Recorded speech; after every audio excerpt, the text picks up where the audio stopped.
If you're to take... But look, I just want to say, listen, yo, Tehuti is a close brother of mine, excellent scholar. You know, y'all better watch out because he's going to be straight chopping some heads off. Man, you got props from the Hebrew, bro. The oldest known spiritual book to speak on the afterlife. Get that Palo Santos burning. Start burning that Palo Santos and that sage together. You can mix them together in the bowl. They gonna need some frankincense oil in there. Oh my goodness. Let's go. What the blood seed, Lord. Brought out the holy tab. Oh man. It's on. The Per M Haru.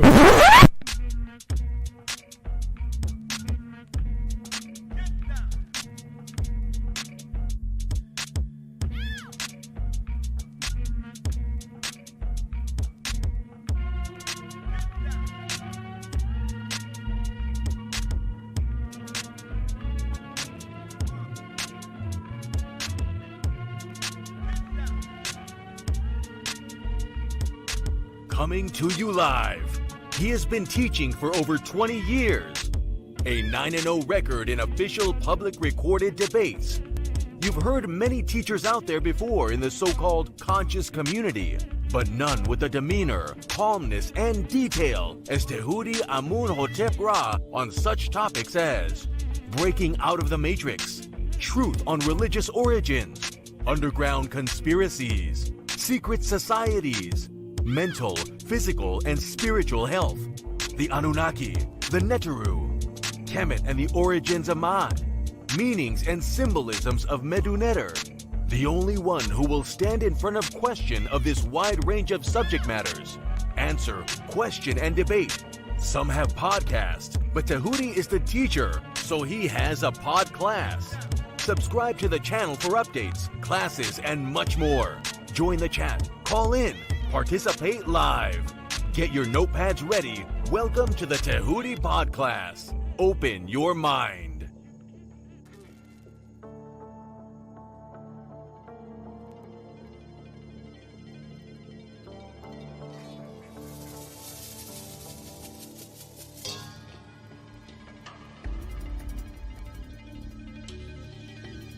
He has been teaching for over 20 years.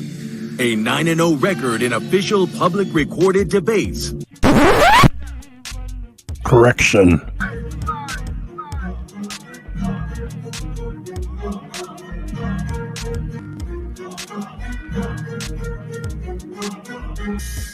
All right, man. You already know what it is. That's the anthem for the debate music. Y'all already know. We got our brother Tehuti in the building, and he is going up against a heavy hitter, you know, who have been featured on this platform for a while now, Vocab Malone. I don't think Vocab, I hope Vocab put in his homework. I hope he knows a little bit about Tehuti and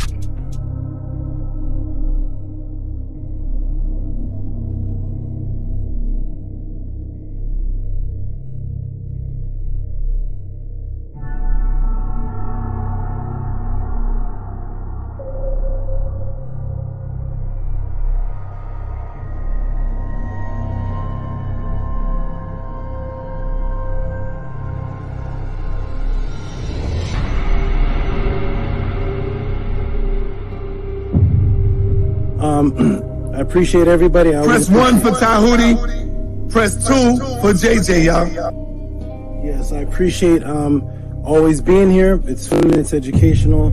It's good to hear all these crazy views and just hear where people are coming from. Peace and love, everybody. Check me out every Friday, 7 p.m. Pacific on the Tehuti Pod Class on YouTube.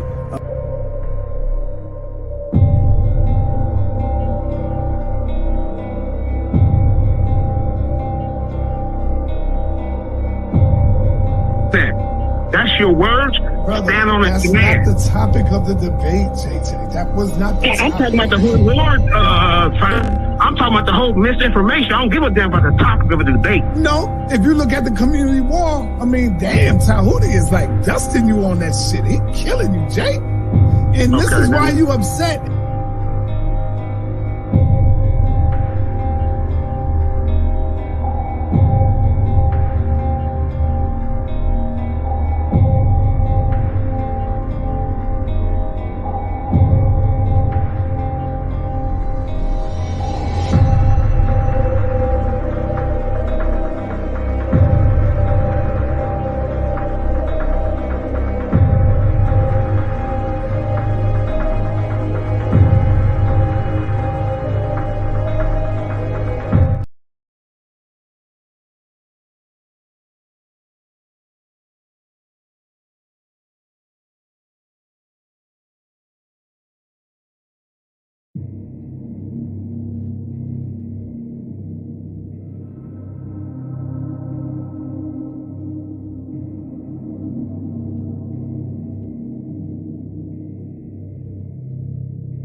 be very clear, I have never had an official date with anyone. And there is not, on Sonetter's platform, Sonetter announces the winner? And on the people, on the platform. I got to keep it check, right or wrong. So as it stands now, I'll have to go ahead and give the win to Brother Tehuti. And there is not, on Sonetter's platform, Sonetter announces the winner?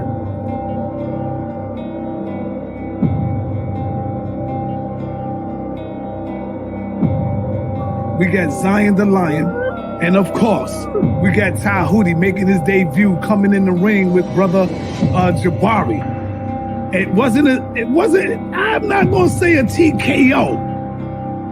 I'll just say a little jabby jab. He won by a couple of jabs, you know, he took some jabs, you know. And now, well, we got the rematch coming with Brother Tehuti and Brother Jabari coming back this Wednesday, 9:30 p.m. And I know Jabari is not going to take him lightly on this one. I know everybody is looking at Zion, Tehuti. To be very clear, I have never had an official date with anyone. And there is not, on Sonetter's platform, Sonetter announces the winner?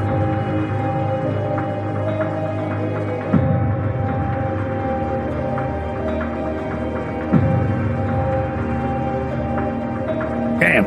We have Tehuti and Brother Jabari is coming back. Brother Jabari will be back for a rematch coming Wednesday night. I think Jabari was a little unprepared, got caught sleeping with the brother.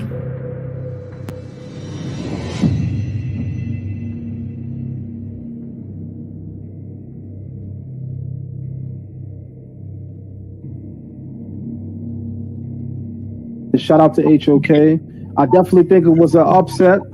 I said Jabari did a good job. I just don't think that he won. I said Brother Jabari did a good job, but I just simply don't think that he won. As I told the brother earlier this afternoon, the brother Tehuti, I told him that I believe that he could have secured that W over Jabari a little better. And there is not, on Sonetter's platform, Sonetter announces the winner?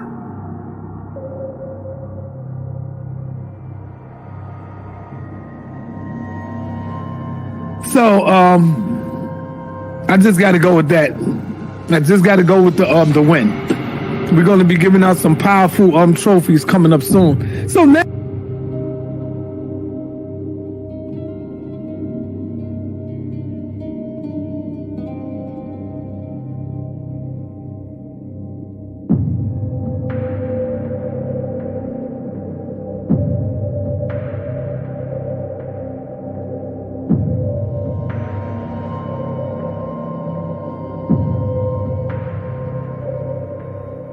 So, I just got to go with that. I just got to go with the win.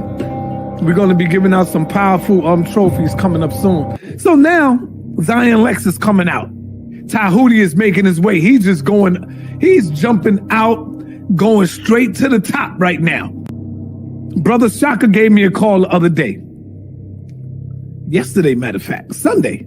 Brother Shaka Utmost gave me a call on Sunday.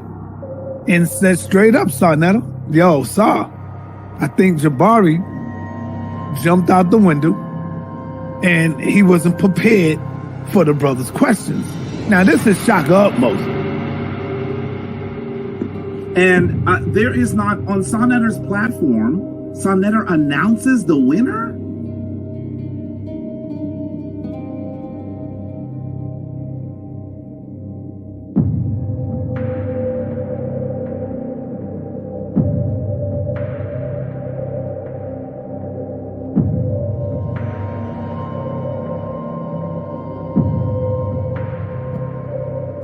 Yeah, we got Zion Lex. We got Zion Lex tonight going up against Tehuti. Could this be 2 for 2 for Tehuti? That remains to be seen.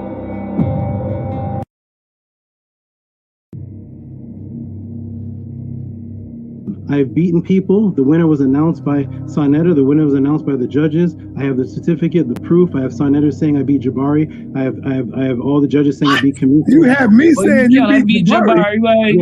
Yes. You got me saying you beat Jabari. Sonetta did him want this just be allowing. If I said you beat Jabari, he can't be Floyd Mayweather, bro.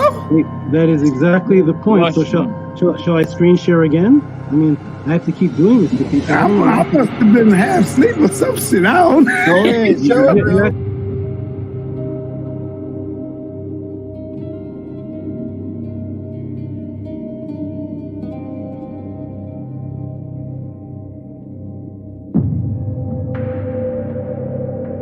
If I said you beat Jabari, he can't be Floyd Mayweather, bro. That is exactly the point. So shall I screen share again? I mean, I have to keep doing this to people.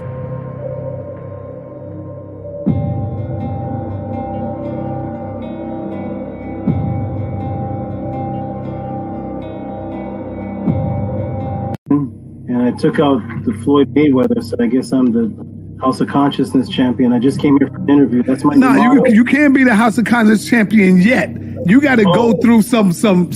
You can't be the champion from one battle. You got to go through some scholars, brother. And now you face right now with Zion. So I'm sorry. When you beat Floyd, you don't get his title. I'm sorry. Go ahead, brother. I just gave Floyd Mayweather his first loss to this brother.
Mic check.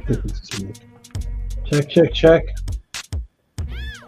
See if you can hear me. Then I fix the audio, video.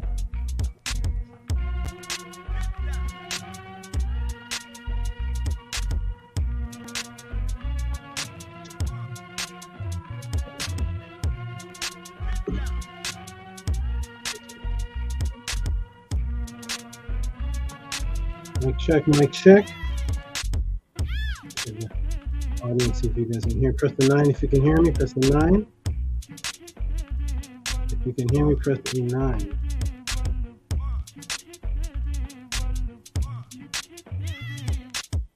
Press the 9 if you can hear me. Mic check.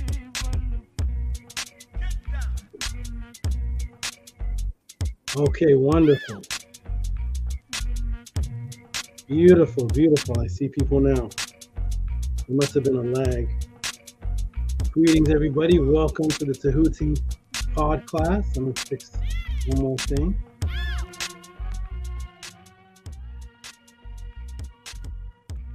Okay, wonderful, everyone. I'm glad you all can see and hear me.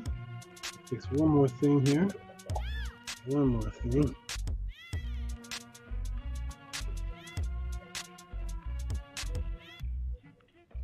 Beautiful. Excellent. All right, everyone. Welcome. Let me check the chat. Let's get started with the Tehuti pod class. And who do we have here in the chat? Who do we have? We have Jamar. What's this? Jamar Jeffrey. Peace to Jamar Jeffrey. Peace to you. Good brother. Excellent. We got Sorry Nobody. I remember Sorry Nobody.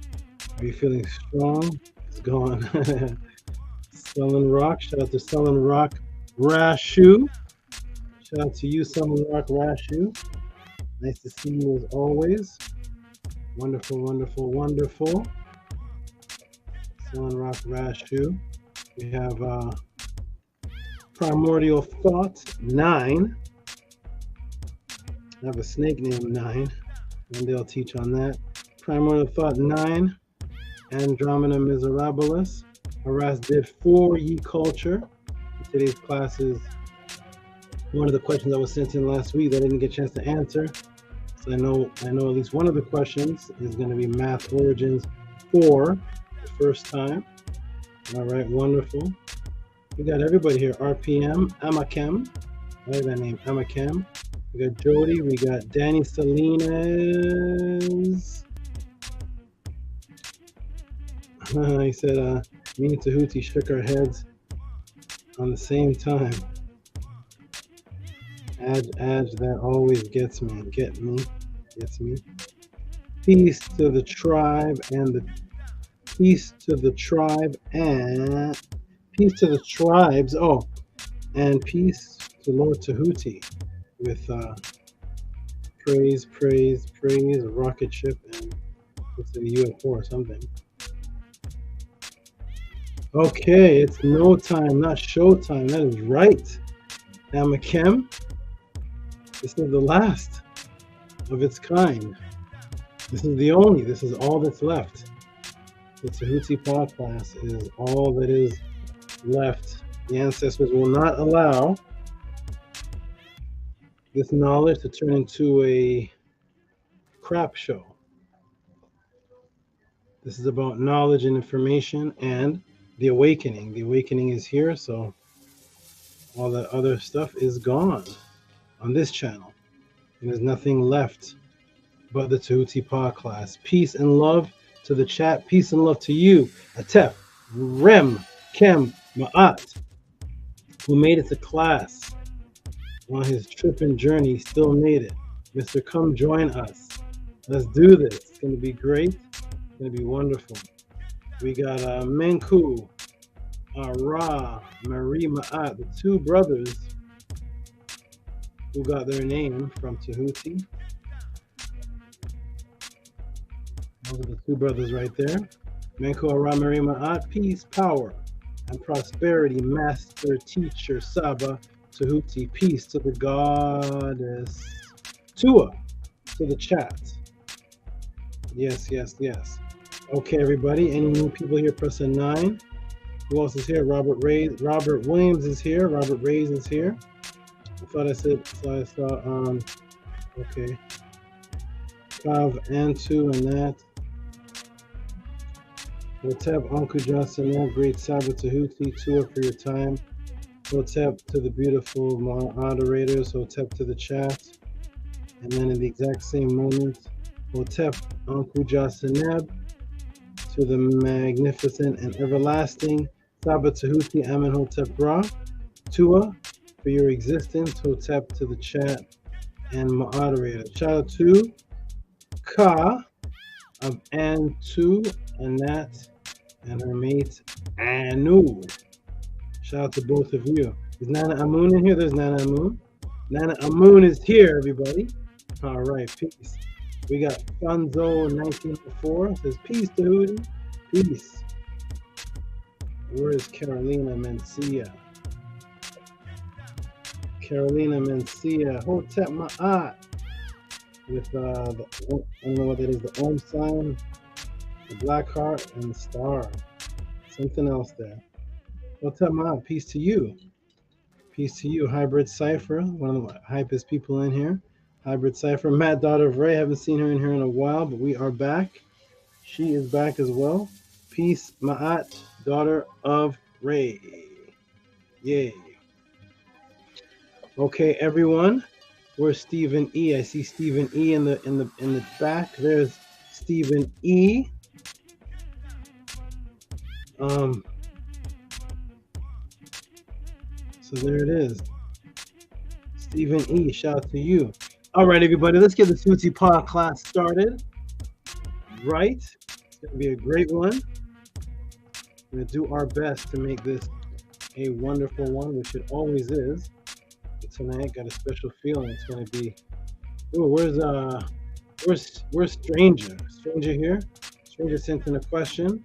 Okay, here we go. Everybody, we're gonna start with the affirmation. The affirmation. There's the PayPal at Rocky SV, Cash App, TTM Moon. If you want to send in questions and get a mini documentary and answer for your question here at the Tehuti podcast, or support what it is that I do, because this is it. This is it. This is all you have left on the, at least on the internet. This is all that you have left. New people, if you're in the room, after I start answering questions, if you see anything of this caliber, if you see another channel out there in existence that you can actually send in questions and your answers, a mini documentary with absolute facts, truth, breakdowns, backings, then put the name of the person in the room and we'll go to his channel and I will get my students to send questions into that person. And we will see. Other than that, all you all have is the Tehuti podcast. Thank you for joining, and we're going to get started with the affirmation. You all are ready. For all the new people in the room, the affirmation is something that's circulated throughout the world. It's made it all over Instagram, social media. It's made it to the news. It's made it on the other popular channel. It's even made it in the form of tattoos. And we're about to say the affirmation right now, this world-affecting affirmation. We're going to say it on the count of 3. You can say it in your mind, say it in your head, say it out loud, or just read it. Let's start. Look at the number on the board, 42. A good number to start the affirmation with. 42 people in the chat. Let's get it started. 1, 2, 3. Anki ma'at un NS din tet aset en ma'at min hebapet en ma'at her en hu kiwi her ikut. I live from ma'at. I exist within her. I do not speak in the place of ma'at. Every day I advance towards ma'at. My being is surrounded in darkness. I come forth as conscious light. Welcome to the Tehuti podcast, everyone. Do we have any new people in the room today? Oh, good. Oh, my brother Hush Nation is actually in the room. Hush Nation, big up everybody. To Hush Nation. Enough respect, SABA. Enough respect to you. And strangers in the room, peace, stranger. Here we go. Are you all ready? Welcome everybody to the Tehuti podcast. My name is Tehuti. Amun, Hotep Ra. I've been teaching for a period of decades and decades and decades and decades, longer than I can count. I was a teacher for the public for several decades, teaching some of the people that you see on YouTube that are teaching today, teaching their parents. And they became the children who are on YouTube today, who are very popular on YouTube today. At that time when I was teaching, there was no internet, there was no YouTube, there was no Wikipedia, there was no Google. There was myself teaching live in front of hundreds and thousands of people. And it was an extremely rough environment. And that is the environment that raised me. Ever since I was younger, I'm still young, but ever since I was younger, I knew that there was something wrong with this particular world state situation, especially with religion. I would always question the origins of religion because I was raised around animals, and being raised around animals, or spending most of my time with animals when I was much younger, I would question the narrative that humans are the superior beings over animals. I would always question that. I never ever did believe that. And being that I questioned that, it made me question religion. It made me question many different things. I had several awakenings, and in one of my awakenings, I joined a particular organization because I saw the brothers on the streets breaking down religion like something I love to do. I ended up joining that organization, and then I'm excelling to the highest heights of the organization. I was always into immortality. I was always into higher realms of existence and never believed that the physical realm was the only realm of existence, even though the Europeans and black atheists would love us to believe such a thing. My mother told me when I was much younger that when she was about to go into labor, she saw the whirlwind of light energy form a vortex type opening over her womb, and then it went into her womb, and at that time she went into labor. This is what she told me. At that time she went into labor, and that child that she gave birth to was me. It was an interesting story. My mother had no knowledge of consciousness, black power, or awareness, or any type of woke, anything like that. She just told me a story when I was much younger. The story makes sense now, which we're going to be talking about today. That all of us existed in a prior state, and it's up to us to tap in to that prior state of existence, because in that prior state of existence, there was no time. Only when time was invented did it become a prior state.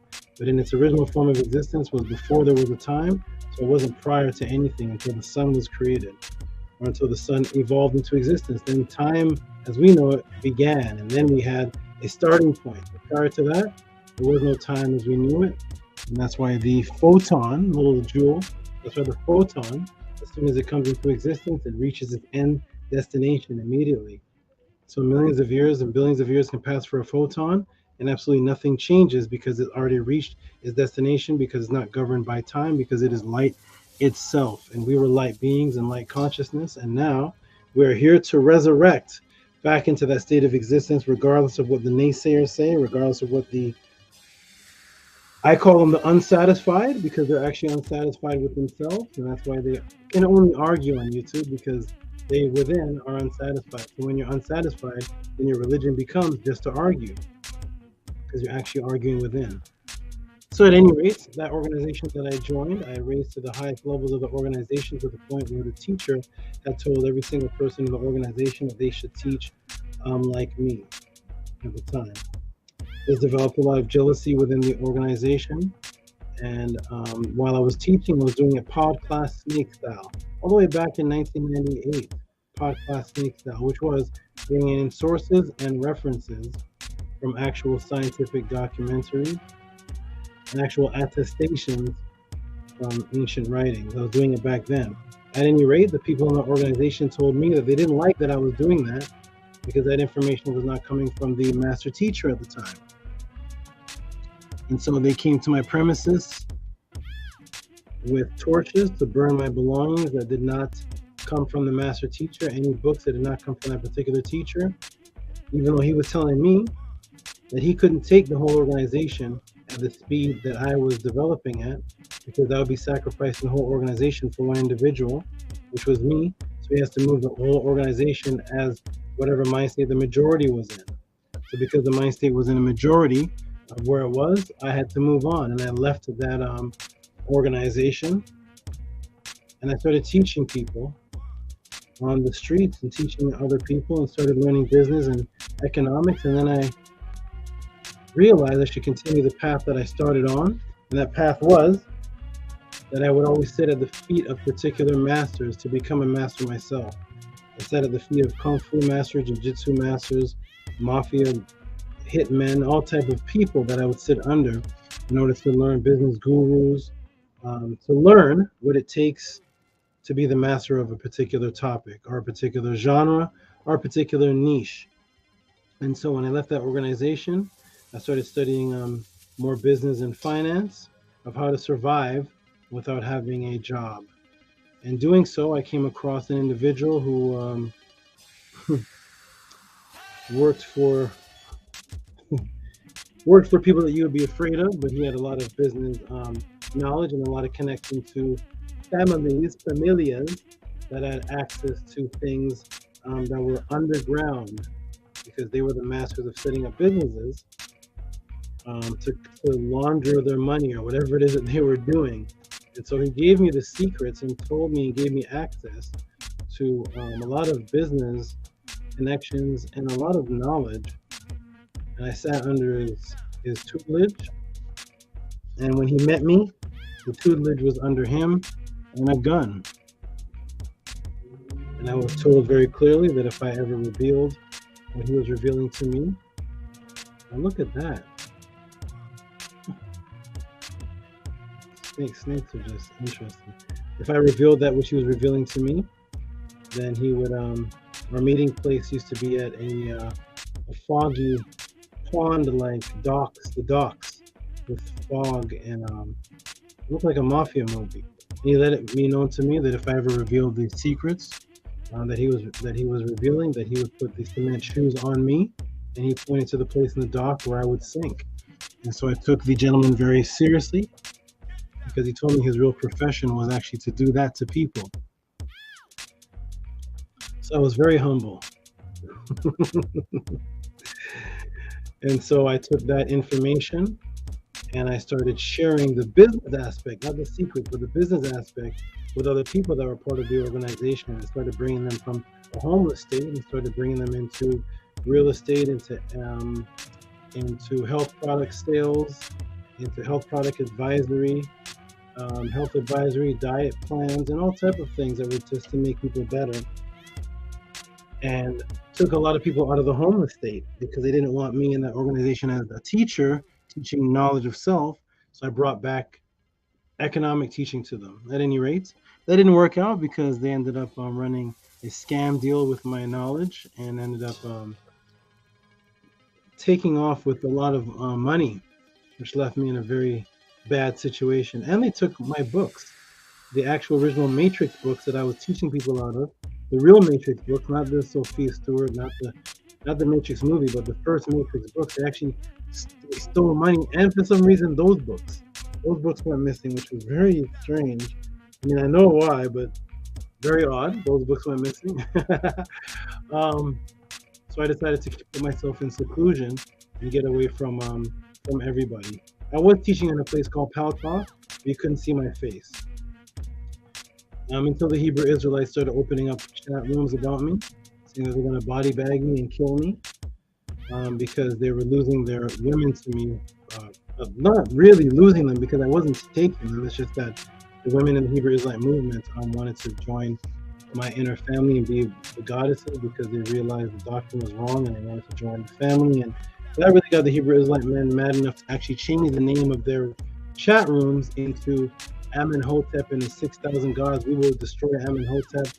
It was very, very interesting, and they started threatening me. So I ended up going into complete seclusion. I was like, why is everybody threatening me? Why can't I just teach? And why are people trying to hide my existence? The organization took my DVDs at the time. At the time, me and my students were the only ones that had cassette tapes that were selling that weren't of the master teacher at the time. And they took my DVDs and they photoshopped my head out of the DVDs and put another person's head on it. So when you hear the audio, it's me actually teaching all across the world with that DVD, but the name of it underneath in the face is photoshopped. So you actually think it's another person teaching, but it was actually me. If you listen to the voice very clearly, you're going to hear this voice as a teacher that was teaching on videos, on cassettes and stuff, sold across the world. And if you listen close, you say, oh, that's Tehuti's voice. I thought it was the guy they photoshopped that person's head on. And that was the beginning of the erasing of Tehuti. Get rid of Tehuti by silencing the know-abouts of him so that the other teachers can get popular. And that became the battle that I was in. At any rate, I continue to be secluded. I only taught my inner family. I moved myself and some of my family to California, and I started teaching people individually, but I wouldn't teach on the big stage anymore. I didn't think people wanted that. I couldn't trust people. I could only trust cobras. I could trust this cobra right here over actual people. So I ended up teaching just individuals, and then I met a brother named Mahati Ma'at, who's in the room. He came as a Hebrew Israelite and a homeless. He was pretty much had nothing to lose. He was homeless. He just wanted knowledge. And I started teaching him and some others, but he stuck around every day, coming around every day. So I started giving him individual personal class with me, and he would travel for miles to come see me in person every single every single day. and he would come to see me. And he was wondering how I was making a living, and I was making a living by going to a kitchen supply shop, coming to California not knowing anybody, going to a kitchen supply shop and buying a pack of forks and a deck of cards. And I would go to the beach and make money and survive off of a pack of forks and a deck of cards, because I took the real estate money, the tens of thousands of dollars that I made for real estate, I took it and I said, let me find another master teacher section. I'm going to find magicians. So I found out who the best magicians were in the world. There was David Copperfield, Chris Angel, David Blaine, Jeff McBride, and some others. And I said, it would be wonderful to learn from them. You know, it'd be even better. Let me take a little bit more money and learn from their teachers. And so I started learning from the teachers of David Copperfield, the teachers of David Blaine, the teachers of Chris Angel. And I sat under their feet. And sitting under many people's feet very humbly, I created this Shang Tsung Voltron that you see in front of you right here, plus learning in front of the greatest teachers, which were animals. At any rate, I brought a Hati into my dwelling to meet the goddesses, started developing a trust in him, and started teaching him. He started saying that there were people on YouTube that were teaching a lot of misinformation, and I should come to YouTube. And I said, I'll go to a program where there's a little box where I could talk, which was StreamYard, and I didn't know it back then. And he found that program. He found a group that was a debate group. He said, hey, there's somebody already doing it. And I went to the debate group for an interview, and got challenged there by the champion, the Hebrew champion. Ended up, the odds were stacked against me. The judges were stacked against me, and ended up beating him. Ended up beating everybody that the Hebrews were sending me, until I came on to Star Network TV. I started seeing some people that they were saying, these are the popular people. And I was like, oh yeah, those are the popular people? Okay. And started debating there. Not by me asking anybody, but just by me doing interviews and people coming up and challenging me, like Jabari, and they brought me, a brother brought me from Unc West, and all these different people. I didn't know any of these people because I wasn't a part of the internet world. And I was just beating them officially according to the rules. And then I noticed something strange happening. I noticed that they weren't going by the rules. I was very innocent and humble at the time. And I said, we have a set of rules, and according to the rules, I won these debates. And I noticed that they were saying that they won the debates, and I was very confused because I didn't know amongst the conscious community, because I wasn't raised around those people, around people that are in Ma'at. I didn't know that people were like liars and like deceivers when it came to like knowledge. I knew, you know, liars and deceivers in the streets and stuff, but I didn't know that they were liars and deceivers when it came to like Ma'at. So when I was winning debates and the people called Ankh and the people called Jabaris were saying that they won, I was very disheartened and confused, and I was wondering. I said, "Oh, this isn't about the truth." And so I went on and I kept debating, kept winning, and then I went on to Kill the Priest. And when I went on to Kill the Priest, a brother challenged me there to a debate for the first and last debate ever on the Kill the Priest. Anybody here that goes to Kill the Priest, has there ever been a debate prior to me? The very first and very last debate was me just stepping into the Kill the Priest show, and the brother actually challenging me to a debate. I was like, have you ever debated before? Kill the Priest like, yeah, brother, this is the top debater. You're challenging him, and we ensued into a debate. And of course, the outcome is based on whatever the audience said the outcome was. And I went on to teach on the Kill the Priest show every Monday. It was called Metanetter Monday, Ma'at Monday. Metanetter Monday is the thing I do right now, presently. Ma'at Monday. So I went on to teach there. And then a lot of people from 1996, 1998, 2008 recognized me because Kill the Priest is very popular, and they started setting up one-on-ones with me. I was doing one-on-ones with people that was very, very generous reciprocity, because they know that you can't just ask me a question. I don't get caught up in idle talk. It's all reciprocity with me. It's all reciprocity, because anybody that's just seeking knowledge and not giving, but you're receiving, if you believe knowledge is food and you're not giving for it, then that is the reptilian selfish nature. And I was taught against that. I was taught that in Kemet, the Per Em Haru, that the people would obtain, it will cost them half the year of their workload. Whatever they worked and owned, half the year they would get one book. Imagine having to work half the year for one book. That's how serious reciprocity was in Kemet. Reciprocity got turned today into Nike shoes. So now we pay to go see the Avengers and watch Nike. Buy Nike and the Avengers. That's the new reciprocity now. It's the Europeans switched it around. But people recognized the quality, and they were setting me up with one-on-ones and pay me very generously, $50 for a one-on-one. One sister named Nana paid me $200 for a one-on-one for 2 hours. These are what they're paying me because they understood the quality of what it was that I was giving. But anyways, it became overwhelming because there was too many hours that was taken from me in the day. It was like 8 hours. If I did 3 one-on-ones, that's like 8 hours of the day. 6 hours for 3 one-on-ones, and that's from noon till 6. Now my day is over. So I announced on the Killer Priest Podcraft that I would invent something brand new on the internet. And that brings us where we are today, everybody. And that is, I said, because I'm not familiar with the internet thing, so I said, what is this called? Killer Priest said, we call it a podcraft. These are podcasts. And I said, you know what? I'm a teacher, so I'm not going to call it the podcast. I'm going to create a new word. I'm going to call it a pod class. Let me bring that into existence. Let me call it a pod class. And I'm going to bring up and invent something completely new. I told everybody I have a YouTube channel that's been running for several years. And some of the views on the YouTube channels are up to 10,000 views, but they're mainly documentaries and me performing magic across the world, really.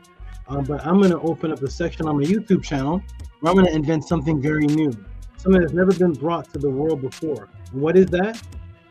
It is the introduction to reciprocity-based questions that has never been brought into Earth's existence, to my knowledge. If so, put the name of the chat room, put the name of the YouTube in the room, and let me see. So I invented something where I said, you know what? I'm going to invite everybody to come to my YouTube channel where I'm going to be live, and I'm going to be silent. I'm going to be like this. What kind of class is that? I don't know, because I didn't come pre-prepared with anything.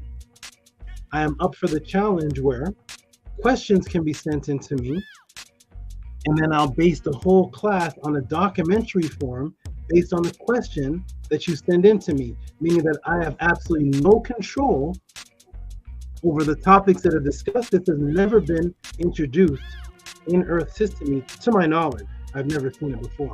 Where the teacher comes, the YouTube channel comes and says, I have nothing to teach you. But I'm just going to demonstrate to you all and prove to you all that I have a particular gift. And my gift is, you're going to ask a question, you're going to send it in, and you're going to see a mini documentary presented to you. Killer Priest was asking me, yo, Tehuti, how do you already have the answers in a written form with screens and everything? And these people are asking you questions live on the Killer Priest show. Do you know them? I said, no. This is just a gift that I particularly developed within myself by being put in front of over 1,000 people from all across the world, coming from Barbados, Jamaica, Trinidad, Canada, Europe, England, Britain, and me being placed in front of them and just saying, what are your questions? Without any internet. No Google search. Imagine doing this. See if your teacher can do this. No Google search, no YouTube, no Wikipedia. Just ask a question, and I'll give a class on it. People that came from Barbados that I never heard before, seen before, hey, what about the asteroids? Anything. And that was a gift that I developed within myself, because when I was very young, I called myself the Word. I dedicated myself that I would bring the words and the frequency vibration of information to the world, because I acknowledge that information is somewhere that you can access. And I just have a gift of accessing in a certain way to present it in a certain way, but it's there on a particular plane for everybody, and it's stuck there. It's a beautiful place to swim in, so I'll swim in for you and give you the answer. So I developed the Tehuti Pod class, and it was a class based on sending in questions that I'm going to put in here in the bottom of the room. The question system is actually going to be something else never introduced to YouTube, where it's going to be PayPal and Cash App. Has anybody here ever seen this happen on YouTube before? Usually it's super chats, but YouTube didn't monetize my channel. I don't have a monetized channel, so I created something brand new, and that is, hey, Cash App and PayPal, you actually can type a sentence at the bottom. That will be the question, and the Cash App itself will be the donation, without worrying if YouTube is going to take a percentage for super chat. Let me bring that into existence, and let's see if people truly appreciate the information. And once I did that, people started sending in Cash Apps and PayPals. So the way that it works is actually very simple, and I'm actually going to show you what's happening live right now, so we can get this class started. So I can show you the what's going on right now. So here's how it works, everybody. So you send in a PayPal or Cash App, and where is that brother? Where is that brother? Where is he? Brother, how you making it down? That's the 23rd. So for example, that's for Men on Monday. Oh, Men on Monday, I see what's going on. I'm in Men on Monday's donations, okay. Men on Monday again. Men on Monday, okay, here we go. So for example, here is a brother. I don't know if this brother's in class right now.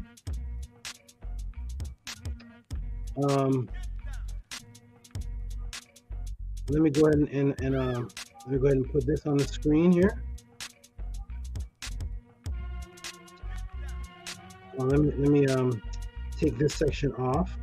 Yeah, I'll take this off right here. Let me go ahead and save this right here. And I'll show you how this works. So you can send in Cash Apps or PayPal, and when you do that, I will see the question, put it in order, and answer the question as it is in order. So I'm trying to pull this up right now to show you an example. And here it is, June 30th. Put this for 1 from 30th. There we go, boom. And then if moderator TT, if you can hear me, let me see if you oh, here, I got it, I have it. So here it is. So someone, this first person, actually sent me through Zelly. I'm trying to see if there's anything in here that is any information I don't want to put out here.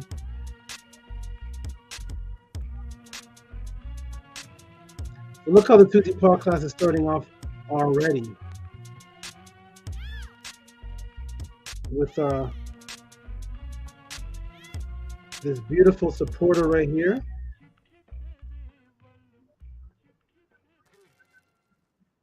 And this brother here is a brother who is an architect, and he's actually developing architect work.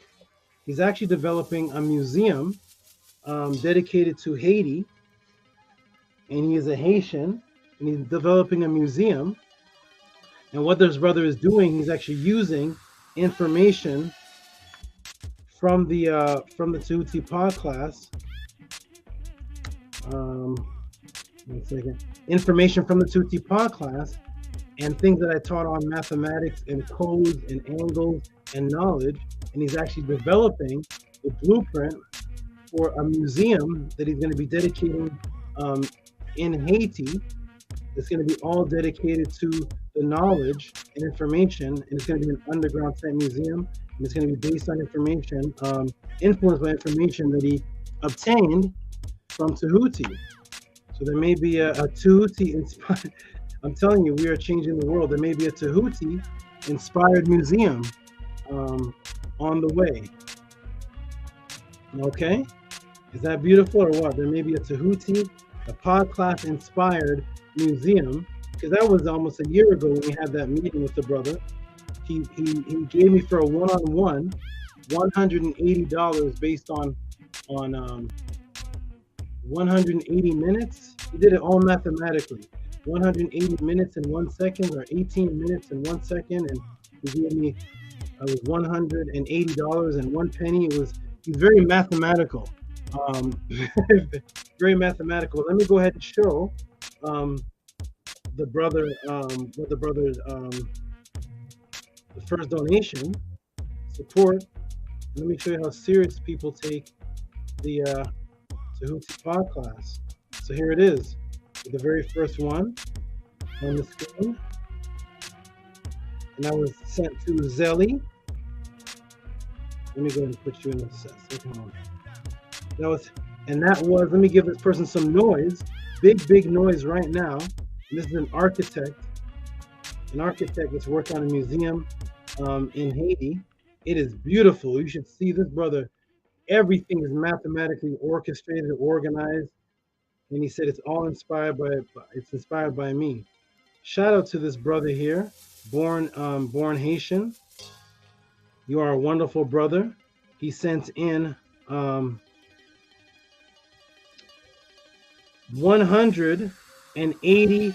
Let me give this man a huge round of applause. Actually, let me give this man a lot of noise. Hold on a second here.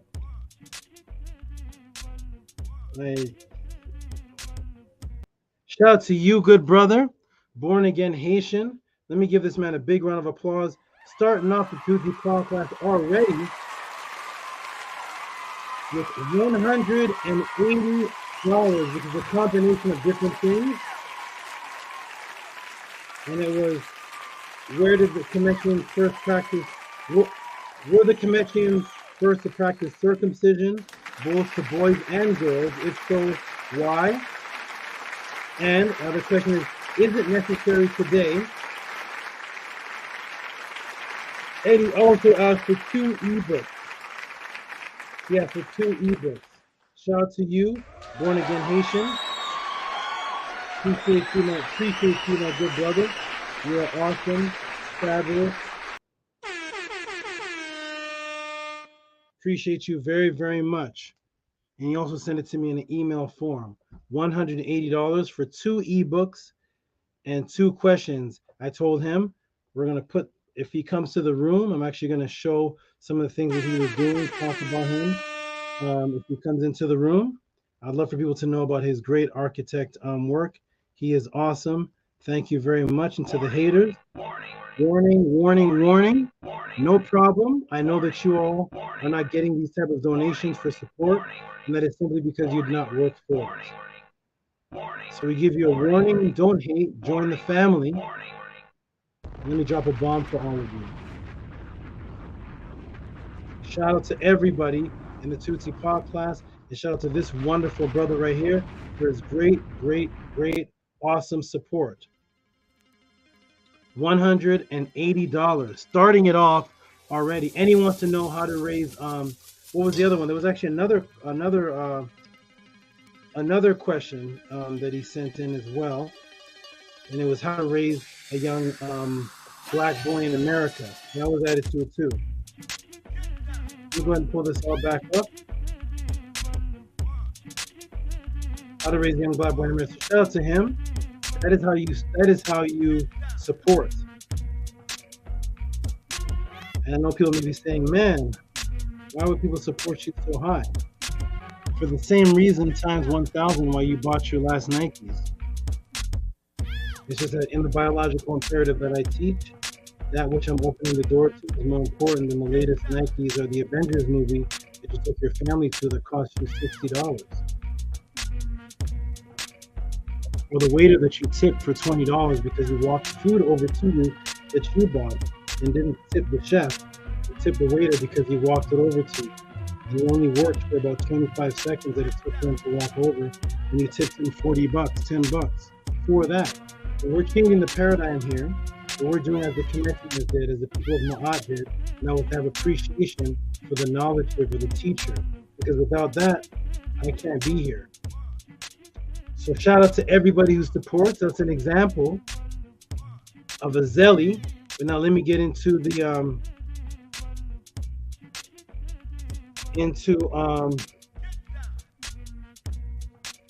what is this? A question sent in about the Komodo dragon. Oh my, yes. Next question is, so the next donator. Oh wait. Oh, we have the next one is from We Get Leisure. Maharu. Shout out to Maharu. He actually sent this in through Scribe. Let me go ahead and put that on the screen right there. So here's an example of a donation sent in through the Cash App, which I'm going to put on the screen right here. And this is coming from Maharu. I don't know if Maharu is in the room right now. Maharu, are you in the room? But shout out to Maharu, who sends in the next donation to the Tehuti pod class. This is how it looks like when you send in the Cash App. And it says question in the email. And the question was, I did read the email, the question was to further elaborate on the collar. You know, you see the ancient Kemetians wearing this collar around their neck. Has anybody ever taught you what that meant? Well, I did a class on Ptah last week, and I broke down thoroughly what it meant, but I said there is more. And he sent in $25 to break down more of it. So thank you, my good brother. Appreciate you. Let me give you a bomb. Thank you for the support. So that's how it looks, everybody, when you send in the Cash Apps and the Zellies or the PayPal.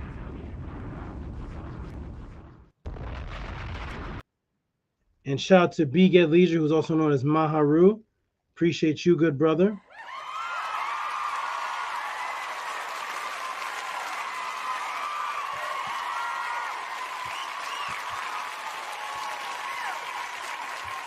Shout out to you, shout out to you. Appreciate you. The donations that you see, the support is already coming in. And then we have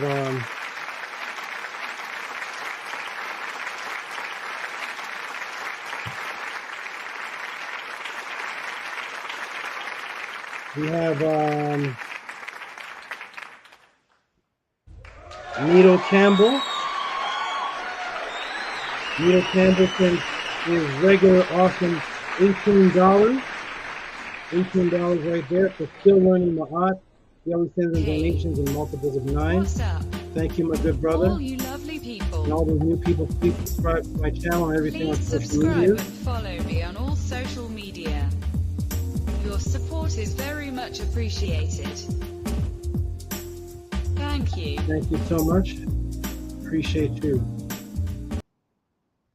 Shout out to you. Now, for the people that send PayPal, you may be wondering, well, how does the PayPal different from sending the support donation in the Cash App? How does it actually differ? Let me put you in the box over here. And how does it differ from sending in? The way that it differs is that you can actually send in a longer type question. Longer, you have more to write. For example, here we have Big Ed Leisure right here. He sends $50. And this is an awesome brother right here. He's a great supporter. He supports every single pod class. Thank you very much. Big Ed Leisure is also the same as Maharu. He's the one that just sent the $25 support donation. Appreciate you, my good brother. So when you send in the PayPal, you see that you have more space to write. You see right there? So you can actually write in a longer question. So it's actually a beautiful system set up, and this is how you support. Whoop. Cash App, TTM Moon, PayPal, Rocky SV.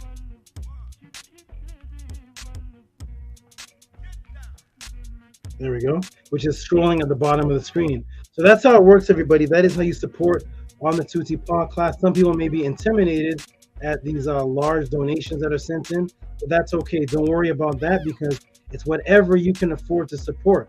Here we even have, for example, here's Chris Harris. Chris Harris had $5. He threw in $5. Okay, so some people throw in $100, some people throw in $5, some people throw in $40. So that is Chris Harris right there. Shout out to Chris Harris for supporting. He had $5. We have Muslims coming in and giving $10. So it doesn't have to be $40 and $50. We have Owen Hythe giving $25. Shout out to Owen Hythe. There's all types of different supports based on whatever it is that you all can afford, based on what you feel that this is worth. Here's Raphael Gary, who supported every pod class with some of the greatest questions. Look at some of the questions that are asked. Look at this. What is your take on the UFO meeting in Houston? So that is how the Tehuti Paul class works, everyone. Let me check the room. Press the 9 if you can hear me, because we're about to get into the answers. Press the 9 if you can hear me. Shout out to Humble LLC. Let me see what brothers are in the room right now. What brothers are in the room as far as the team? So I'm gonna go fix the light for a moment. Team, are you in the room? Is Ahati here? Scribe here. Is Menko Ra here? Shout out to Anema. Shout out to you. Anema, one of the greatest supporters ever. She probably has a supporting right now. Every pod class, the second pod class, for her is $100. That is her. She's so dedicated and loyal that one time I was in a particular situation where I told the brothers there is an emergency. I also told her. She dumped out the money out of her piggy bank, ran down to the bank, turned it into physical money, and cashed at me all the pennies in her piggy bank. And now she has income, and now she's sending in $100 every pod class. So shout out to you. I don't even know how she does it, but every time I see her donation, it's $100 or $72 or $100.72. Shout out to you, Anema, and all the great supporters. All right, what I'm going to do, I'm going to put the link in the room for a second before I start, because once I get started, it's about to be an explosion. And the first question is explosive. I already see it in. So I want the brothers to jump in the room for a few minutes. I'm going to go fix the light over there, do something over here, and come back and then get this class started. It is going to be, this first question that I already see in is already amazing. It's already amazing. Shout out to the new person, Thomas Neal. Shout out to you, Thomas Neal. Appreciate you and all the new people in the room. So the brothers who are able to jump in the room, jump in the room. If Scribe is here, if Menko Ra is here, are the sisters that are on the team. The sisters, jump in the room, jump on the panel, and I'm going to fix the lighting to get the lighting on me better. I don't want to walk away and just leave you here with just music playing. So to the brothers, jump in the room. Is Primordial Thought here? Where are the brothers? Where's everybody? Where are the brothers? Where is everybody?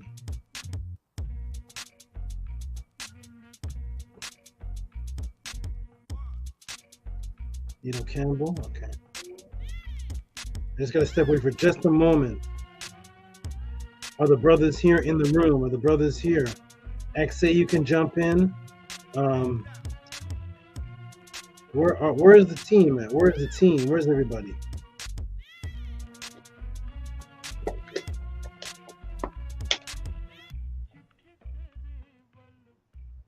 Anybody here? Is anybody here? There he is, the brother Primordial Thought. There you are, good brother. All right. So what's going on? What's going on?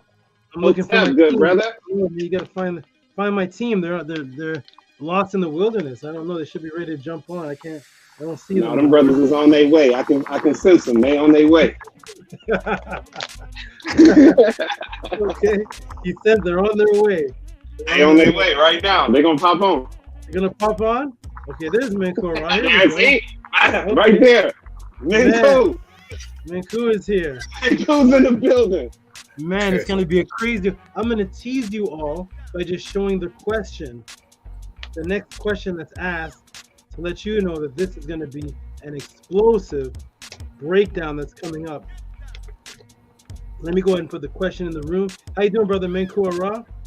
I'm doing so wonderful, Saba. I'm so excited that you keep elevating the knowledge and the wisdom to show that you are the superior teacher. I'm looking forward to this breakdown about mathematics, about math.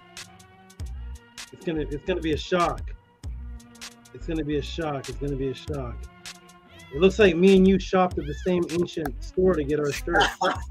We went back in time and went back to KEMET and got some clothes and came back. Let's go. Let's go. So let me look for the question. I think it's by this brother here, Stranger. Oh man, this is gonna be a long one. This is gonna be crazy. Let me see the question here. The question is, what's question number one that I already see? Oh, Stranger's here, so I'm going to do it. I'm going to open up with the craziness. Look at this question, everybody. I want everybody to see the caliber of questions that are only sent in here at the Tehuti pod class. And I want to, let me see if this is the question. I want to make it known right now that the reason why when you go to all those other channels and the reason why they're only arguing and debating and disputing and screaming at each other it's because if you've ever noticed, what's that? Hold on, one second. And okay, this one here too. Is that on the screen? That's two of them, right? Two of them? Yeah. Question and clarify. Okay, good. Who else? BAJAN PHARAOH. Yo, peace. Peace, good brother. I see a question in about the Komodo dragon, and I see a question about the trigger word to remind you of the outer body. I'm gonna address that. It's a simple answer because you just want to know if you should do it, but I'm gonna put it on the screen a little later. But your Komodo dragon question is gonna be this one. Okay. I'm at work right now, so I won't be in the room till like 2 a.m. So I don't know if you could get to that question at that time. But what's 2 a.m.? I'm 7:50 Pacific time. It will be 2 a.m. in my time. Yeah, when would it be in my time? I don't know what 2 a.m. is. 11 o'clock. I think it's 11. Yeah. Oh, 11. Okay, but that's what closing the process. Okay, well, that's it. All right, yeah. If you can't get to it today, then you can get to it another time. It's cool. Well, I'll always watch the show. I'm gonna get to it today. I was gonna get to it in the next 45 minutes. Oh, okay. So like I said, I'm at work right now, but I'm always listening. So okay, I'll continue to listen. Peace, primordial thought, and peace, Menkun. BAJAN PHARAOH, where are you? What city are you in? I'm in Brooklyn. Okay. Yeah, I'm in Brooklyn. You're Eastern Standard Time. Eastern Standard Time. Yes, indeed.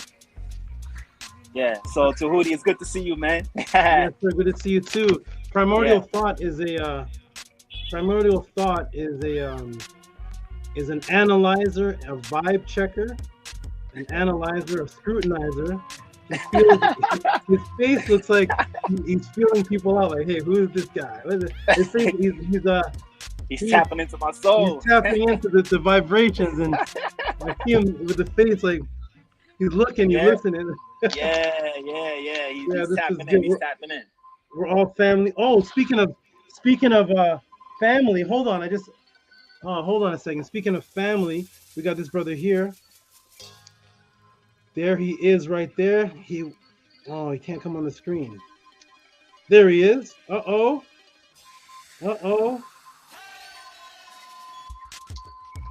Can't come on? You all thought that something happened to DMX, right? You thought that he went on drugs and stuff? Nope. DMX theory, one of the students.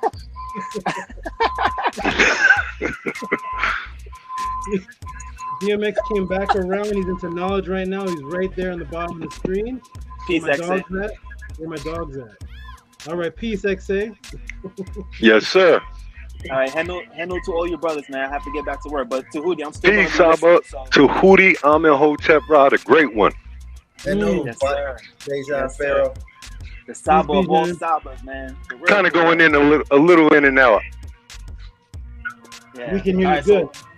All right, peace to you, brothers. Tehuti, I'm still going to be listening for the question and the answer. So I'll yes, be here. Sir. Yes, sir. What'd you say? No, I said I'm still listening as I'm working. Okay. Yeah. See you in a minute. I'm going to step away for a second, brothers. All right. You all talk amongst each other. When I come back, well, let me put the question on the screen. All right, peace, brothers.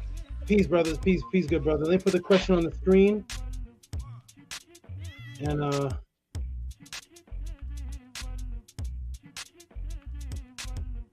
shout out to Stranger who said, is knowledge and application of math and triangulation part of living Ma'at?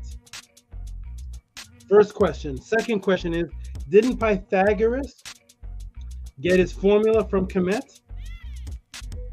look at the type of questions you can ask here at the Tehuti pod class, everybody. Look at these beautiful questions. Okay. Now, that's the first two questions. Is knowledge and application of math and triangulation part of living in Ma'at?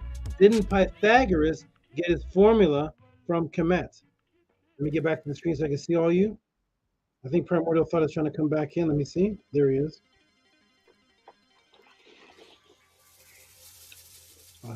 No, I mean XA actually. Primordial thought's already here. XA is coming back in. There he is. Peace, XA, you're back. Peace, Sabo. Tehuti, I can hear you now. Okay, good. And so I asked him to clarify that question because I always want clarity because I'm going to write a documentary for you, so I never want to go ahead and put a bunch of energy into a question and I'm actually answering the wrong question. So he sent another $34.50. Is knowledge and application of math and triangulation a part of living in Ma'at? Actually, that's the first one. That's the next one. Oh, he clarified it in another. I think he clarified it in the Facebook Messenger. But I understood the question. I get it. I understand it. Shout out to the good brother, STRANGA. And of course, because the brother gave such a great donation, so the first question is going to be asked in the Tehuti pod class. I'm going to drop a bomb for STRANGA. You are awesome, my good brother. Appreciate you. Thank you for all the support in the Tehuti pod class. This brother sends in, I think he has 3 more donations already sent in. STRANGA keeps me very, very, very busy. So shout out to the good brother STRANGA. I'm going to put his donation in the screen one more time so I can give him a hand clap. Shout out to STRANGA with $34.50. Is knowledge and application of math and triangulation part of living in Ma'at? Didn't Pythagoras get his formulas from Kemet? Shout out to the good brother STRANGA, who's the namer of the moderators. Shout out to you, my good brother, keeping the chat alive, keeping Tehuti alive by constantly sending in support. Shout out to you, my good brother. This is the brother that actually showed creativity. Oops, sorry. This is the brother that showed creativity, and actually named the moderators. He actually came up with another name. He took my knowledge of my teachings that the word moderate is actually from Ma'at. It's actually from mid, and mat and mut are all the same word. And he created the name of the people that are actually keeping law and order in the room. And those people are the moderators. Let me give them a shout out right now. The moderators are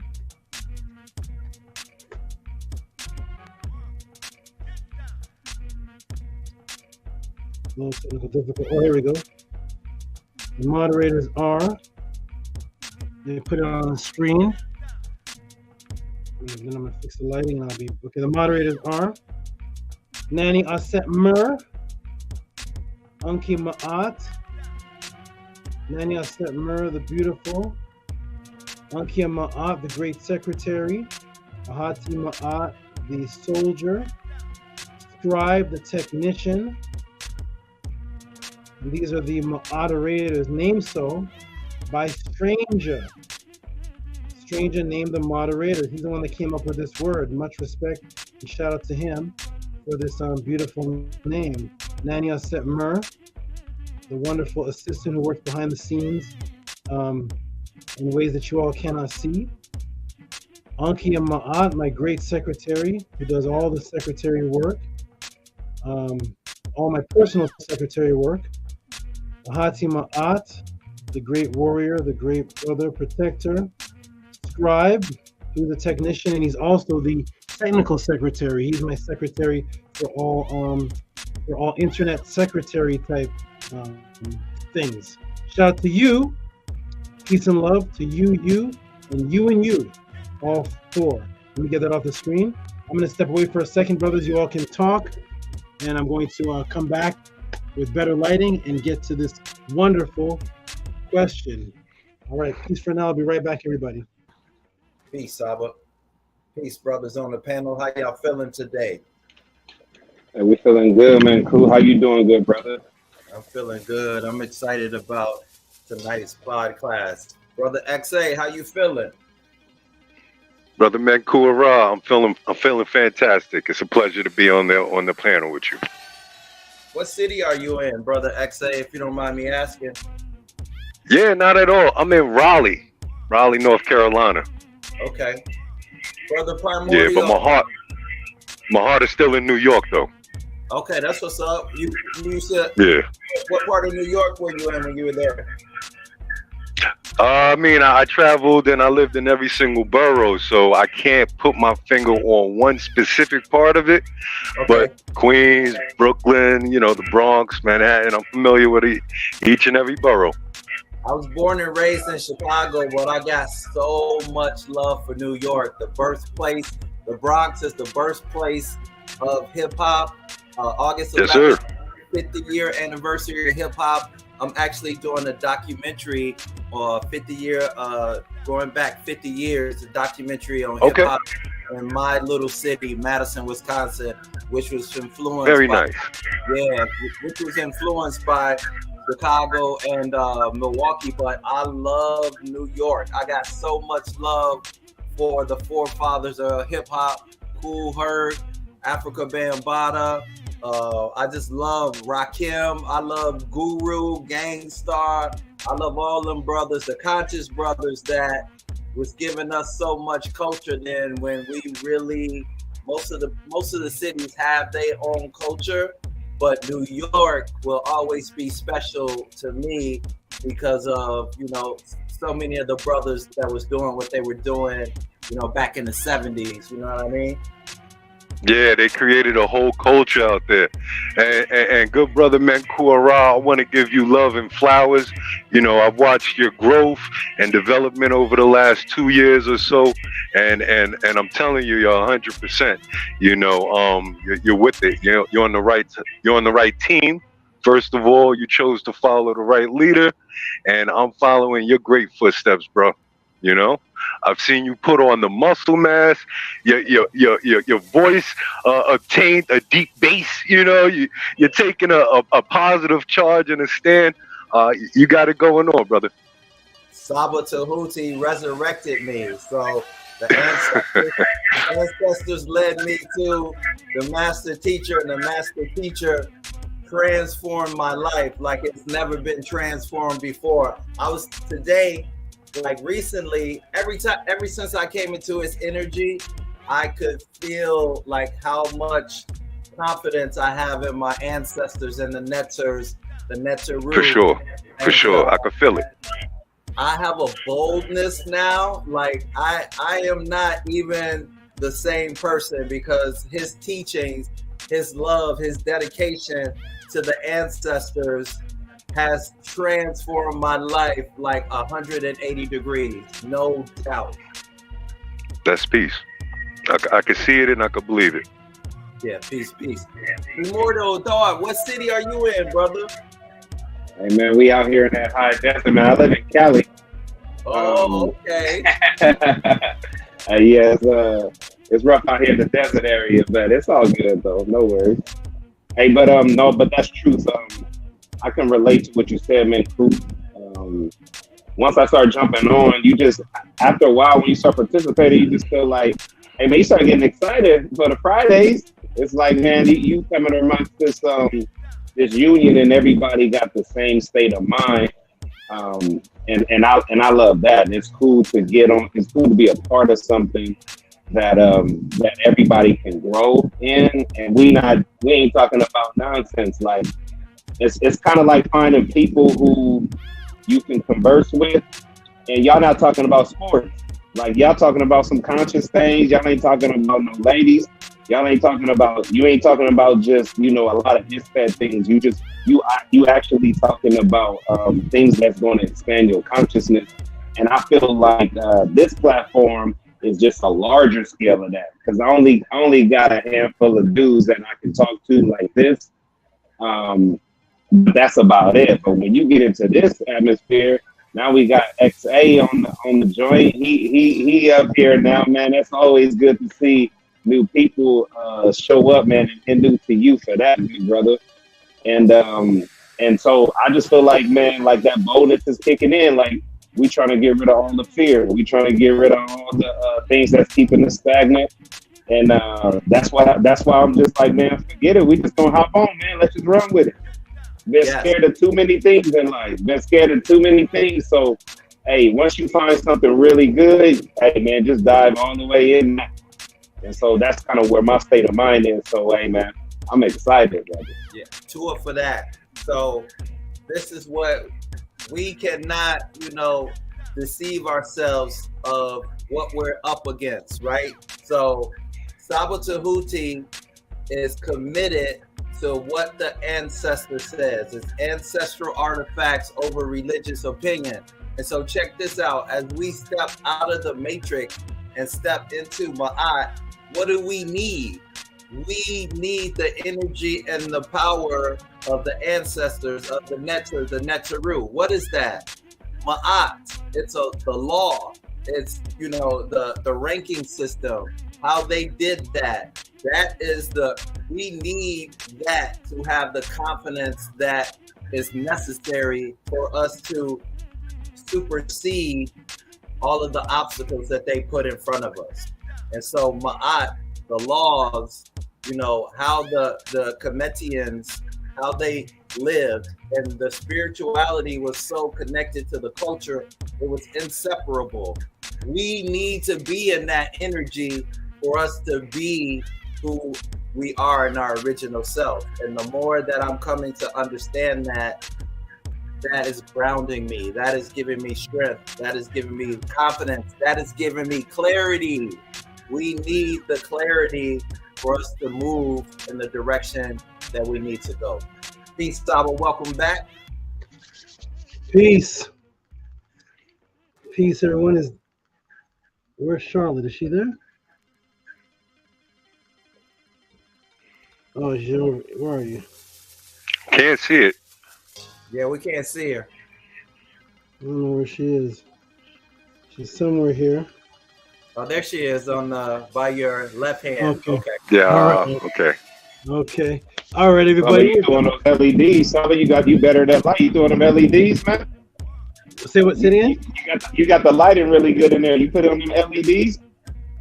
No, I switched. I switched a little bit of studio equipment. I switched a little bit of I switched something and brought lighting that works better with what's behind me. It's actually I actually turned everything around. I'm facing a different direction than all the other pod classes. I set up something else though. It looks clear, right? Yeah, you look 4K it does. right now. Yeah, most definitely. What do you say, Nathan? So you in 4K right now. You high res digital right now. Okay, wonderful. Let's get started, everybody. Primordial Thought, much love. XA, much love. Minko Ram, much love. Pod class, press 9 if you can hear me.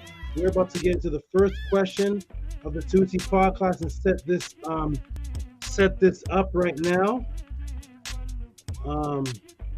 Shout out to everyone. Press a 9 if you can hear me. Stranger, I hope you're here. Look for the other brothers to step in. Press a 9 if you can hear me. Okay, wonderful. Everybody ready? We're about to get into the first question of the Tehuti pod class. Are you ready, everyone? Here we go. I see all the 9s. Robert Reyes. Here we go. We're about to get into it. Jody, I see Anema. I see Bean Frank. All the 9s. Eric G with the 9. I see Angela Gates. That did for you, culture. Awesome, awesome, awesome. Okay, everyone, are you ready? We are about to get started. Let me take this off the screen. We got 10 negative 1, which is 9. We got Melkia Wamangu. We're about to get into it. Welcome, everybody, to the Tehuti Pod class. We're about to get into the very first question for all those who may have just tuned in to the Tehuti Pod class or stepped into the room, the chat room. I once again will put the question on the screen that is setting up the very first question of the Tehuti Pod class, and that is coming from the good brother STRANGA Sandoval. And the question is knowledge and application of math and triangulation part of living ma'at? Didn't Pythagoras get his formulas from Kemet? And of course, everybody is welcome to send the exact questions that you send me. Send them to all the other YouTube teachers, all the Kemet brothers, and let's see what kind of answers you get. We focus here on knowledge and information because all the other slander and all the other things are just actually distractions. Like I was saying, the distractions, like when a car crash happens, everybody rushes out to it because of our reptilian brain. We actually like destruction and chaos. So run up to the car crash faster than running out to watch somebody help an old lady across the street, or run out to the fight faster than that. And everybody knows it's a 100% complete fact. We will watch a fight on the street before we watch somebody help a child walk across the street, because we like chaos, unfortunately. So the other channels that have all the chaos in the argument, those are known distractions to get you away from the fact that, hey, you're not answering any questions. Hey, why are all your classes about somebody else? This person versus this person. This person's against this person. This person breaks down this person. This person exposes this person. And you're a Kemetic priest and you're a teacher and you're into Kemet. Where are your classes on what the Kemetians taught? Without talking about anybody else. Don't talk about anyone else. Just talk about what you stand on. Do a class on that. But they can't because they actually are not one with the knowledge. And here we go. Are you ready? Here we go, everybody. Let's get it started. Let me go to where the question is right here. Oh wow, there's so much. Oh wow, this is ooh-wee. I may have to take a break while answering this question. My moderators here, there's a team here. The Hati come in, there's a scribe in. Let me see them come in the room. Where are they? Are they here? Shout out to you, brothers, if you're here. Hope you're safe, wherever you all may be. All right, here we go, everybody. Let's get into the question of the Tehuti Pod class. Ready? 1, 2, and 3. Boom! Beautiful questions arise. What does the triangle have to do with living in Ma'at? Did Pythagoras get his math from Kemet? Once again, welcome to the Tehuti Pod class. We're only here can you send in diverse and a diversity of questions with reciprocity, support, and you will get a personalized mini movie documentary in the form of an answer that will blow your mind while simultaneously removing the matrix. Let us begin. I'm going to do this for a minute. Into this part of the screen. Go over here and actually turn the music down just a little bit, and here we go.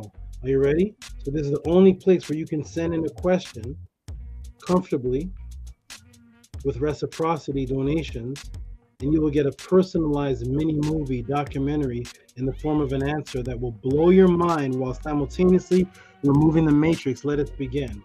And that is why so many people are interested in the Tehuti Pod class, even though the answers may be an hour. It doesn't seem like an hour, just like when you're watching a movie, because you're enjoying it. Let's enjoy the knowledge as much as we enjoy the Avengers and Spider-Man. Here we go. We see, quote unquote, triangle symbols used to attract us everywhere that we go. Have you all noticed that? Triangle symbols are used to attract us everywhere that we go. In school, it's everywhere. On logos, clothing lines, gas stations, chocolate bars, the cars that you drive, even the shoes that you wear. The archetype triangle seems to echo throughout all of them. Let's interact. Where is the triangle in your car symbols? Anybody know? Where's the triangle, everybody, in your car symbols? In the shoes. Anybody know of a triangle on shoes? What clothes has triangles? What gas stations? What stereo systems? It's on all of your, it's on your clothes, it's on your shoes. It's all over.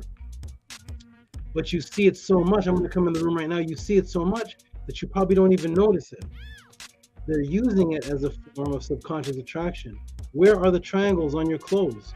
On clotheslines, there's certain clotheslines that only have triangles. There's cars. Their logos are triangles. There's gas stations, but why? Why is this the case? Why does this have to be? Right? Guess, we got guess. Hazard lights, that's right.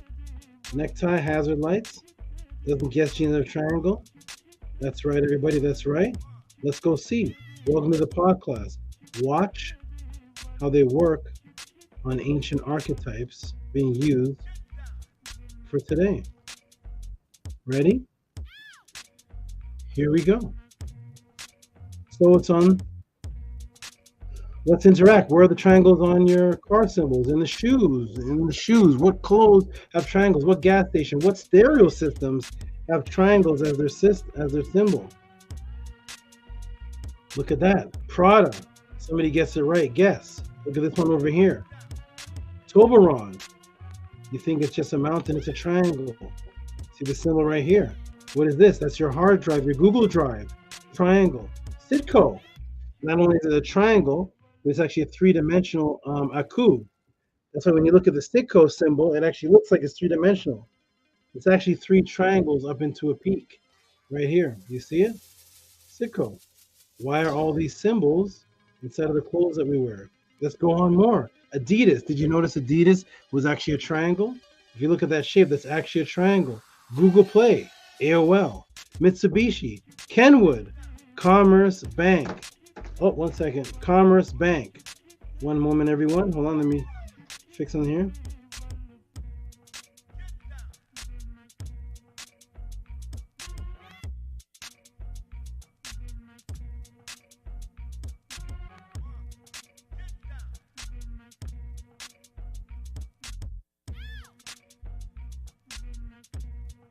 Rahul to you, peace to you.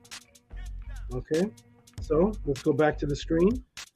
Delta Airlines, Commerce Bank, Kenwood, Mitsubishi, AOL. It goes on, everybody. Hyundai, Aston University, Florida Public Utilities. What is the obsession? There's 100 more, and I can't run the whole podcast on all of them. What do you notice coming with all of these businesses? What do you notice in common with all these businesses that are coming? In common with all these businesses. Let me break the matrix for you. They all pertain to your survival. Do you all notice that? They all pertain to your biological imperative triggers: food, clothes, gas, transportation, banks, money, survival, universities, where you go to qualify for a job, survival, the utility companies, survival, all companies triggering in your subconscious the association of living with the triangulation. Living with triangulation, all these deal with your biological imperative and survival. That's what these are all based on: the clothes that you wear, the food that you eat, the gas, the plane rides that you have to take, the utility companies, the universities, the cars, the shoes that are on so that you can walk to places. They're all survival companies dealing with your personalized trigger to survival. And they all deal with living with triangulation because they use the triangle as a symbol for these survival biological imperative companies. Remember the question sent in to Tehuti? What was the question sent into Tehuti? The question sent in is knowledge and application of math and triangulation a part of living in Ma'at? Boom! A particular image used for magical effect on you today, the triangle, an ancient archetype which triggers the reptilian brain and so the dopamine and biological imperative of survival and food. The triangle associated with quote unquote living. What do they show you in the medical clinics as a quote unquote scale to a healthy diet that can help you live? Is triangulation associated with living in Ma'at? It was. And because of that, they knew that it sparked the biological imperative and that they use it for your living survival biological imperative triggers of today. So when they create the healthy scale that can help you to live because you need to eat, well, let me take you right to the Mayo Clinic. Hey, look at this. What's this? Mayo Clinic. Tips for using the pyramid. There's your survival symbol of a healthy diet from the Mayo Clinic, and it has to be a triangle again. Did you all ever notice that? And they literally call it the pyramid. Healthy eating doesn't have to be hard. Practice these fundamentals based on the Mayo Clinic Healthy Weight Pyramid wherever you go. Did you all ever notice that? Pyramid for eating. The shoes, the car, the airlines, utility companies, the universities, all that deal with your biological imperative and quote unquote living situations, especially food. So even the diet is a triangle coming from the medical clinics. Let me come into the screen a second. Do not let these black atheists fool you. Don't let atheists fool you. Don't let them make you believe that the scientists, the clinics, the universities, the teachers, the multi-billion-dollar companies don't believe in ancient archetype magic. Don't let them tell you that those business company owners are atheists. They believe in magic and they use it. Why would a Mayo Clinic be using the word pyramid? Why does that even need to be used? You're a doctor. Why do you even need to use the word pyramid? Why can't you just say the Mayo Clinic health chart? Why does it even have to go in a pyramid shape? Is the food you eat, does it automatically go into a pyramid shape? It's like, let me put the grapes over here, and then we're gonna put the burgers over here, and we're gonna shape it. Is that how you shape food on your plate? Is that when you're making your diet plan, do you write it in the shape of a triangle? Why is it even in the shape of a triangle? Why is it even associated with pyramid? Do not let these people fool you. They all follow Ma'at and Kemetic archetypes. They all use the magic, all and every single one of them, while deceiving you to make you think that you're spooky if you want to use it. Welcome to Tehuti Podcast. So here is the medical pyramid. You see? Here we go. So boom, the pyramid triangle associated with life, living. What was the step pyramid? What was it? Well, they associate the pyramid symbols with life and living. Well, it was a tomb called the Aku, the Aket, with the first writings in Earth history about what? Everlasting life. If you live in Ma'at, as I will show you now on the east wall gable, utterance 273 to 276, line 412, note the shape this utterance is written on. So let's go to the utterance and look how they wrote it. Look at the shape that it's written on. These are the utterances right here. And it's written in the shape of the triangle. It's written in the shape of the pyramid because the pyramid was the original book of life.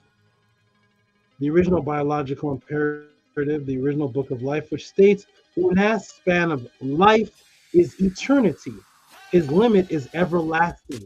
In his dignity, if he wishes, he does. If he wishes not, He does not. Means that he's in full control as a netter. His magnetism, you know, when they say use the law of attraction, well, here's where it came from. That's why in the beginning of the Secret movie, it shows the people getting the knowledge from Tehuti inside the Aku. Watch the first 40 seconds of the Secret movie, slow it down, and you'll see them in the Aku, and you'll see Tehuti there giving them the knowledge. In the background is an image with a 6-pointed star. That was a star of Tehut, the 6-pointed star. The Tehut, because the letter T was also a soft D, so Tehut became Daud, and Daud is David. So the star of Tehut became the star of David. Daoud or Dawid, there you go, right there. He is, this little extra jewel from Tehuti, he is in the region of the Aket, that is the name of the pyramid, eternally. So the whole Aket is about eternity and everlasting lifespan. Forever. That's that shape right there. Yes, a magical mathematical shape.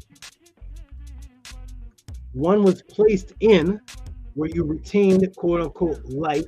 You're in the triangle to obtain life that represents Ma'at, an area where the Ka and Ba were transformed to receive food, biological imperative, where you were preserved, life, biological imperative. Oh wait, on the list of magical modern symbol used today to represent biological imperative, life and food, you had Kenwood, Tehuti. That's a speaker company, isn't it? How does Kenwood, having the pyramid triangle, associate with magic, food, and preservation? See, you notice? Because a lot of people saw that when I first started the class. Said, look, all these symbols here are symbols of biological imperative. The shoes, the cars, the utility companies, the banks, the universities, and all of a sudden, boom, I have Kenwood, which makes speakers. Like, what does that have to do with biological imperative, Tehuti? We got you now, Tehuti. We got you. That's a speaker company. That's not biological imperative. Why do they have the pyramid? That's a speaker company, isn't it? How does Kenwood having a pyramid triangle associate with magic, food, and preservation, which is what the Aku, the step pyramid, was about? Magic, your car receiving food, and your body being preserved so that your car can enter into the afterlife. You will get that answer only here at the Tehuti Pod class. Let me break the matrix. Here's Kenwood. Look at it. Right over the... Let me break something down for you all. Let me break this down. Because I'm a magician and because I've spent over $30,000 to learn from the magicians, the masters, and I understand the powers that be learn from magicians also. We understand the symbolism. I just take it back further than the modern day magicians, back to Heka and where it was originally taught. Understand, what is the Ka? Here's a little jewel for you. The Ka is this symbol right here. It means the double. We're going to talk about that in another question sent in. The Ka is the double. The double what? What is it a double of? What is the Ka a double of, everybody? What is the Ka a double of? What is it? You have you in the physical, and the Ka is what? The double of you. That your Ka rises in the step pyramid and with the Per Em Haru. It is the double you. That's what it is. Literally what the Ka is. It is the double you. You understand that? The W. It's a double principle. The second dimension realm, the double of this realm. The Ka is the W.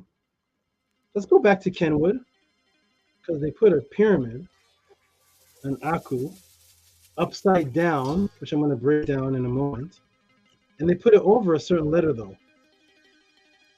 Oh, let's go see. Tehuti, you're making this up. Tehuti, you made Kenwood. You funded. You did it. There it is. KENWOOD, and the pyramid is over the W. It's within the W. Turn those upside down, and that is the pyramid. That is the W. That is the triangle, and it's over the W. That is what this was about.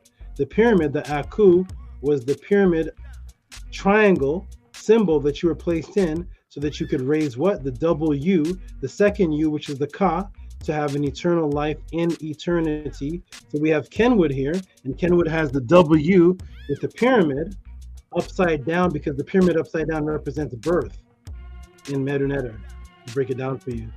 The pyramid upside down represents birth. We'll get into that, or what you're born out of. So there's the pyramid over the Kenwood. Is this anything to do with magic at all? Let's see. What will you learn here at the Tehuti Pod class? Tehuti Pod class, one of the magicians, so I know what magicians do. So here we go. When you think of electronics, we think of a multitude of Asian names. Hayachi, Hachi, Hachita, Hachichi, Hatachi, Toshiba, Samsung, Sony.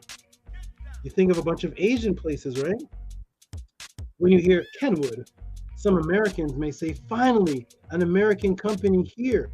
An American company, and here begins the psyops with magical intent. What if I told you Kenwood is a Japanese company? Like the rest, except the name was chosen as a subliminal combinant name to signify life and knowledge of magic. No, Tehuti, you're pseudo. Okay, guess where the headquarters of Kenwood is? It's in Hachio. Where is that? It's right here, Japan. There's your Kenwood. So it sounds like an American name, doesn't it? It doesn't sound like Hayachi, Toshiba, Mitsubishi. It doesn't sound like all of that. Boom, Japan. It was renamed after the inspiration of, guess what, everybody? A company that sold fridges and freezers where food was preserved. Yes, Kenmore. I want to let you know that the Aku pyramid, where life is preserved, was also the preservation of the rebirth of consciousness, knowledge, where you receive the Ak, Uja Seneb, life, health, strength, where you held that magical staff called the Hek, meaning power and magic. With the triangle pyramid, let me break the matrix.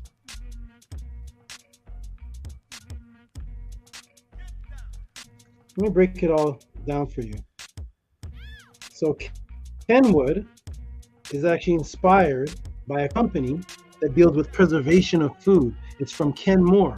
When you look up the history of Kenwood, guess what you find? Here it is, Kenwood. There's the pyramid over the W. The name Kenwood was invented by Kasuga as being a combination of Ken, a name common to Japan and North America that had been tested and proven acceptable to American consumers, in the name of Kenmore appliances, and wood, referring to the durable substance as well as suggestion in relation to Hollywood. Boom, even down to the Hollywood, the magical staff principle. I think I did a class on Hollywood. If not, you can send a question on it. But the magical staff principle of the Holywood, or the Hollywood magical staff principle. What about the Kemet reference to obtaining knowledge, consciousness of life, health, and strength? Ankuja Seneb, which is what the triangle pyramid was all about. In the triangle, how does that tie into a Tehuti? Well, remember, they said they chose Ken for its American-Japanese significance. What does Ken mean in both languages? Anybody know? What does Ken mean? To know.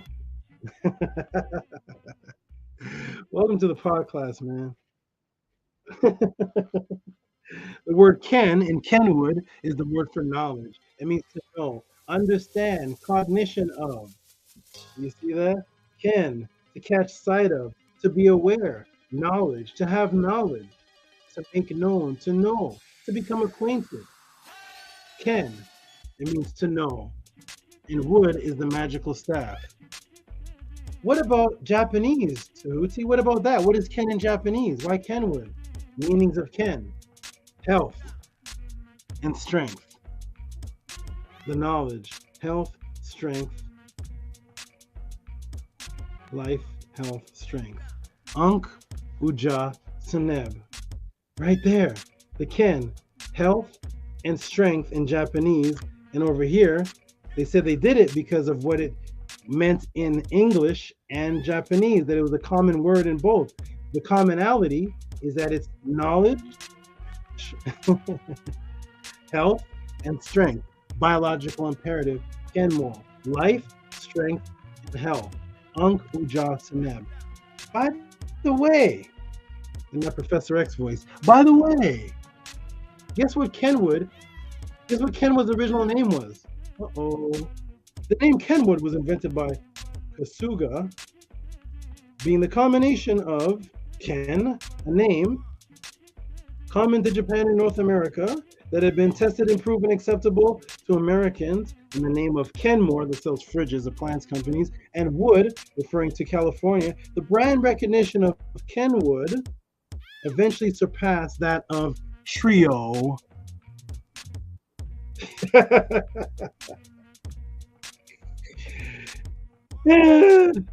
And in 1986, Triangle, bought Kenwood and renamed itself Kenwood.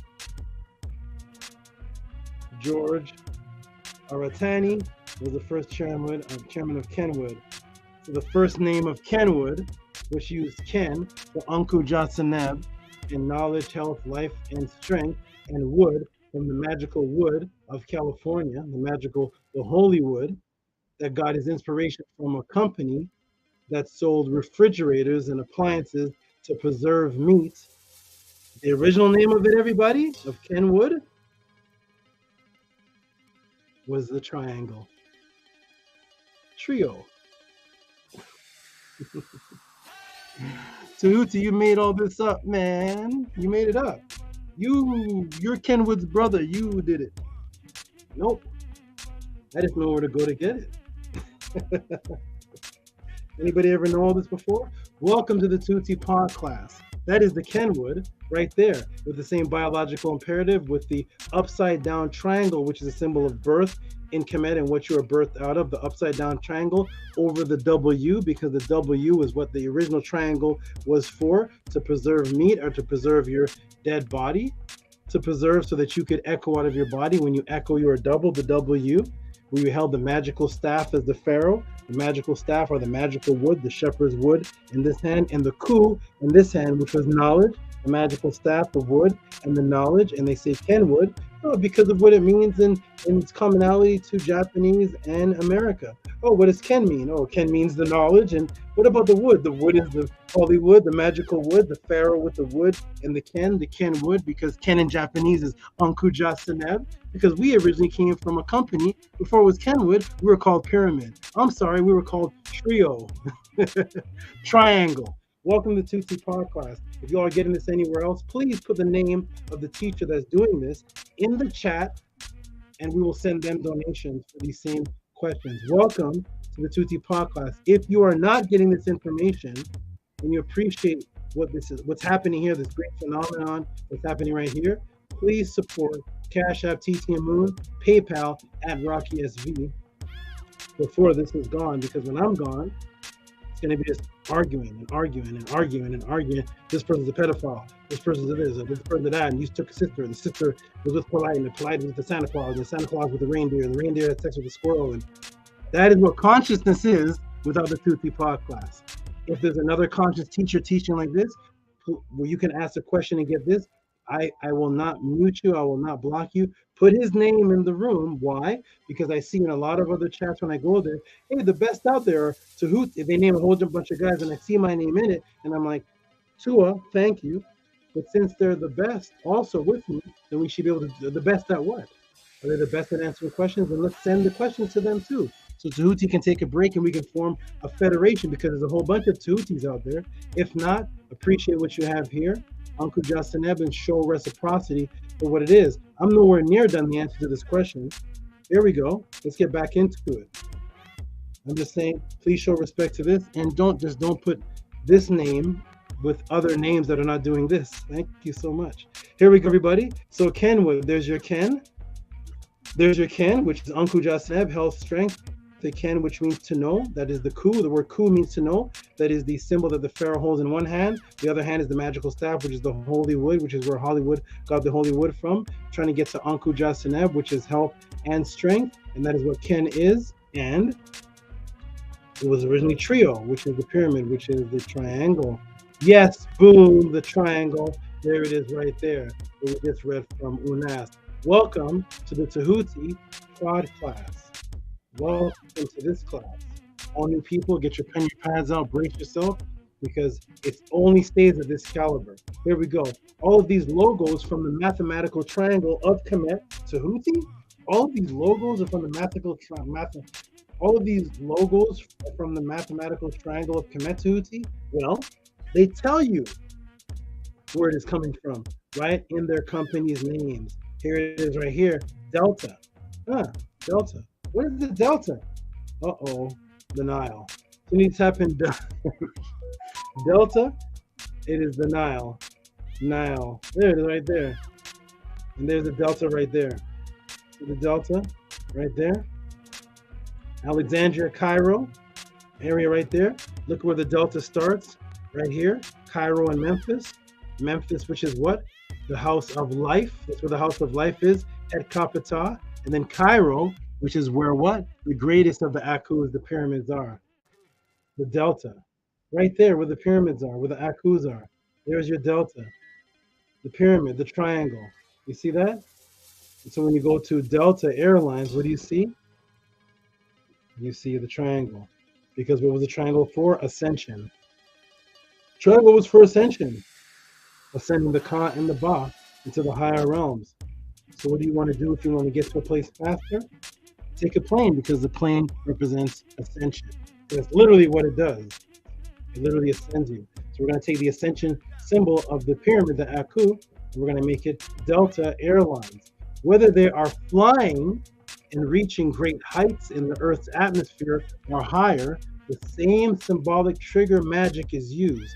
Have you ever heard of Space Force Operation Command? Well, here it is. United States Space Force Space Operations Command. Well, guess what else they're called? United States Space Force Space Operation Command. Fact sheet. Space Delta. With the Aku. This is Tehuti's Aku. With the 36, 36, 72. 72 angles, 36, 36, 72, because 36 and 36 is 72, and it's the Tehuti triangle found throughout Kemet. And it is the Delta fact sheet. For the United States Space Force, do not let them fool you. Do not let, when you wear your Kemetic symbols, and they say, you all are spooky, and you all are caught up in the past, and why you were wearing the Ankh, and the Ankh, why you wearing the Ankh and the pyramids, and why are you wearing these, can you please go ask Delta Space Force why they are doing it? Don't ask me. Don't ask me. Don't try to make me seem spooky. Don't try to make me seem anything. Go run up in NASA. Run up in. Go just bust down the doors. Run up when you see NASA coming through your town. Run up in the Space Force and say, why are you wearing the, why do you have this, the Delta, the symbol of the pyramid, and you have the Sphinx, and what do you do? Ask them. You won't ask them because you fear them. But you don't fear your fellow black man. So you'll ask them and make videos about them. Tehuti's spooky and he's good at Egypt and he's caught up in the past. Yeah, so is Delta Air Force. Silly man. Is the Kemetic triangle of Ma'at, there it is. There's a Kemetic triangle of Ma'at again.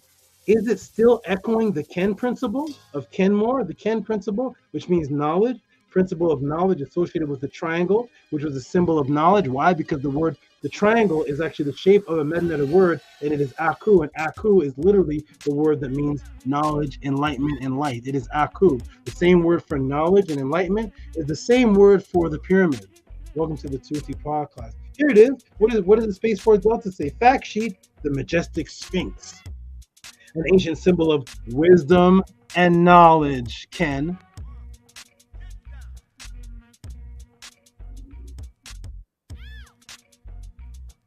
The majestic Sphinx, an ancient symbol of wisdom, knowledge. The Aku challenges an NSIC analysis will solve is invoked out of pride and organization and traces its root back to the earliest days of aerospace intelligence, because the symbol is a symbol of wisdom and knowledge and the majestic Sphinx. Boom! Both Delta and the Space Force tell you where it's from. The followers of Ma'at. Oh, did I show you the other side of the fact sheet? There it is. Oh, look at that. Mr. Atheist Man, run up and back. Go set up a debate with Delta. Go set up a debate with the Delta Command. Go set up a debate with NASA. Let's see how that goes. Go set up a debate with the Space Force Operation Command. Let's see how that goes for you. Okay? The Sphinx, Pharaoh preserved within the triangle, representing knowledge, wisdom that led him to life, health, strength for his rebirth. And what are you birthed out of, everybody? What are you birthed out of? Let me go to the room. 1 second. I'm going to come off the screen for just a second. Type in the room. What are you birthed out of?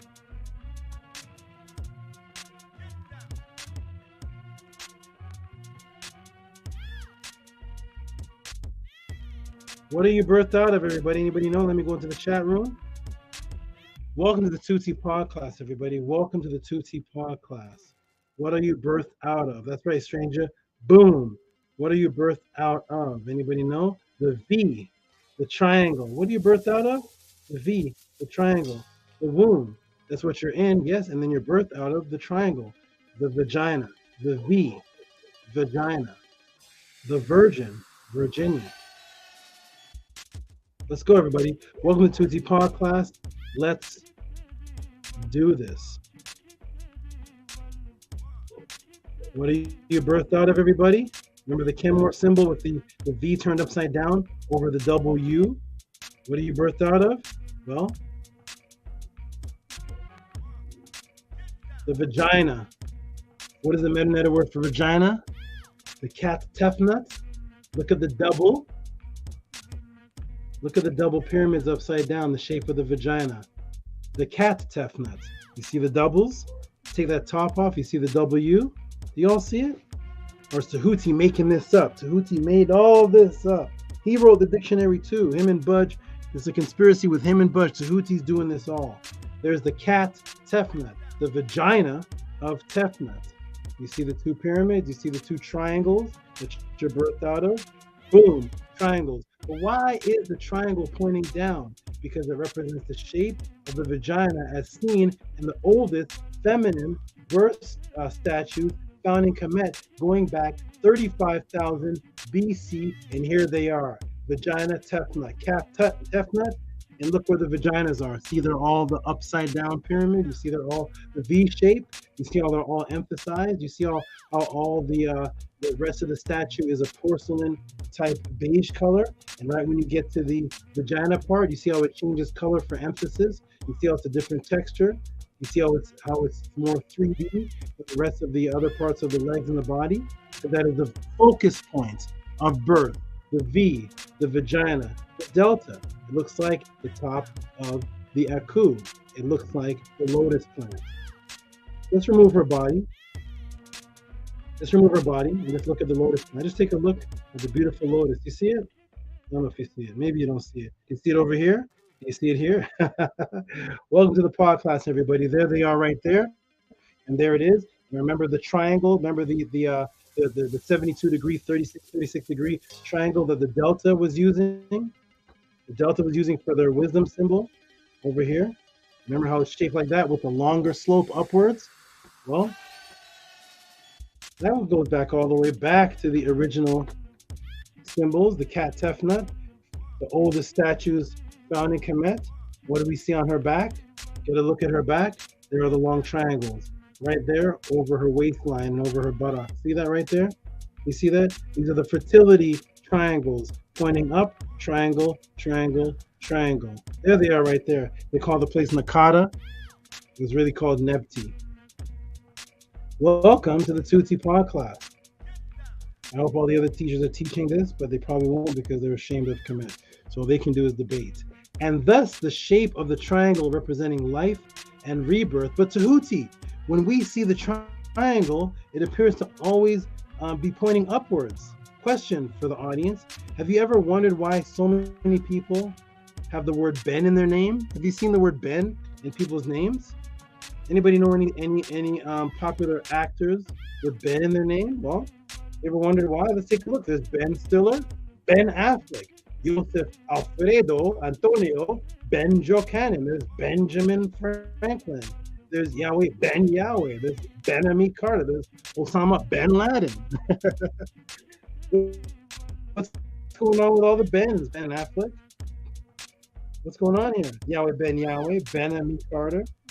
What's going on? What's happening over here? Alfredo Ben Johannan. What's happening? What's going on? Benjamin Franklin. It's a form. It is from the other direction of the triangle in Kemet, the one pointing up, which represents erection of the penis rising. How was that, Tehuti? If you look at the image of Asar in his resurrection, you will note that he is on a slope, which is, yes, the triangle. His phallus is erected, which is the root word of resurrection itself. It is the head of the phallus. It is the microcosm image of the same triangle. Get a good look, everybody. You see Asar on that triangle right here? That's the word Ka. That's an actual word right here. It is the word Ka, which means resurrection. He's on it with his penis resurrecting. Asar Min, and that's of resurrection. We are truly the best. Our ancestors are truly the best. When you take that penis right there, and you actually take the head of it, look how strange that penis head looks. If any of you men ever seen your own penis head, or ladies, if you ever seen your man's penis head, that looks kind of strange, doesn't it? Look at that. It has the point up here. Do you see that right there? Do you see that? Well, let me blow it up for you. Boom. Do you see that? The triangle. Right there. It is a triangle shaped. That is the same triangle that he's laying on. Do you see it right there? The slope? The slope is the same as the penis that he's laying on because it is the word Ka. Okay? It is a point pointing upwards. Guess how else you write Ka, which is resurrected consciousness. There it is right there. Boom, Ka. One side or slope of the triangle as the step pyramid. You see it, everybody? There's the word Ka right there. You see it right here? Ka.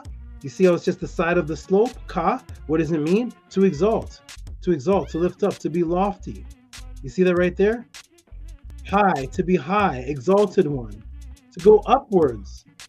That's the word Ka. That is what the Ka does. It resurrects. That is the side of the step pyramid resurrecting upwards.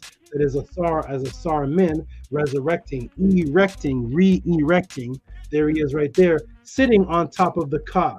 Did anybody ever teach you that before? That this is what Asar is laying on, is actually the word itself for resurrection. That is the word right here, Ka, right there. That is the slope, Ka, resurrecting, exalting. Boom, the triangle, the rebirth of the sun, which is sun, S-U-N, which was U-Ben, to erect, rise, Uben, Uben Ra, to rise, because the only way you rebirth yourself as a male to give birth to a son was to first get an erection. Thus we see the word Uben means to rise in the Per Em Haru line 1. And there is your Ben right there, Uben, Uben Ra, Tua Ra, Kef is what me and my goddesses say every morning when we wake up. Tua Ra, Kef, Uben, F, M, Kut, Aptit, and Pet. Adoration of Ra, when rises he in the horizon, eastern of the heaven. See the Uben, the Ben right there? Uben, which is rising, resurrecting. Thus, the pyramid triangle, which represents the top of the phallus, rising to give birth to a son, is called Uben, also called Ben. And there it is right there. The Ben, the Uben, the Ben stone from the pyramid, Amenemhet the third, in the Egyptian museum that is in the Delta, in Cairo. And there is Ben. Do you see that there? Ben, the sanctuary, the obelisk, top of the pyramid. You see it's long. You see it's the long risen one. It's the one with the longer point, the same one that the Delta Space Force is using. You see that? Because the resurrection is the top of the pyramid, the penis head, the Ben. Woo-wee. Guess what the Bible and Quran's word for sun is, everybody? Uh-oh. the biblical word for son, then becomes Ben, son of. See that? Ben. Why is that? Well, this answer is, I was shivering when I put this together. I was hot. I was shivering, cold and hot at the same time. I said, is this only for Stranger and the real big supporters get all of this? This is not an answer. This is a movie. Ben, because Ben is the resurrection, the rising. What's the story, everybody? The story is Ra rises out of what? What does Ra rise out of in the Kemetic story? Ra rises out of noon, because you see the sun resurrecting, Uben, Ra, resurrecting over the horizon, which is over the waters. So you see it coming out of noon. So symbolically, it is Ra. Physically, literally, it is Ra coming out of noon. Literally, it looks like the sun is coming out of the water. So when they stole it and put it in the Bible and created their fake Hebrew language, what do? They took the word Ben, which was Ra rising out of the waters, Ben, the stone, the son of, Ben, Uben, the resurrected rising one. And let's go back to the word that makes up the word Ben. There's another word. Ben is B-N. Did you know that? Ben, because there's no vowel in the middle in the Hebrew. So Ben is Ba and another letter, which is N. Let's see what it is. Let's see what Tehuti's making up now. What is Tehuti making up now? Because Tehuti also invented the Hebrew dictionary. So let's see what Tehuti made up. Well, look at this. From Bet, Ben, and Noon, heir, posterity, Benjamin, son of the right hand. You see Noon right here in the Hebrew? That's what Ben is composed of. The Uben Ra rising out of Noon. We have an answer for it, an explanation for it in Ma'at. Do you have an explanation for it in the Hebrew stories? That is the problem. Don't give me your theorize. Don't give me, 18 million years ago, the Manu people in the antediluvian. Don't give me your theory. Give me what the ancestors said. The ancestors said in their writings that Ra is Uben, Ben, coming out of Noon. The sun, S-U-N, coming out of the waters Noon. So he is the birth, he is the heir that comes out of Noon. That's written by the ancestors. You, Mr. Hebrew man, you have the word Ben, which means son of, and it's composed of B for Ben, and Noon, the name of the Kemetic god that Ra comes out of, and you literally say in your dictionary, Noon is heir. We're talking about a family bloodline. Use only the writings of your Hebrew to explain that. Don't explain it to me in your theory to the antediluvian and the diluvian, the theory to see what happened to the Manu and the Shem Janda. Don't give me that. Quote Abraham for me and explain this. Explain the Noon from Hebrew writings where I could just read it. Because I can read in the Kemetic writings where Ra comes out of Noon. So it makes perfect sense. The sun comes out of the water. One is Ra, one is Noon. He's also called the Uben, symbolic of the Ben stone going up into an ascension. That is all throughout the story of the writing. What does it mean in Hebrew? That's why the debates are always won, because I go, you can't debate the ancestors, you can debate commentary, but I come to represent the ancestors, and that's why I just gave up debating, because I was like, I keep winning this because we're actually debating the answers, not debating me. You're trying to debate a theoretical thing that you're making up from what our ancestors actually said before you were born. You can't make up anything better than what the ancestors said about themselves, and no Hebrew writing explains Ben and Noon. None of it. None of it. Only your talking does. Welcome to Tutti Pod Class. Boom. Welcome to the Pod Class. Here they are. Ben Stiller, Ben Affleck, Yahweh Ben Yahweh, Ben Yochanan, Benjamin Franklin, Osama Ben Laden, Ben-Ami Carter. The consciousness of the followers of Ma'at and the science of the Ma'at triangle influence the entire world to copy. Okay, here we go. As I will show you for the first time in the Taurine Papyrus, 1186 BC. The papyrus dates from 1186 to 1069 BC. It was discovered in the early 19th century, the Taurine erotic papyrus. And what do we see in the papyrus? Can you all make that out? It's a little hard. It's kind of hard to make that out. Let me clarify it for you. Uh-oh. Uh-oh. What are we looking at? What are we looking at here, everybody? We see the woman with her legs open with the upside down triangle. And it looks like she's sitting on the Ben stone. And now you understand why, because it symbolizes the top of a penis head to impregnate her. So here is your triangle pointing upwards and your triangle pointing downwards. Biological imperative. Let me make it even more clear for you. Boom, there it is. Taurine Papyrus, 1186 BC. Our information is explained by what the ancestors drew and wrote themselves. Boom, biological imperative. Love making, the triangle again. Two triangles interconnecting, the symbol of life in Ma'at. You see that? The triangles represent life in Ma'at. Literal life. Stranger, you asked a good question. Oh, speaking of Ben, Hebrews, making love, life, what is the most popular Hebrew symbol? What's the most popular Hebrew symbol? Could it be two triangles interlocking? Could it be? Could it be? Is that not the most popular Hebrew symbol there is? So, speaking of love, making love, life, triangles, there's the Hebrew symbol right there. Two interlocking. Note I have interlocking in quotations. Make note of that. Two interlocking triangles. Note the word locking. I will get back to this to blow your mind. I'll get back to this to blow your mind. To us, when we created it, as I've just taught you, with the vagina and the phallus, two triangles symbolizing life in Ma'at, in the state of making life, love, making life. But for now, tell us, what is it called? Yes, the Star of David. Guess what David means, everybody? Uh-oh, let's look it up. David. Hey, David. What does David mean in the Hebrew? Bed of love between sexes. Let me come to the room, man.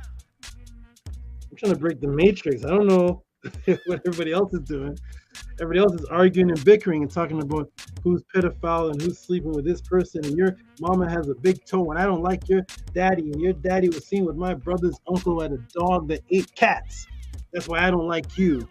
That's what they're doing on the conscious channels. Here's what we're doing here. Welcome to the podcast, and please support what it is that you only see here. Again, I open up the room. If you see anyone else doing this of this caliber, of this quality, from a question, please put their name in the chat now. Don't put my name with them in other chats and say, yeah, the best are Tehuti and such. No, put the name in so I can go see, because I want to build with my fellow colleagues are out there doing the same thing. Let me spread the love and let me invite them to the panel, and we can start answering questions together and breaking it down. If their name exists, put their name in the chat. Put the name of the channel in the chat, and I'll go there as a humble student and say, could you explain the triangulation and the triangle, how it ties into Ma'at, and see if they do this. If they don't do this, please, again, do not put my name with them. Just please don't. And if you do, then bring them to me so we can build with them. I want to put my name with them, but I don't believe that it should be done. So here we go. David, the Star of David, the two triangles of lovemaking. When you look up David, it means sex between sexes, bed of love. Fill with love. Oh my gosh, boom. Love, sex, Star of making love. Two triangles straight from Kemet, and the story of the Sar, men, to create Ben. There it is right there. Cat Tefnut, the triangle pointing down, which is the vagina, seen back far back as 3500 BC, with the vagina pointing down, that's the V pointing down, with the Ben, top of the penis to impregnate the vagina, with the vagina put them together, and they're interlocking triangles because they're the star of love making. Explain it in the Bible. Explain the Star of David from the Bible. Don't give me what you say. You see the Star of David, what it is, and you see the antediluvian, and it came back, and the diluvian came back, and 35 million years ago, you see extraterrestrials came back, and it didn't came back, and it came back. Don't give me that. Open up the Bible pages and show me Star of David with an explanation from the prophets saying what they said the Star of David was. Don't give me your stuff, because I see all of you captains and I see all of you other people wearing the Star of David. I see everybody wearing it. Okay, wonderful. Break down to me what Abraham thought of the Star of David from his words. You can't. Why? Because you love the lie. You love it. You love it. You love the lie. Here we go. We're here to break the matrix. That's why I am here. I don't know why everybody else is here, but this is why I am here. Well, for the first time in history that I know of, I'm going to show you the interlocking triangles in Medu Neter. For the first time, that directly tie in to producing a child, the Ben. Mark this date, which was going to be June 16th, the class I actually canceled. June 16th was the date I was actually going to teach on this. So mark this date. It is June 30th. If you have seen this in any book or video in Earth's history before this date, let us know. Send us the reference. If not, here it is for the first time in history here at the Tehuti podcast. Remember the word Ben I've been teaching on. So when you see this, everybody, what is it now? June 30th? Oh yeah, the 16th was 2 classes ago. And that's the one I couldn't do. Interlocking triangle. Let's see where it is. Ben. Here's Ben. Pyramidium. What is that, everybody? What is that? Do you see it right there? Do you see the elongated triangle with the shorter one? I want you all to use your eyesight and tell me which triangle is shorter. Obviously, if you take this line and move it down here, this triangle would end about there, or right here. Boom, right there. Which means that this is a shorter triangle at the top than this one is the elongated one because it's the resurrected penis, the Ben. This one is the shorter one because the V that forms a female's triangle is shorter. It's shorter. This is the resurrection one. And that's why you can't see the other side of this triangle because it's behind this one, representing that this one is going into this one. This is interlocking. It's entering. It's entering it.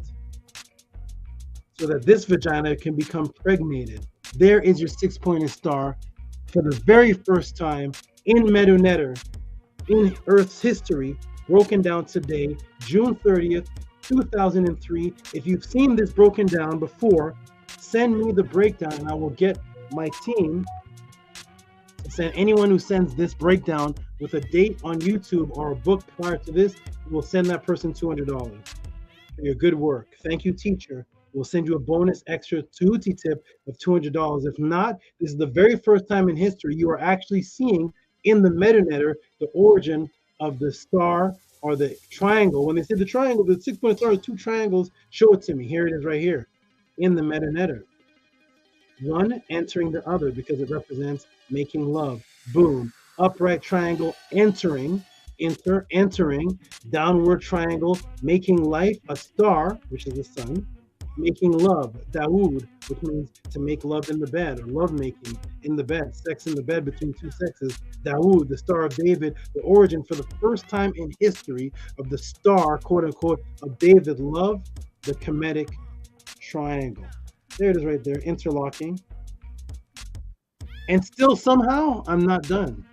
Still somehow I'm still not done. I hope you all really appreciate this because I went all out for STRANGA. Now this brings us to Pythagoras, who many, because remember, I want everybody to know, these questions that you all are sending in, these are not one question, by the way. The reason why some of these answers are they're interesting, but they're long. They're like an hour, 25 minutes, an hour, because I'm actually allowing people to send in 3 questions. This is like, I'm actually answering 3 questions in this one donation. So it seems like one question because we've been marking the donations as a question, but it's actually 3 or 4 questions within one donation. So I'm actually intricately addressing every single question in detail within one donation.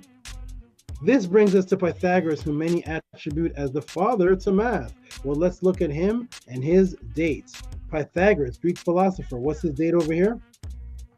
Greek philosopher of mathematician, 570 BC. Here he is, Pythagoras. Does he have any connection to the followers of Ma'at? Because Stranger says, didn't Pythagoras get his math from Ma'at? Well, let me show you what else history states on Pythagoras. Let's go over here, everybody. To the ancient historian Diodorus Siculus reported in his book 1, Historical Library, the Egyptians were also greatly admired by the Greeks. For this reason, Greeks of the highest repute for learning were eager to visit Egypt, that they may gain knowledge of its noteworthy laws and customs, laws, ma'at, and customs. In ancient times, Orpheus and the poet Homer were anxious to voyage to thither, to Egypt, as were many other as well in the later days, including Pythagoras, there he is, of Samos, and even Solon, the lawgiver. Where can you find this, everybody, for research and source? Well, you can find this on volume 12, Harvard University Press, Mass, page 90 to 91, 1933 to 67. Okay, in the records of Diodorus Siculus reported book 1. Here we go for more.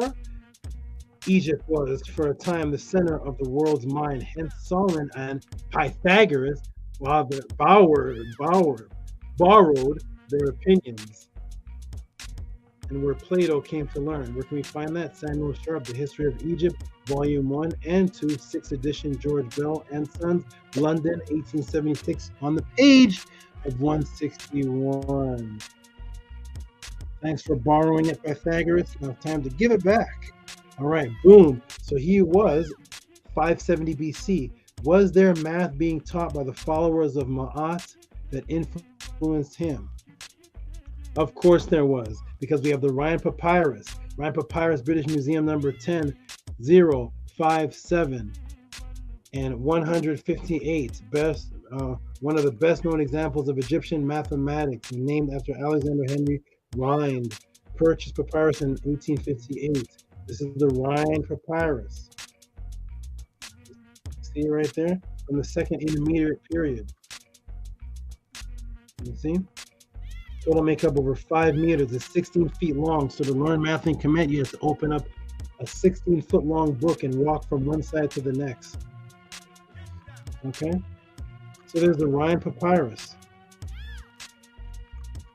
Okay? Going all the way back to 1550 BC. Ryan Papyrus, 1550 BC. There it is right there, British Museum.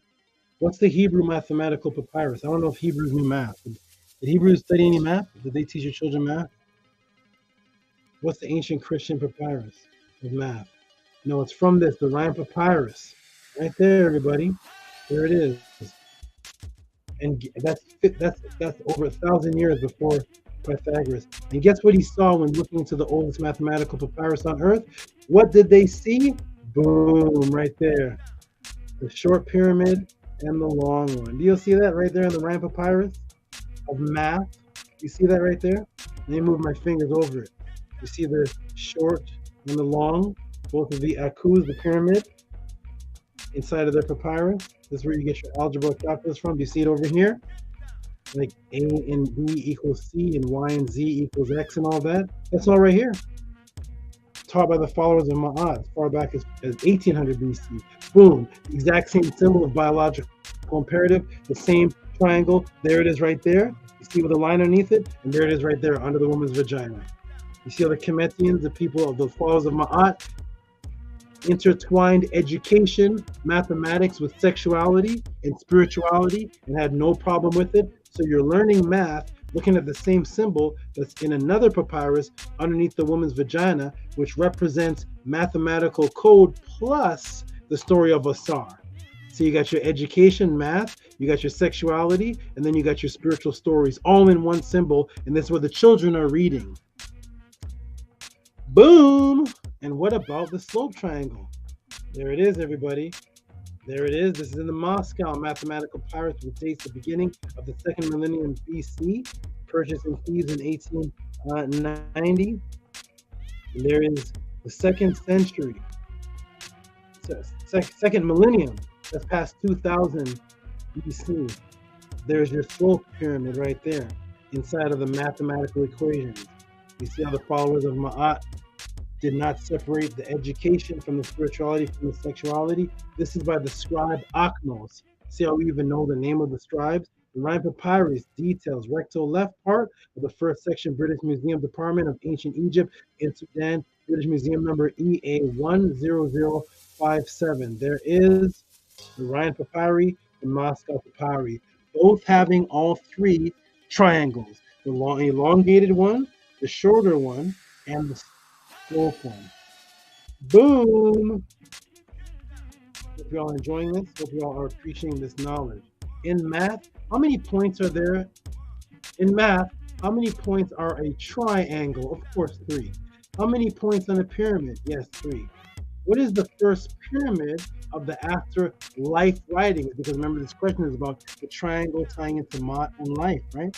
So what is the first pyramid of the afterlife writings? What is it? Ooh, I went all out in this. I made a movie for this question. I didn't know I did all this. Yes, the step pyramid, which represents steps, feet, your walk on the path to Ma'at and to the afterlife, equal life, that you stand on, quote unquote, stand on. All these are words that I want you to remember. The step pyramid, that's the first. We'll go back again. Back right over here. Remember the question that was asked? In math, how many points are in a triangle? Of course, 3. How many points are on a pyramid? Yes, 3. What is the first pyramid of the afterlife writings? That means the first pyramid triangle of the continuation of life. It is called the step pyramid. Note where I have quotations. Yes, the step pyramid, which represents the quote-unquote steps, feet, your walk on the path of Ma'at to the afterlife, that you stand on Ma'at because you have and have continued to life. In Ma'at, again, all within the triangle, all within the symbol right here, the oldest ascension writings on the planet Earth. Here we go, everybody. What is it called? The Ari, which means to ascend, to go up, erection, rise up, ascend, staircase. It's called Ari. This is where they get the word step pyramid from. So all the other Kemetic teach them about the step pyramid. Ask them where do they get the concept of, where do they get the word step pyramid from? What's the meta name for it? It is the Ari, which is to rise up, staircase, stepping up. Ooh, again, the triangle directly communicating the echoed symbolic life of Ma'at. What is one of the ways to spell Ma'at? Right here, right? You see that? Ma'at? What is that though? What is that symbol? Let me take you to the lapis lazuli image of Ptah in the Met Museum. What is it? It is a step. A step, a stand, your foundation, your standards, because you're standing on Ma'at and you're walking, moving your left foot forward. You're moving in that direction. You're standing on Ma'at. That are your principles. What is your principles that you stand on? Do you see the little slope though? Uh-oh, do you see the little slope of ascension? Let me stop. Let me just get on. Let's get on. The step foundation standards, the walk of life, because you can see the truth from Isfet. Look at all those words I have in quotation. A step, a stand, your foundation, your standards, your quote-unquote walk of life, because you can see the truth from Isfet. You can see good from evil. Now the man has become like one of us, one of the gods. Why? Because he knows good from evil? Yes, of course, because that is from Ma'at, which is the word for examination, because you stand upon your foundation and standards, and because you stand on that walk of life, you can see truth from evil, and you stand on it. So that's the word Ma'at, means a standard with a sloping pyramid at the side, and it also means examine, to see something. Another Medu word for examine, which is what Ma'at, is deg, or teg, or taga. Here it is right here. This is the other word for examine, to examine something. So we see here, you're standing on your standards because you can examine, you can see the truth from the falsehood, you know good from evil, you can investigate, examine it, you're on your standard. So the other word for examine carefully is tag. It's tag or tega or deg, because it can be a soft T, which is teg, D, or a hard T, which is teg, same thing. So look, examine, see the I right there? Guess what teges, which has its root in tega, also means? So we have ma'at over here, ma'at, which is examine, which is also a standard, the standard of patawati, standing on. It's the standard right there that you're standing on, because it is your standard of life and your walk of life. That's why people got the concept. What is your walk of life? Where do you think they got that from? They got that from ma'at, the walk, the standard, because of the Ari, the step pyramid. That is the walk. That is the standard, the steps. And then you have examine. So ma'at means standard, and it means stand. It means examine. And tag means to examine. And look how awesome the Kemetians are. Guess what tegas, which is the root word, the word tag means? Your footsteps. The same word for examine in a completely different word in Kemet, which is to examine, is the same word for footsteps, to tread upon, to walk upon. Just like the Kemetians made sure that the same word for examine, ma'at, your standards, your walk of life, is the same word for what you stand upon, which is the same word for examination. So that's when you look up other words for examination, like teg and tega and tegas, you see it's examine, and it's also footsteps, to walk upon. Boom, to follow footsteps. We are the best, meaning our ancestors are the best. And I'm still not done. I can end it right here. I think I answered the question like 20 minutes ago, but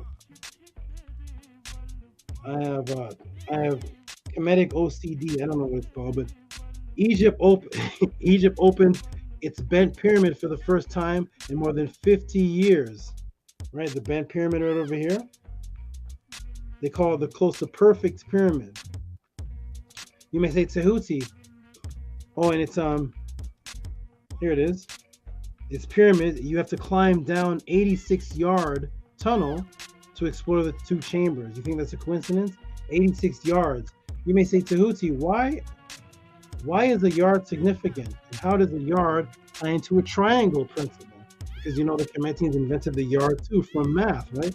Why is the yard the triangle principle and steps? Well, my beautiful students, how many steps are there in a yard? 3. The triangle, the steps, the triad, the trio. That's how many steps there are in a yard. 3 footsteps. 3 making up the 1. Right, Christians? Right? The 3 that make up the 1. Your Trinity. 3 footsteps that make up the 1 yard. 3 that makes up the 1. For you to become a God in the flesh. Boom. A yard equaling 3 steps. The triangle pyramid. Who built the first step pyramid? When you look it up, who built it? Imhotep. That's what. Look it up. That's what you find. There's Imhotep and his beautiful mother, Kor Edu Ankh, the mother of Imhotep. Look at that woman. Doesn't she look like Britney Spears? Doesn't she look like Madonna, right? You see her?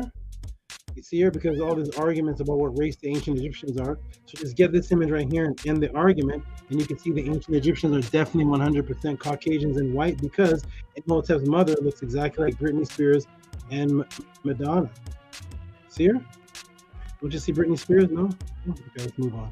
All right, so here we go. Boom, Imhotep. So in modern day research, Imhotep built the first triangle that associated with the underworld and underground. Remember the article we just read? They have to go down a certain amount of yards to get to the chambers of the pyramid. Triangle, 86. Did you know the triangle is not a word? Triangle is not a word. It's a mathematical equation. Let me go in the room. Let me show you for the first time in your life.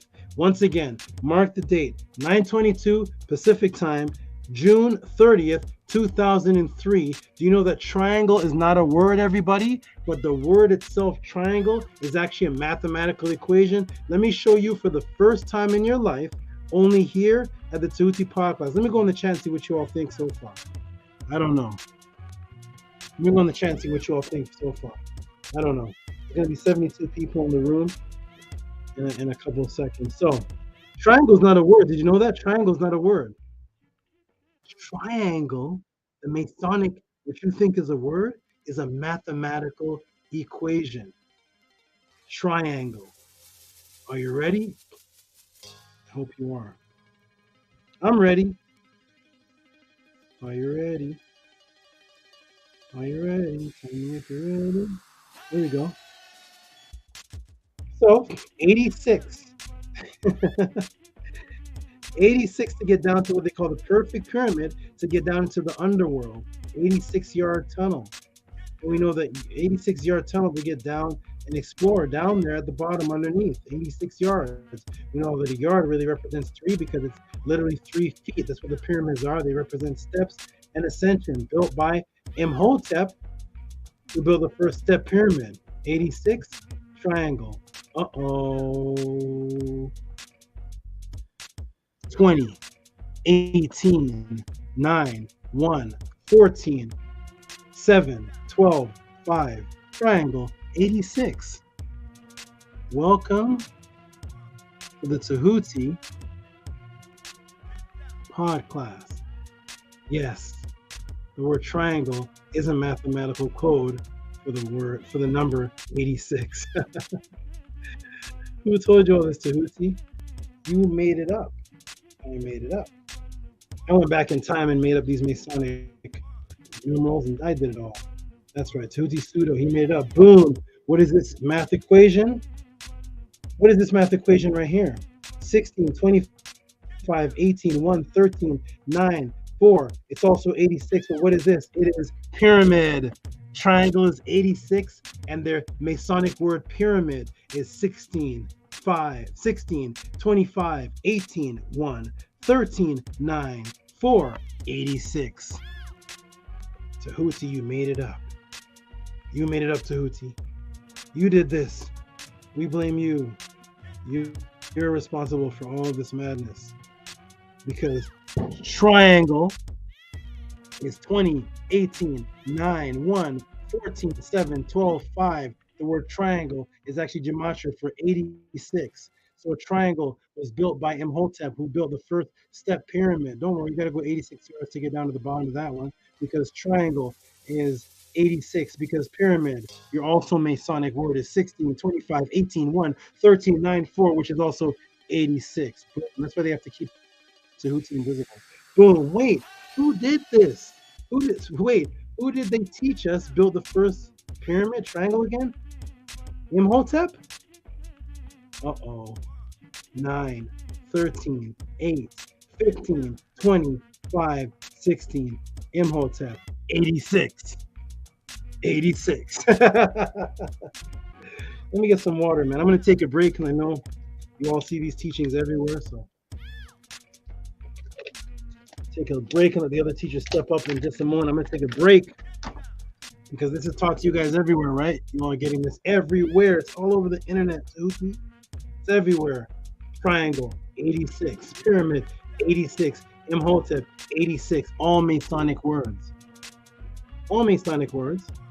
All Masonic words. Imhotep in Metronetta doesn't really have an O in it. Do you think Imhotep in Metronetta really has an E?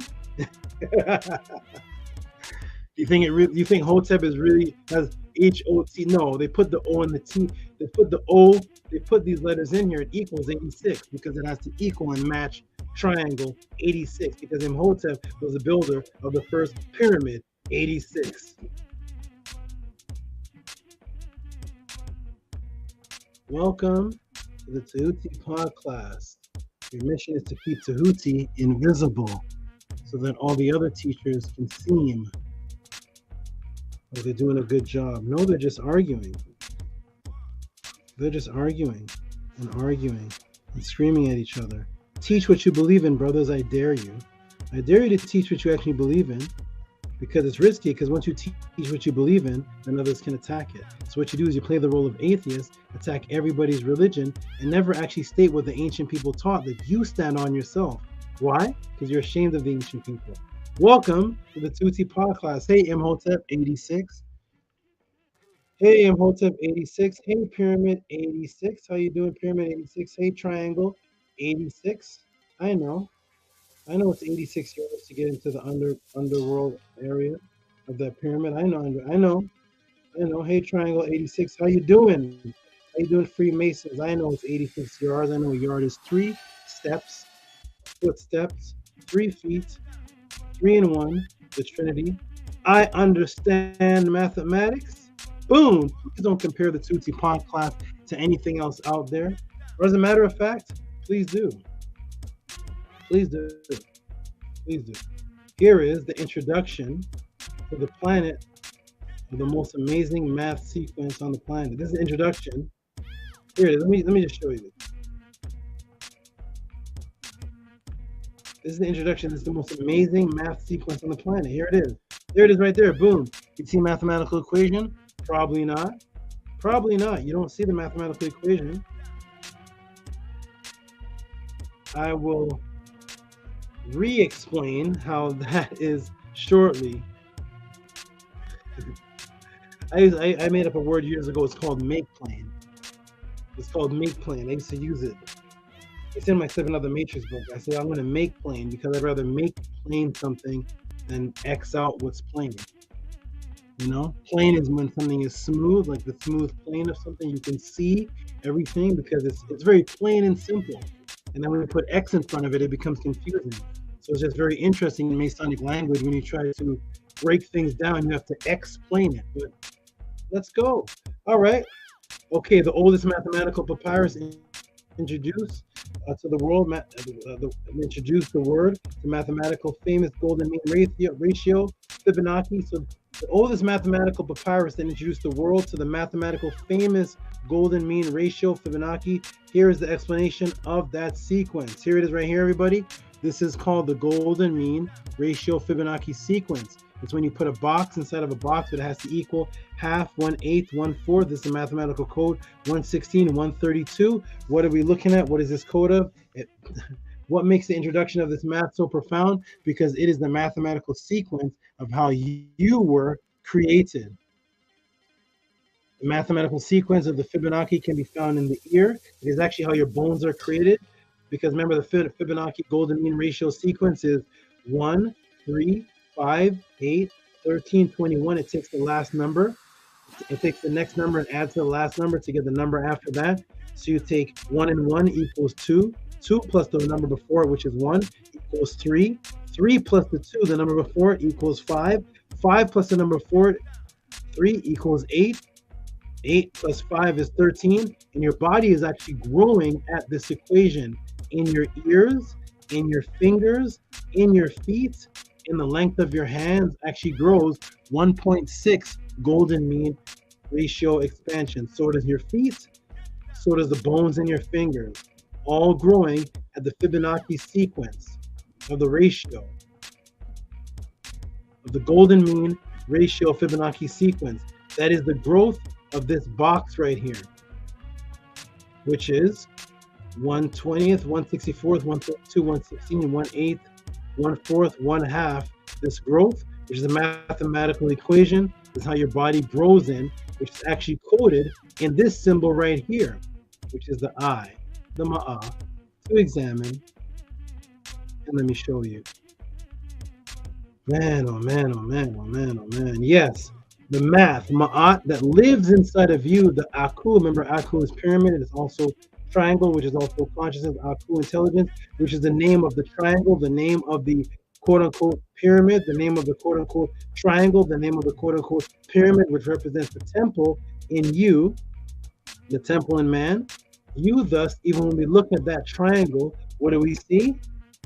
Here is the pyramid, and what do we see in its equation?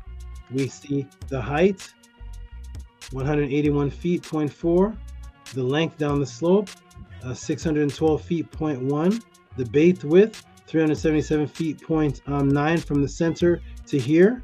When you add those up, you divide those into each other, 612 divided 3 612.01, 377.9, and it gives you the golden mean Fibonacci growth ratio of 1.6. That is the pyramid, the symbol of life, the literal symbol of how your life grows. Boom. The exact same 1.6 expansion that makes you up. Now, in the Rhine Papyrus, we find these exact same mathematical expansion symbols in the Medu Neter. Here they are right there. Remember the eye we looked at, everybody? Remember the eye we looked at over here? And I said that was the code for the Fibonacci, the golden mean, 1.6, that eye right there. Well, let's break it down and see the Fibonacci code of how you were actually grown through mathematics and through the eye, because the eye is the word for ma'at. So does ma'at exist in life and in the triangle? Absolutely. Here it is, because each of these symbols, remember I told you there was the Hollywood, the wood, that the staff, the shepherd's staff, that the pharaoh's holding in one hand, and then the other one's called the Aku. Remember that? The Aku, which is the knowledge. The Hek, and the Ku. So there's the Hek and the Ku. Well, these are called heks. That's what these are called. They're mathematical equations which symbolize the Aku, the pyramid, and the I too. They're literally called heks. This is 1/64th in the Rhine Papyrus. This is 132 in the mathematical papyrus. This is 116 in the mathematical papyrus. 1/8, 1/4, 1/2. The same number code that makes up the box of the Fibonacci sequence that is right here, growing out in the equation of 1.6, which is the Fibonacci golden mean ratio of how your body grows at 1.6. That means that this is 1 and this is 1.6 bigger than this. That is how your body is growing. Well, the followers of Ma'at already had this symbol, which was made up of all these symbols called hex. The same hex symbol, Hek word, and these are hex. And how does this amazing sequence tie into the I symbol, Tehuti? Because it's not an I. It is a mathematical code. That is not what somebody's eye looks like. The eye is just the circle in it. This is a mathematical code of the 1.6 golden mean ratio Fibonacci growth sequence of the triangle. 1/8, 1/4, 1/2, 1/16, 1/64, 1/32. There it is right there. Those are called hex. That's what the pharaoh holds in his hand, the Hek and the Ku. Boom! The combination of math, the mathematical numbers of the sequence of the golden mean Fibonacci math that explains to create your surroundings that you should be aware of and coexist in. Thus, each is a sense, by the way. Each of these are a sense. Did you know that? Did I tell you that? Each of these are senses, by the way, because they represent being aware and seeing and being conscious, Aku, of your surroundings. This is the steak, which is touch. This is the wheat, the Fibonacci swirl, which is the wheat, which is taste because you eat wheat. This is the ear, which is also the trumpet symbol, the ear. This is the nose. This is the eye, and this is the brow of thought, called the nuez, that's where you get the word know from. Oh boy, that explains to create your surroundings. It's the golden mean Fibonacci. It's a combination of math and mathematical numbers of the sequence of the golden mean Fibonacci math that explains that what creates your surroundings that you should be aware of and coexist in. Thus, each is a sense, thus controlling your perception of things. Perception is sight or awareness, thus an eye that governs how you live in Ma'at. Yes, Tehuti, but we are to live in Ma'at, right? How does math tie into living in Ma'at? Oh, let me show you the Medu way to spell Ma'at. Here's Ma'at, the goddess. Here's the Medu way to spell Ma'at. See that right there? See this symbol right there? There's the Ma'at right there. This tool right here, that is Ma'at. You see right there, there. You see right there? That's how you spell Ma'at. You see that? Boom. It's to examine, right? With a tool there. So it's the examining eye, which is the same eye of awareness of all of your perception, which creates the perception of your reality. When your Uncle Jasaneb healthy with touch, taste, smell, hear, sight, sound, breath, thought, all of that combined in Uncle Jasaneb, or to be healthy, Kenwood, or to be healthy, Ken, then you have perception properly and you can see the truth. So that's the symbol of Ma'ah, and the way you spell Ma'ah is the same I, as they call it an I. You should really combine mathematical symbols and a tool. Examine awareness. Thus, living in Ma'at is living in math. Because the mathematical code is the I. Oh my. Have you ever seen this before? It's what a modern day farmer uses to make a living. He makes a living. It was the oldest way of making a living. You see the sickle right there? Uh-oh. That looks familiar, doesn't it? That's a sickle right there. Let's look at it before that white farmer existed. Here it is. Well, here is where it derives from today, called the scythe, an ancient instrument used to mow things. See it? It's used to mow things, right? To mow, which is to cut down grass and wheat. You see that right there? That was the same symbol in the word Ma'ah. Uh-oh. Tehuti. How are you going to show this ties into a triangle and living in Ma'at and math? Put a seatbelt on your brain right now. Students, mark the date of this revelation. Well, everyone, mark it in here. Everyone, mark the date of this, please, because well, everyone in here has used the word or term mow the grass, right? Let me show you the root, everybody. Here it is, mow. To cut grass. Simple, right? Simple, right? Nothing psyops about that. It's simple. Mow, you see? Mow. Everybody's used this word, right? Let me do a mic check, make sure I'm heard and seen, because this answer is this is crazy. I don't know. I hope you all are supporting the Tehuti podcast and what this is. I hope you all want this to stay, because I could turn this into an argument channel too if you want. You want to turn it into a drama channel? You turn it to who's the pedophile, who's going to jail, or do you want this? Easy to do the drama thing because you don't have to know anything. Do you want this? Press a 9 if you want this. Press a 9 if you can hear this. Please support the Tehuti podcast and keep this going here. Because to my knowledge, it may be, but to my knowledge, this is only happening here. So my AI moderator is going to tell you, support with Cash App question TTM. See right there pointing up with the natural? Please support this. You can support the entertainment if you want, but support this, because this is more important to your immortal soul in your car than all the screaming and the bickering and the cussing out of everybody, and then the hooga nuts and the booger nuts and the antediluvian came back with a diluvian. All of that chaos is easy to do. 5-year-olds can do all of that. 50 and 60-year-old men can't do what you're seeing right here in front of you in the Tehuti podcast. Let's continue. Here it is. Mow the lawn. Everybody's seen this, right? Everybody's used this word, right? Mow the lawn. This is very common terminology. Mowing the lawn, right? Just mowing. Simple thing. No real psyops going on. But can Tehuti show something that you've never seen? Mark this date. 9:42 p.m. Pacific time. June 30th, 2023. Let me show you what they're doing here. They have a symbol of Ma'at in their hand, but it just showed you that Ma'at, the I, is also a symbol of mathematics to be aware and to see, to examine. They have the symbol of Ma'at, and they're mowing down the wheat. You look at the word mow in this new Freemasonic language, and it's just mowing down grass.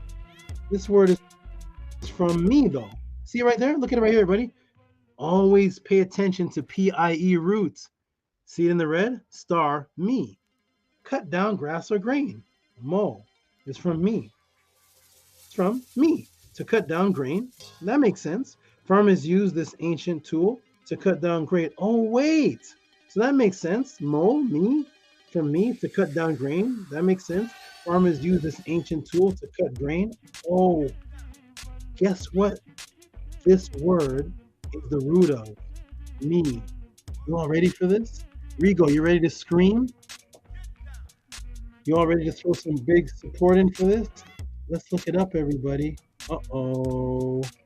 The word mo from me, the ma'at symbol, is the root of math. Mowing, huh? What's going on here? Have you all ever looked at math before and saw the word mowing? June 30th, 9:43 p.m. Pacific time. If you've seen this revealed to you before this date, put it into the room and we will cash out you $200 to the teacher that showed you that the word math is actually from the Kemetic concept of mowing, because it was the mathematical equation of the heck, the 1.6 Fibonacci golden mean ratio with the tool to mow, which is what the farmer uses for biological imperative, because he needs to do that in order to live not only in Ma'at spiritually, but to live physically, because he needs to mow that wheat and do the farming to feed the people of Kemet, so that he can literally live Ma'at within living in Ma'at. Because the word mow, we see here, math, mowing. What is gathered from mowing? Mowing, cutting of grass. Math, P-I-E, meat, to cut down grass? Why would that be, Mr. Mason? Ask your English teacher, ask your teacher, ask your religious person, ask anybody in the world. Why would the word math tie into mowing if it wasn't for the Kemetic mowing symbol of Ma'at, which was the original symbol of the mathematical code found in the Rhine papyri? Let me get some water. I'm definitely eager to check the Cash Apps and the PayPals after this. I'm eager to see, because I could turn this into a drama channel if you want. Here it is, 1520, originally the second crop of grass grown on the same land after the first had been harvested, after math, which is from the Old English, meow, meow, mowing, cutting grass. Other words for after crop, after grass, later math. And where is it from? When the summer fields are mown, and the birds are fledged, and flown, the dry leaves strew the path, with the falling of the snow, with the cawing of the crow.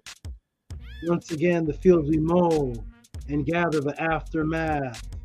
It was an ancient rap, an ancient poem, an old poem, man. Boom! Kemetic Skype is the origin of the word math, making sure things balance out. And thus, math is from mit, which is the middle, which represents fairness, measuring, aka math.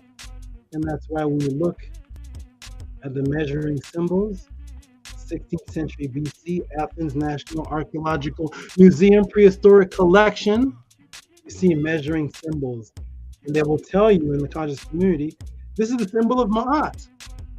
This is the symbol of Ma'at, the scales of Ma'at, and the scales of Ma'at. And you should balance it out on the scales, because they weigh things out to mathematically balance things. The scales were symbols of tools of math. It's how you could count something to see what weighs more than the other. And this weighs a pound, and this weighs an ounce, and this balances out with this, because the weighing of Ma'at was interwoven with math.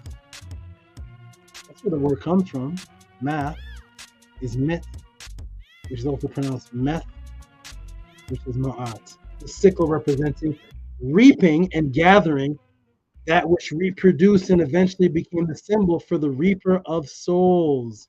There's the word math right there, mit, meti. You see it right there? Right, correct, because it's from mat, met, all the same word. Math, middle of anything, balancing it out with the scale. Mit, metet, the middle of something, weighing it out on the scale to mathematically equate things. What is right? Ma'at. What does it say down here? Meti, customary, usual, that which is customary. Welcome to the podcast. Woo! Welcome to the podcast. Boom. And remember, the sickle that cuts the grain, how it looks. Oh, that's a man-headed word too. I already showed you what that is. Ma'ah. There it is right there, the sickle. There it is right there, ma'ah, which is a sickle, which is ma'at, which is to see, which is to examine, which is to cut the grain, which is to weigh things out, which is to balance things out, which is math, which is the mathematical equation of the symbol of the eye, which is how you say ma'ah, because the eye symbol is a symbol that is the first Fibonacci golden moon ratio symbol of the Hekat, which created mathematics in the oldest mathematical papyrus, the Rind mathematical papyrus. Sickle, to reap, you see, to reap souls, where you get the Grim Reaper from.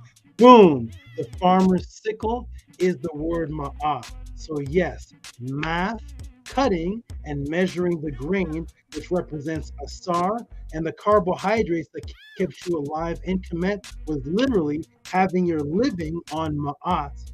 Now I'm done. Support, if you've absorbed anything from this. Matrix broke you. Boom! That's it, man. I'm done. Let me put a link in the room. Let me check the chat, see if y'all like this, because I could turn it to a drama channel if you want. Come on, Becky. Becky, I don't like your mother the pedophile. We could do that. It's easy peasy. Hard to do what you just saw. Let me check the chat room and see what you all thought. Let me put the link in the room for the brothers to hop in. Let's see what the brothers thought of this answer, so I can take my break for the next question of the Tehuti Pod class. Let me see.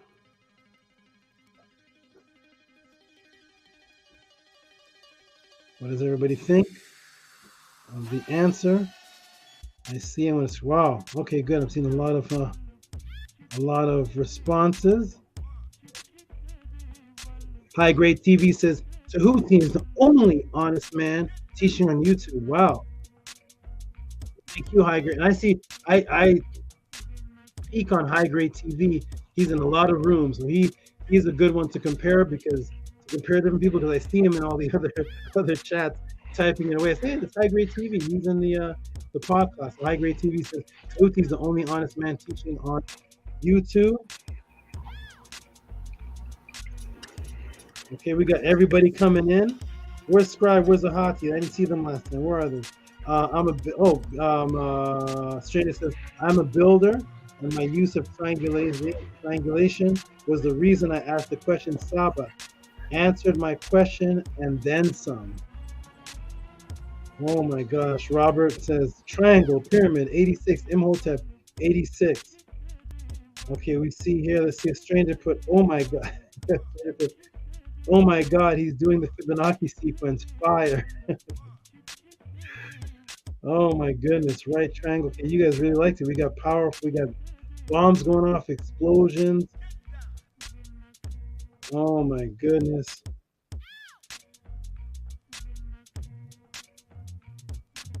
Totally killed the chill. I don't know what that means.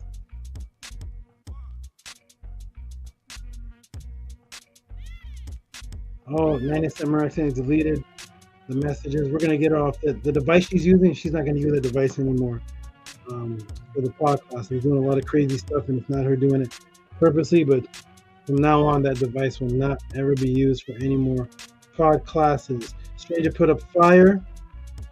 Mad Daughter of Ray marked the date. Carolina put a 9. Okay, good. Robert Ray's put fire.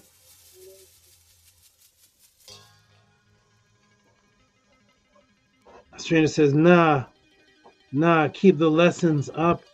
We tired of hearing about polite trauma.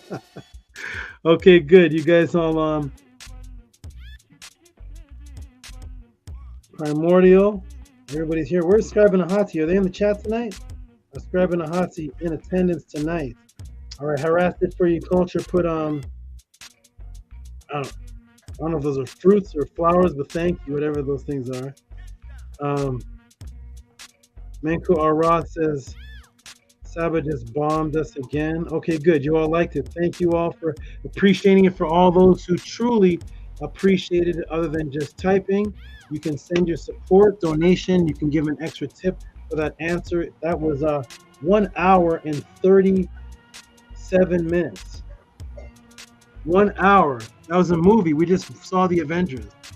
1 hour, and we just saw Spider-Man. We just saw the Spider-Man movie, but when it's so good and so knowledgeable, it doesn't seem like it. Please send support to PayPal at RockySB, Cash App TTM Moon. Send your support. Okay, I'm gonna step off, brothers. Actually, I'm gonna talk with you a minute. I'm gonna hear what you all thought, and then I'll step off. Welcome back, Atef. Glad to see you back safe, my good brother. I'm still on vacation. You take the background off. Can y'all hear me? Whole nother scenery. Yes, we can hear you. Can y'all hear me? Hear you great. Okay. What's up, Saba? Yeah, I'm on vacation with the family, but y'all know I won't miss this for nothing. Yeah. What's up? What's up? What's up? Yes, man. What'd you think of that, my brother? What'd you guys think? I'm just gonna step back a second. I gotta go. I'm late eating a meal. I gotta go eat a meal, take a break, and I'll be back in a moment. You all build, okay? I'm listening in the background. Peace and love. Hey, Saba, 86 was a good year. What's that? 86 was a good year. 86 was a great. 86 was a fantastic year. 86 was, oh my gosh, KRS-One, Public Enemy. I think LL Cool J. I don't even know. 86 was. 86. That was the year I stepped on this earth, Saba. That 86 was a fantastic year. Oh yeah, born in 86. Oh. Yes, sir. Oh my goodness. Oh man. Shouts out to Imhotep. 86 when you stepped on the. Oh my goodness. Wow, man. Yes, sir. What a beautiful. Wow. Who would ever thought that I'm listening to Public Enemy listening to old KRS-One, and you're swimming in the womb, and now here I am teaching you. This is beautiful. All right, there you are, Hasi. What's up, my good brother? Hey, what's up? It wouldn't let me log in for some reason. I don't know why. Oh, man. Okay, I'm going to step off for a minute, take my break. I shall be back. Peace and love. I hope you all enjoyed that answer. Please support the Tehuti podcast. The support links are at the bottom. Peace for now. I'll be right back with the next crazy question. Peace and love. What's up, Mike? Can y'all hear me? How's my sound? Sound good, brother. Peace. Sounds good, brother. It's good to hear y'all, brothers, man. Good to see y'all. I had a flight. I had to fly the country. I'm in Mexico with my goddess and family and friends. But y'all know I'm here. Y'all, this is the church, man. Listen, I got my laptop. That's all I need, man. You know what I mean? I can't. This is a part of me. It's my last name, Mahati. Peace and love to you, good brother. Peace and love, Primordial Thought. Hey, you got your Perm Haru with you? Absolutely. You know I do. Hey, and I got my mic. Hey, listen, man, this is not a game, people. It's not a game. Teachers.org. Y'all know what it is. I'm out the country, and I have my laptop, and I'm here, and I'm showing support. There's no excuse for you not to support group, period. Like, that's what it is. I didn't get a chance to fully tap into the breakdown. I was, spending time with the family, but I was still, kind of tuned in or whatever. But I know it's an excellent one. I'm gonna run it back. I know I got an excellent teacher, so I know this was an excellent lesson. So I'm gonna let you brothers talk and let everybody in the chat know what y'all thought. But teachers.org, y'all know what it is. Go tap my eye. Peace. XA, what did you think of the breakdown, brother?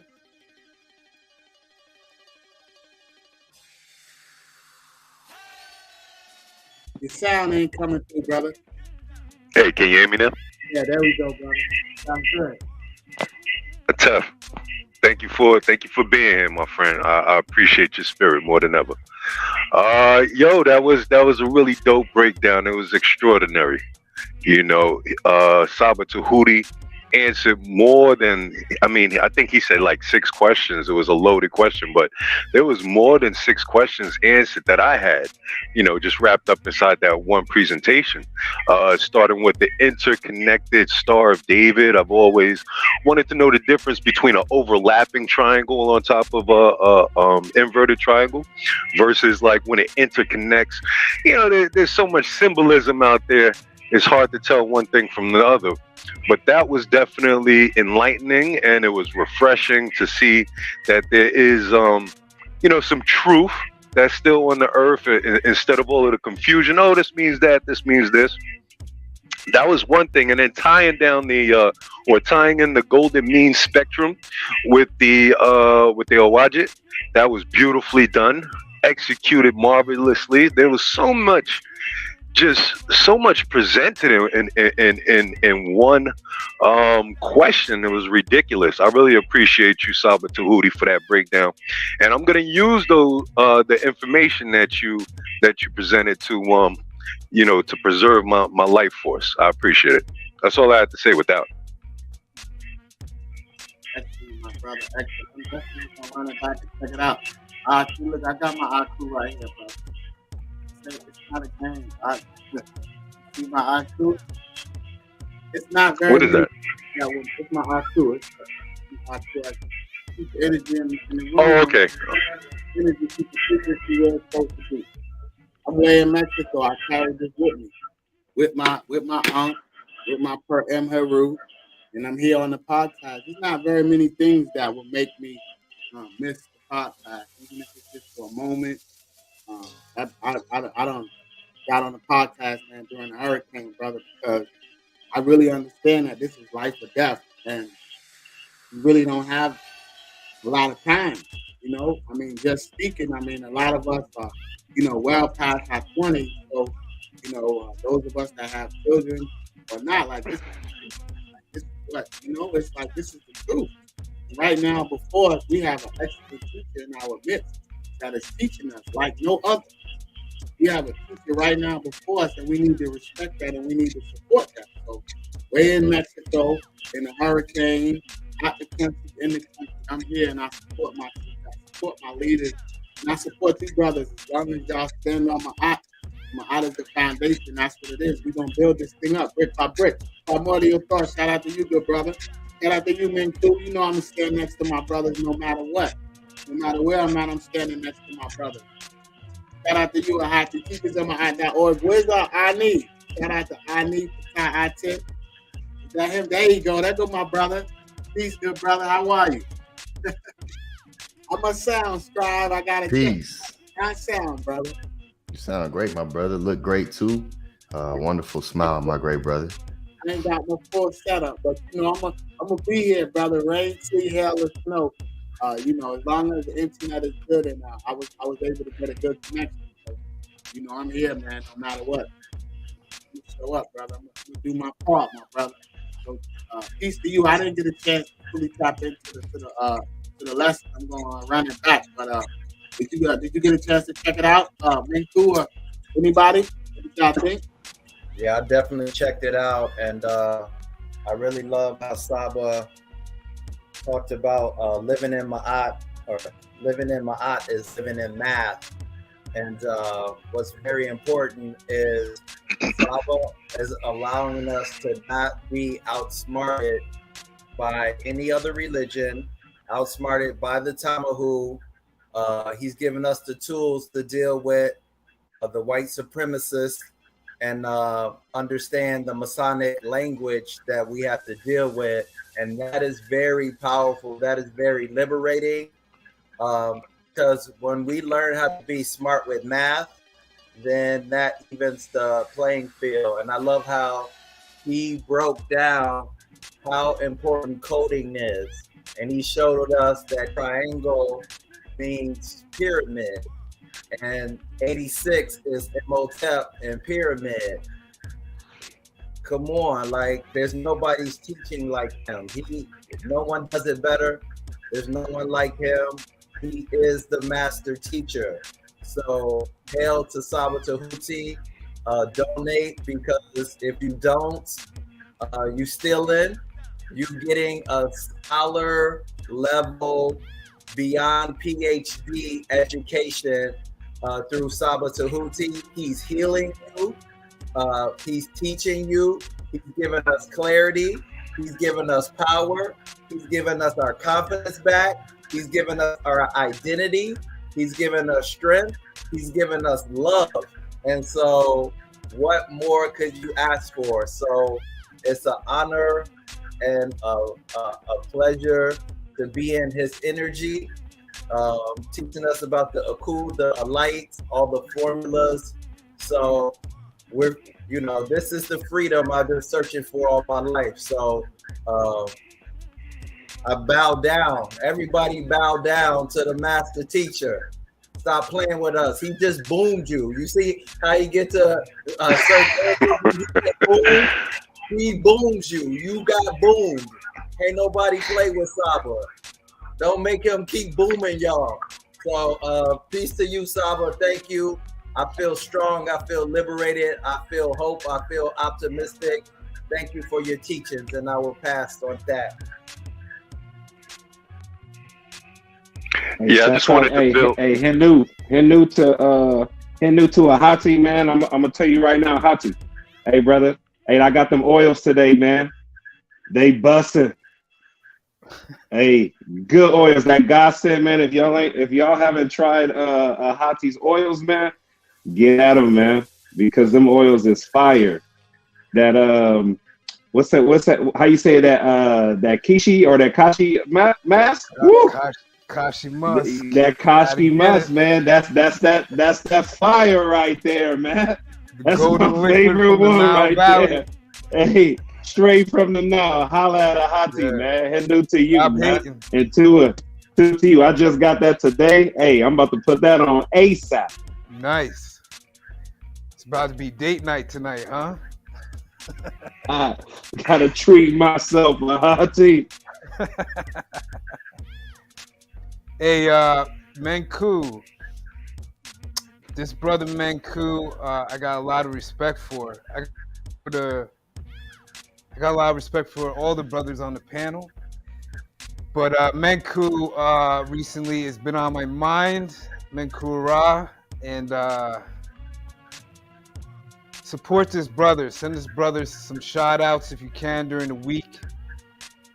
Show him some support, because the brother is showing a prime example of Ma'at and what she can do combined with Tehuti to build a strong, solid, creative, enlightened, cultured brother.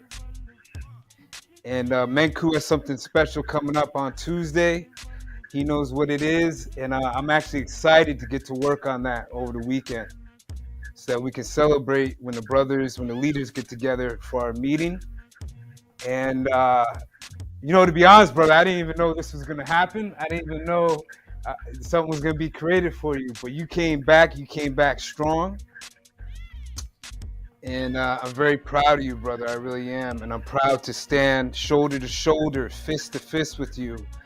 And really, Primordial, I'm starting to feel that sense with you too. And this is great, because this is all I talk about during the course of the week. What Saba taught tonight about math, how it pertains to Ma'at, how it pertains to Mut or Met, how it really pertains to the universe. The universe is mathematics. The universe is geometry. I live day to day because of Saba's teaching way back when he first taught me about geometry. On my walls, everything, I'm thinking about numbers. I'm outside looking at buildings and seeing at the high-rise buildings, like the real powerful high-rise buildings, the 4-digit addresses out here in Los Angeles, most of them add up to 9, which is the number of the Netiru, or the Peshat. So these enemies of ours, these people that don't have our best interests at heart, know exactly what they're doing to us collectively. And we collectively, not us here on the panel or on the chat, but we collectively do not know what's going on still, even though it's 2023, which in my perception is very embarrassing. And you can say that's harsh or cold, but it is reality. And I want to say big ups to Stranger, because Stranger is always bigging up me. And Stranger, I just wanted what's best. I just wanted what. I want to make sure I have this correct.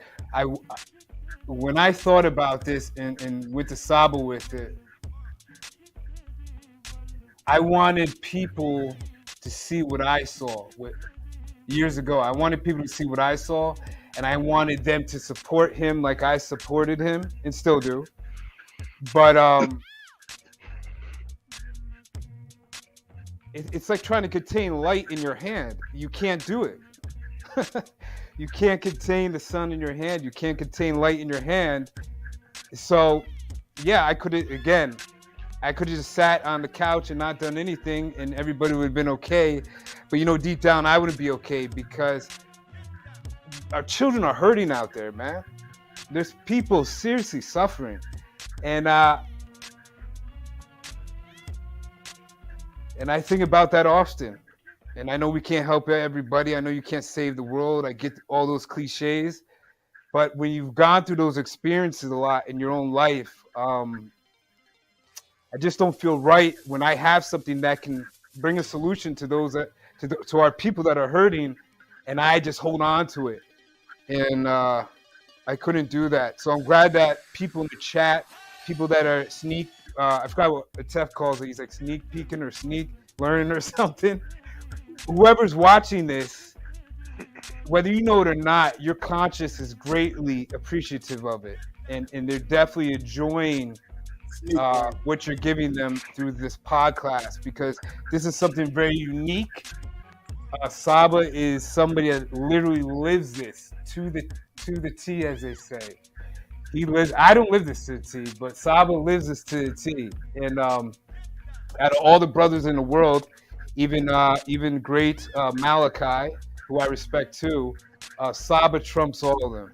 And that's saying a lot, because I respect Malachi a lot. Malachi was SABA's initial teacher, but SABA trumps him because SABA comes straight from Kemet, comes straight from our origin. SABA is the inspiration for us to put a little blueprint on paper and hand it off to our next generations. And that's literally what the gentleman on the panel and me are doing right this moment. So we don't have time to sit around. I don't have time to pick at Menku's shirt. I don't have time to make fun of Tef's glasses. I don't have time to make fun of the bald head of XA. I don't have time to make fun of Connie's light skin. I don't have time to say, well, Primordial thought, yeah, you promoted my oils, but you didn't do it this way. You should have did it this way. I have this plan. I don't have time to do all that. And anybody that has time to do that is working for the enemy, in my opinion. You're actually worse than the Tomahawks. And I don't want anything to do with you. And you can't, in my opinion, I know SABA invites you, but my opinion, if we were literally in a hall right now, you would not get past the front door. Because this is, like Tef said, life or death for us. If our children and their children do not grasp what we're giving them now in this time and moment, we as a species, yes, we collectively as a people are done. That's my assessment. You could say I'm wrong. You could say you disagree. But the Natiru are screaming at us right now to wake up. And I hope that somebody out there heeded my words. Again, to the brothers on the panel, I love you all. I know in the future, we will look back at SABA. We'll look back at us. And we will know that we've done our job while we were here on the planet. And for that, you should beat your chest and be proud. I'm done. Peace. I'll pass it to On. Go ahead, Menku. Real quick, I just want to say, Tua, for your strength and your wisdom and your knowledge, Ahati. Ahati, you could have been working at a corporation, and what people deem successful, you could have been working anywhere. But you were where you were when you met SABA Tehuti, and you were right exactly where you needed to be, and that is success. And seeing what you saw in SABA and wanting him to teach because there are so many people not teaching the way that SABA teaches. So Tua, and much respect for you for being where you were at when you met SABA Tehuti.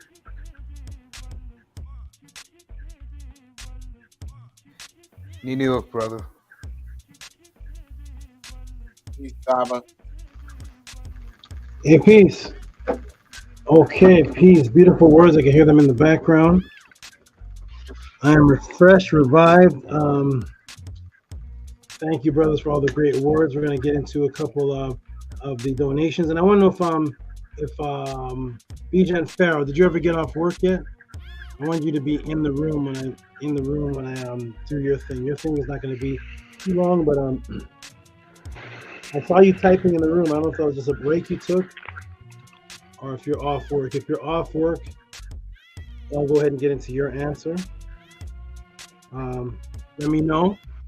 I'll be doing a couple of donation shout outs in the meantime. So let me know if you're here. Okay. Beautiful, brothers, beautiful. Annie, did you get a chance? Did you say anything? Hotep, Great Saba. No, I didn't say much, but that's okay. Hotep Ma'at to the great brothers.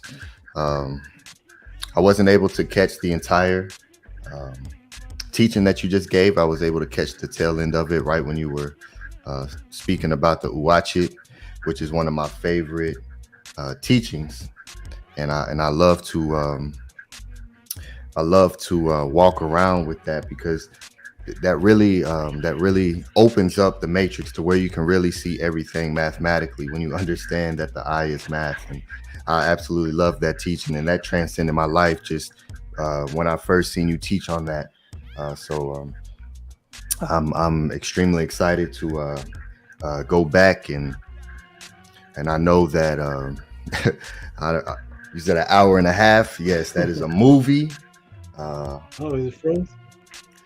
So Hotep, Great Saba, it's always excellent to see you and the great brothers on this panel. Peace to you, XA. Good to see you up here. And of course, the great brothers of T.O.M. And peace and love to everyone. And I'll let you continue, Great Saba. Thank you, my good brother. Thank you, everybody, for your great words. Thank you for your words, Ahati Menkura. I like what XA. Thank you, XA, for pointing out that there was. Is XA still here? Let me pull up the screen so I can see everybody. Oh, there he is. He's in the top team. XA right here? Yeah, there he is. Okay, I see you. My screen is small sometimes. I can't see everybody. Okay, so thank you, sir, right here. Appreciation of yes, it was a few questions. There was a few questions in the actual initial Cash App or PayPal, but yeah, I answered about 45 questions. And it looked like it took you about 45 hours to put that presentation together. I mean, everything was so beautifully done. And I also wanted to thank you for making you know, certain things known in regards to how to stand on your square, which is the left foot forward.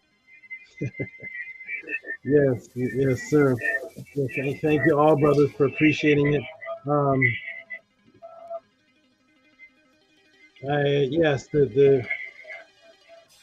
the time it takes me to put it together for you all is extremely long because I'm doing it in a presentable way. Whereas the answer I have in my head here, and then get up at 4 in the morning or something, and more will come. But I say I have to make it presentable on the screen. But you can ask Ahati, you can ask Scribe. Menko Ra said it a couple times. When you come and see me in person, the answer is the same without the screen, because I can talk all the answers the same way. It does take several hours to put it together like that. But if you ask me a question in the MetaNet class where it's really seen, you really see that. But it takes some of those questions that you see me answering, I started putting together in 2006.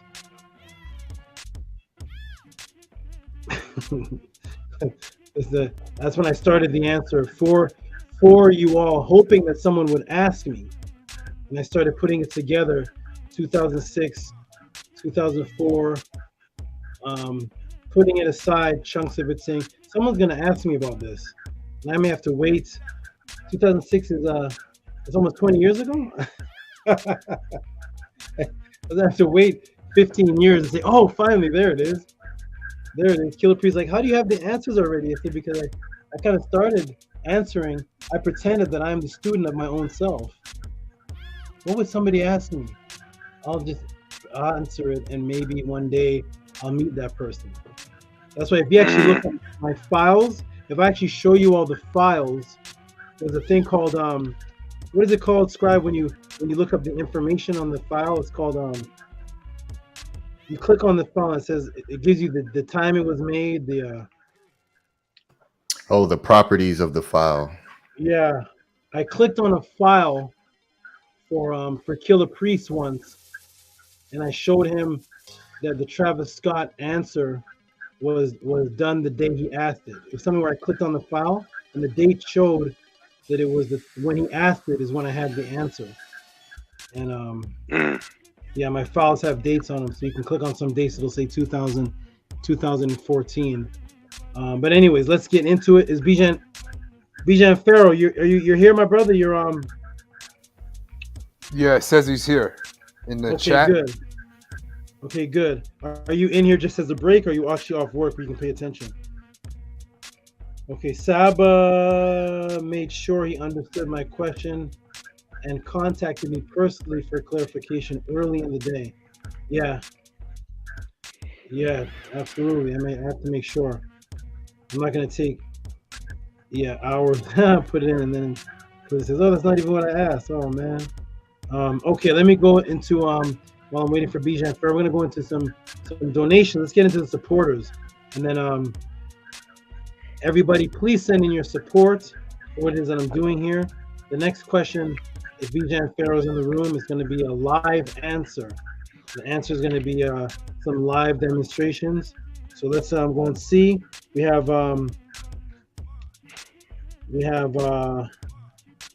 who's this? Oh, Angela Gates sent in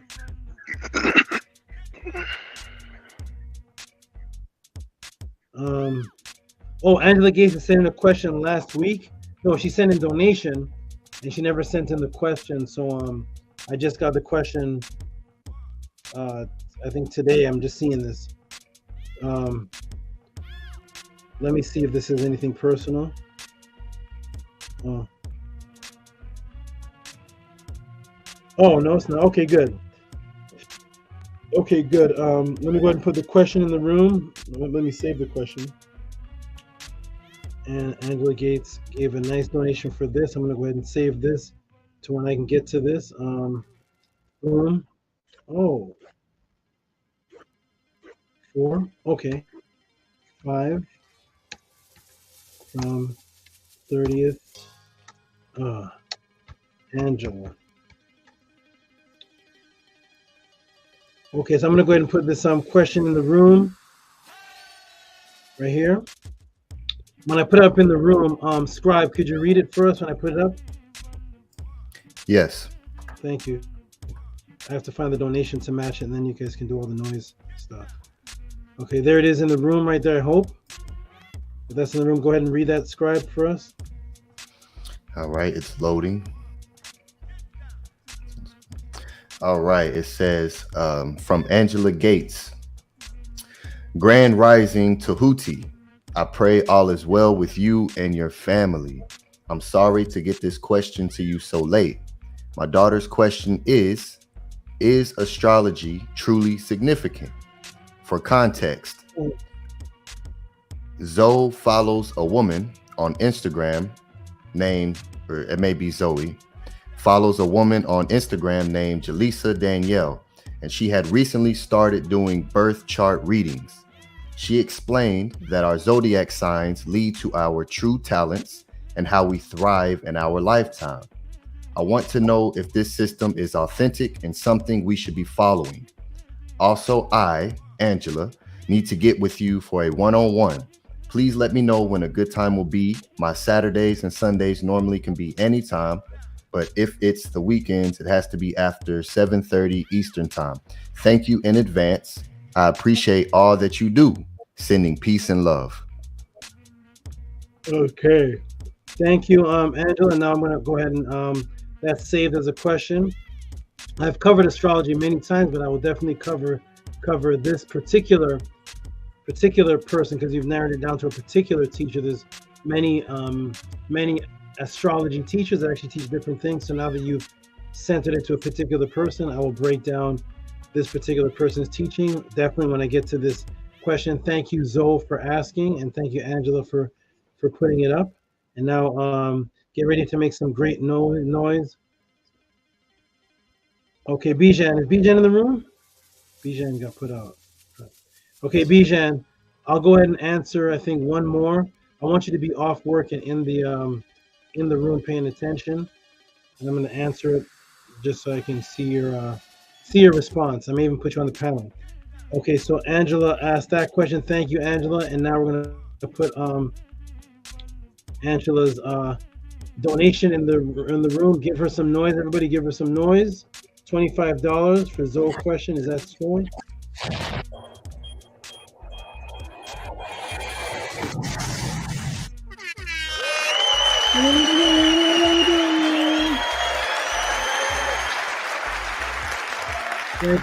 Thank you. Appreciate that, Angela, for your great support. You are awesome. Now we're gonna go to I already showed Nito Campbell, so now we're gonna go to Netter Ankh. Brother Netter Ankh's donation. We'll do a couple more, and then I'll get into the next question. Is that shown on the screen, gentlemen? No, it's still showing Angela Gates. Interesting. Oh, okay, I gotta take it off. Scribe, when the people come in, let them in, okay? Yes. Because I just hear the sound of them, but I'm multitasking. So okay.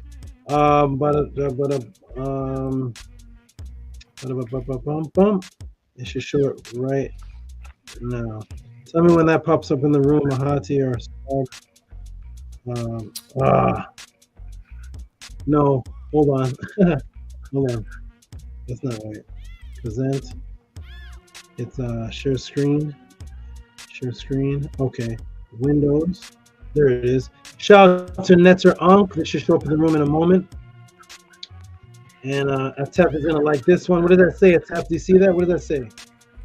Yes, it says payment from Netter for being an example of excellence. Who gave that sound effect? You, Atef? Yeah, that was me.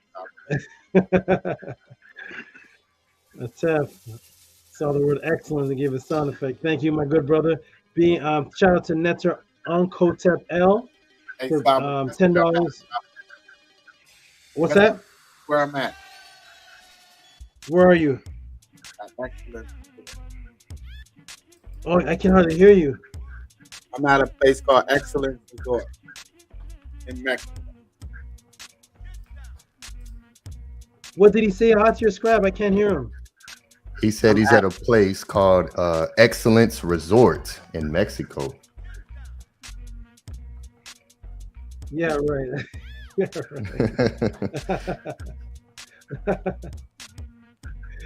That's you own that resort. .org.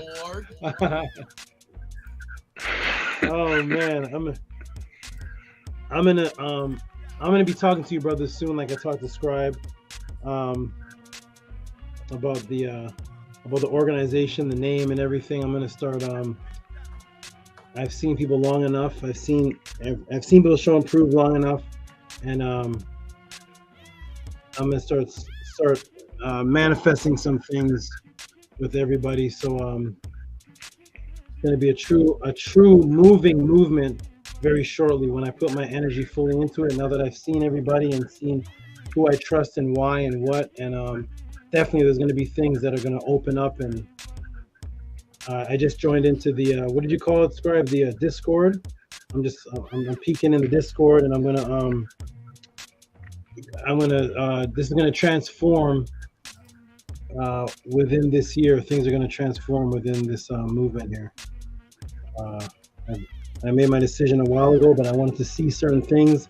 I wanted to see people in certain elements of trust, and I've seen it. So it's about to explode now. All right. So one day I'm going to ask you that, and you're going to say yes. That's the hotel of the movement. One day that will be the actual answer. We open up a hotel, Men of Par Excellence. Come join. You can say, "Come join." It'll be a commercial. Come join us in the hotel. Members get in free. Everybody else $300 a night. It's beautiful. What I say is magic. You can't make it up. It's awesome, right? Hey, I tell Scribe, I don't know what's going on. It's awesome. Huh? I said it's beautiful. It's excellent. Yes. Anthony Drain, shout out to him. Give him some noise. $20.72. It's not showing on the screen. Is that showing on the screen? Okay, let me fix that. Hey, Ahati, Anthony Drain is a moderator. Guess where? Saw Netter. The Lions Den.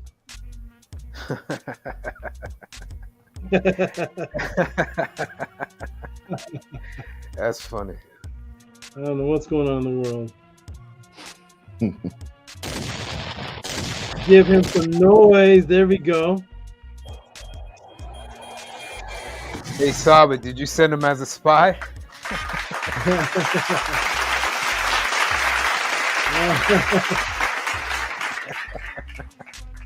Oh man, no, that's hilarious. That's funny though. That's funny. Oh my gosh. Oh my gosh, we have a monster in the room. We have a couple monsters in the room. Hold on. We got some big donators in the room, everybody. Who's this? Oh my goodness. Oh my goodness. What? I'm not even gonna show those yet. I'm not gonna show those. I thought that was just one. I'm not gonna show those because I'm gonna show those in a little bit. Because people are gonna say, "Oh, Tehuti, he already got his donations. I don't need to support." But let me show something big. Let me show something big that you have the ability to do, that this sister is doing right now. Let me show you this. Give her some noise. Is that on the screen, gentlemen? Is that on the screen? One.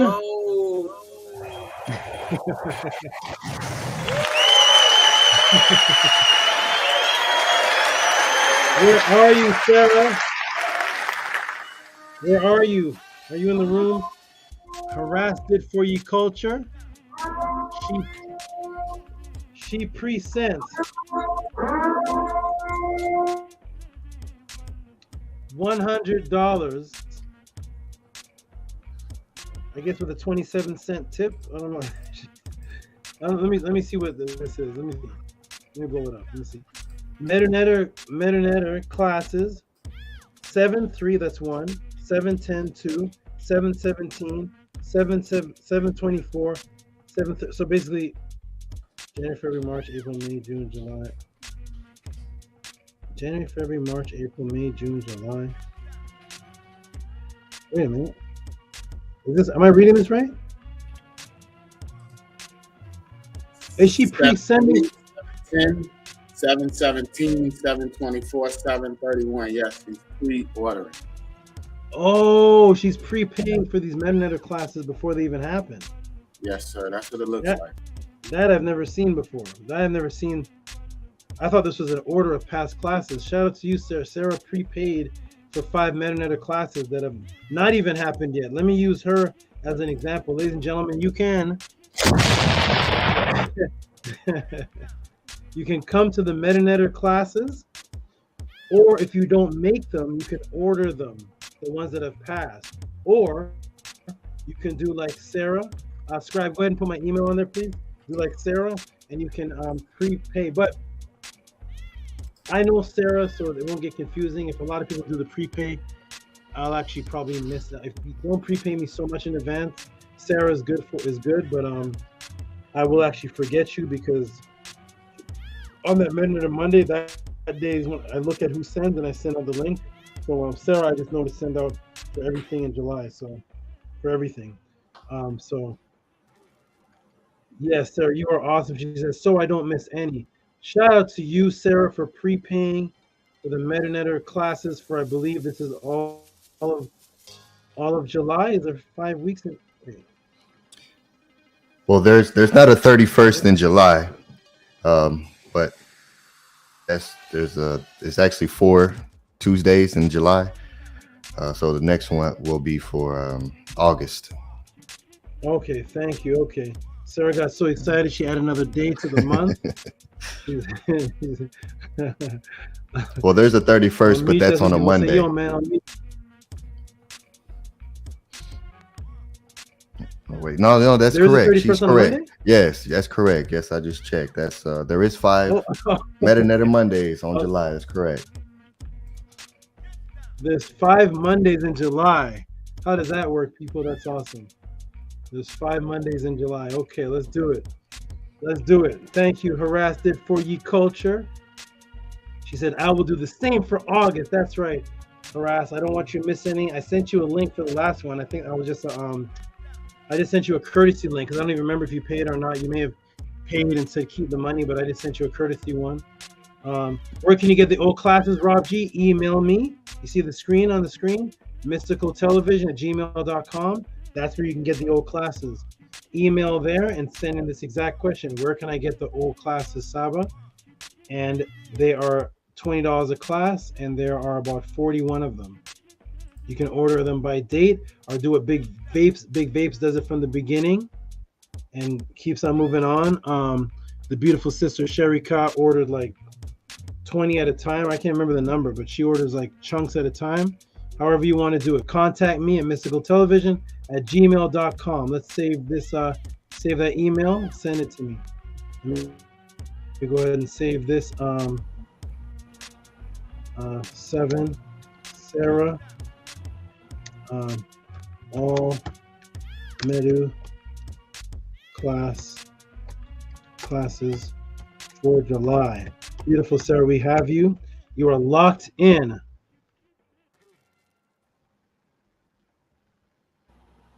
You are locked in. Okay, wonderful. Let's get to a couple more, and then we're going to go to the next Answer the Tehuti pod class. We got Emmanuel is Nook Punuk. Don't be fooled by Emmanuel Nook Punuk. You may see these little donations, but he sends like 5 of them. So $2. Is that on the screen? Yes. $2.22. Thank you, Emmanuel. I know you have about 4 more somewhere, so they all add up. Sometimes $20, sometimes $15, but he sends in a bunch of them. So thank you. Thank you so much. Appreciate that, Emmanuel. Sal Vega is XA. XA is paying his tuition. He has this thing. He does tuition now. Tuition, sorry. He creates tuition. Him and Sarah and a couple other people make up these different words. Give him some noise, please.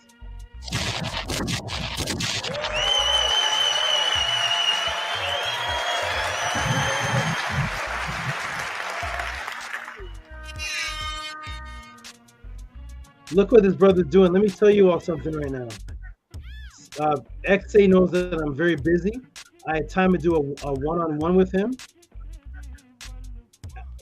He prepaid for one-on-one number 2. I haven't gotten to do the number 2 with him yet. And he's already prepaying for number 3. I haven't done number 2 with him yet. And he's already sending for number 3.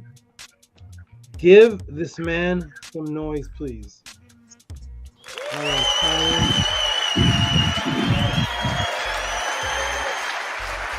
Now to you, my brother, XA.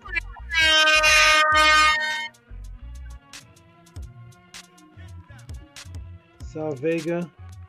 session 3. We got a lot of time, Saba. You know, it's just so much time. Sal Vega, aka Oh,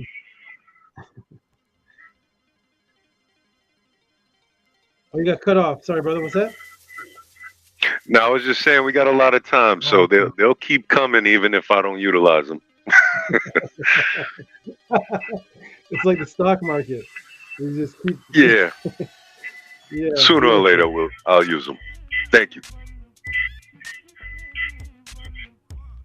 Okay, I have a message on the screen here. I don't know what this is about. Peace and power, and prosperity, Sister Sherika. We know things are difficult in Canada. We send you protection and strength. Reach out if we can assist. Is something, did Sherika type something in the room, or something wrong with Sherika?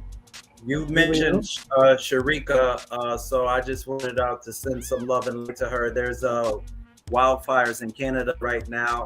During the Discord meeting, she shared she was having a hard time breathing because of all the smoke that's in the atmosphere in Canada. It's so bad that for 2 weeks, Chicago, Milwaukee, and I'm in Madison, Wisconsin, we can see smoke 2,000 miles away, so it has to be really bad in Canada. Oh boy. Okay. Thank you, good brother, for pointing that out to me. Thank you. I was gonna say come California. They come to Cali. Cali's worse. California has the I think it's the second worst air quality to Beijing.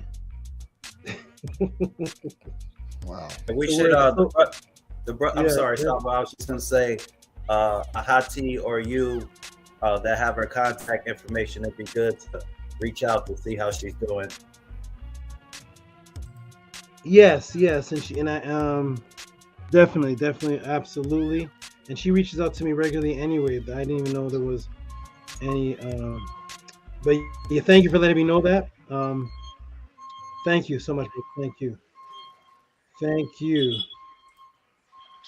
My daughter raised in Canada too. She said she walked outside and got a bad headache. Yeah, it's pretty bad. Pretty bad. I just wanted to let you know I'm still here. I'm still listening. Okay. All right. Okay, you get off in 20 minutes? Nah, I get off at 8 in the morning. I thought you got off at 11 my time. 2 in the morning, right? No. I start at 11, but I get off at 8 o'clock in the morning. Oh, is every pod class you're at work? Is that what? Yes, every pod class I'm at work. And every pod class while I'm at work, I'm always listening. I got my AirPods on, I'm listening and refreshing myself all the time. Okay, got you. I got it. Okay. Yeah. All right. Okay, cool. So after this, I'll go ahead and okay. Sure, no rush, Saba. It's all good. It's all peace. Okay. I'm glad that you're there. Thanks for clarifying that. Thank you. Of course. All right. Yes, sir. Okay, so we have Eric G.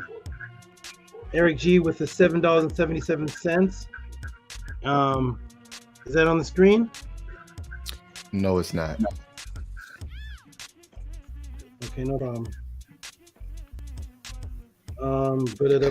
Saba, real quick, is XA Sal Vega? Yes. Oh, I didn't know that. Yes, sir. Oh, thank you. I didn't know that. Yeah, more life. More. Okay. My bad, brother. I thought you were somebody totally different. Okay.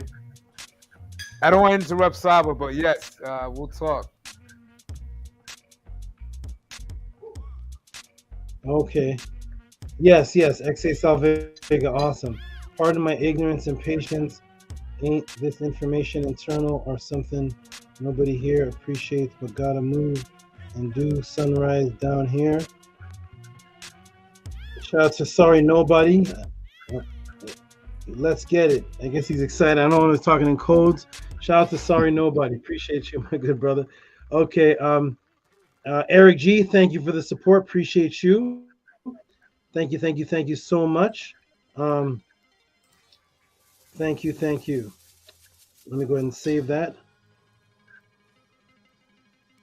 Yeah, Sal Vega is good people. He's been donating. He's been serious from the very beginning, before we even spoke. You've been serious about us, Saba. Yes, thank you. What'd you say? What'd you say? He sounds like he's in. He sounds like he's in mission control for us. He's in a bunker somewhere. You got cut off on 19. Huh? Oh, for sure, fellas. Saba, I think Saba Tehuti is on a slight delay, so I think that's what's happening. Okay. Okay, what'd you say, Hati? I said XA Sal Vegas sounds like he's in mission control for us. He sounds like he's in a bunker somewhere. Shout out, that's funny. Shout out to who's this here? RPM with the $5. Thank you. Okay, beautiful, man. Beautiful. Okay, everybody. I'll do one more and then we'll get into the next question of the 2T pod class. Oh my God. Oh my goodness. Somebody created.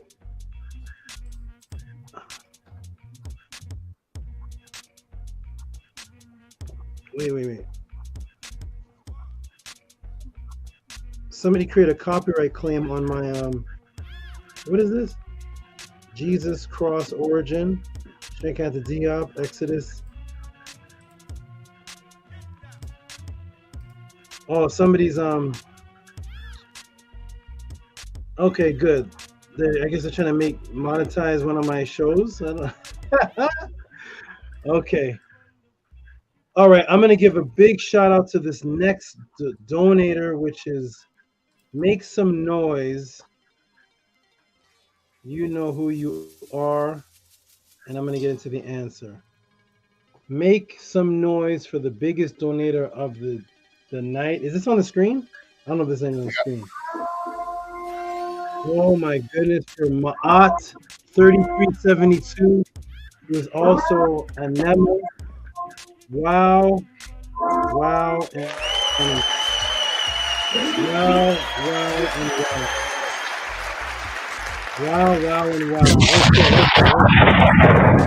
Oh my goodness.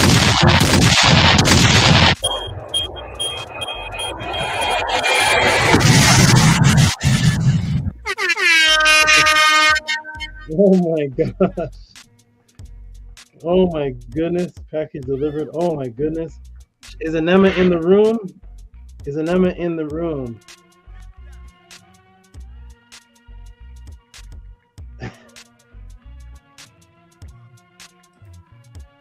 Is Anema in the room? Wow. Shout out to you, Anema. This is amazing. Appreciate you.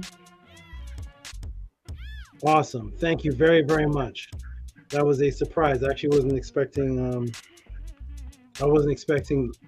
that like that. Shout out to you, Anema, if you are in the room, if you're hearing. Appreciate you. Okay, everybody. We have a lot of other donations. You all keep sending them in. I see everybody's donation in here. I see Kemet Hancock. I see Owen Hyphy. Sarah Jean gave another one. A brother named Neil Thomas. Atef, I see you all. I see extra tips for some of the answers that I gave. Okay, everybody, I'm going to get into the next. Oh, wait, what is this? Wait a minute, hold on.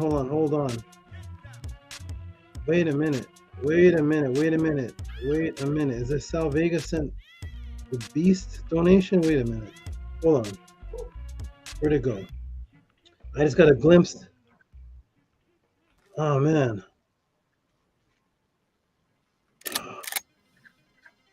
I got a glimpse and I lost it. Where's not Sal Vega? Stranger. Where's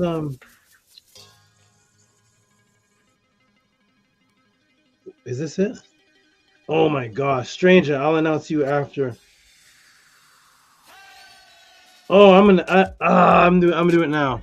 I'm gonna do it now because Stranger has put a bounty.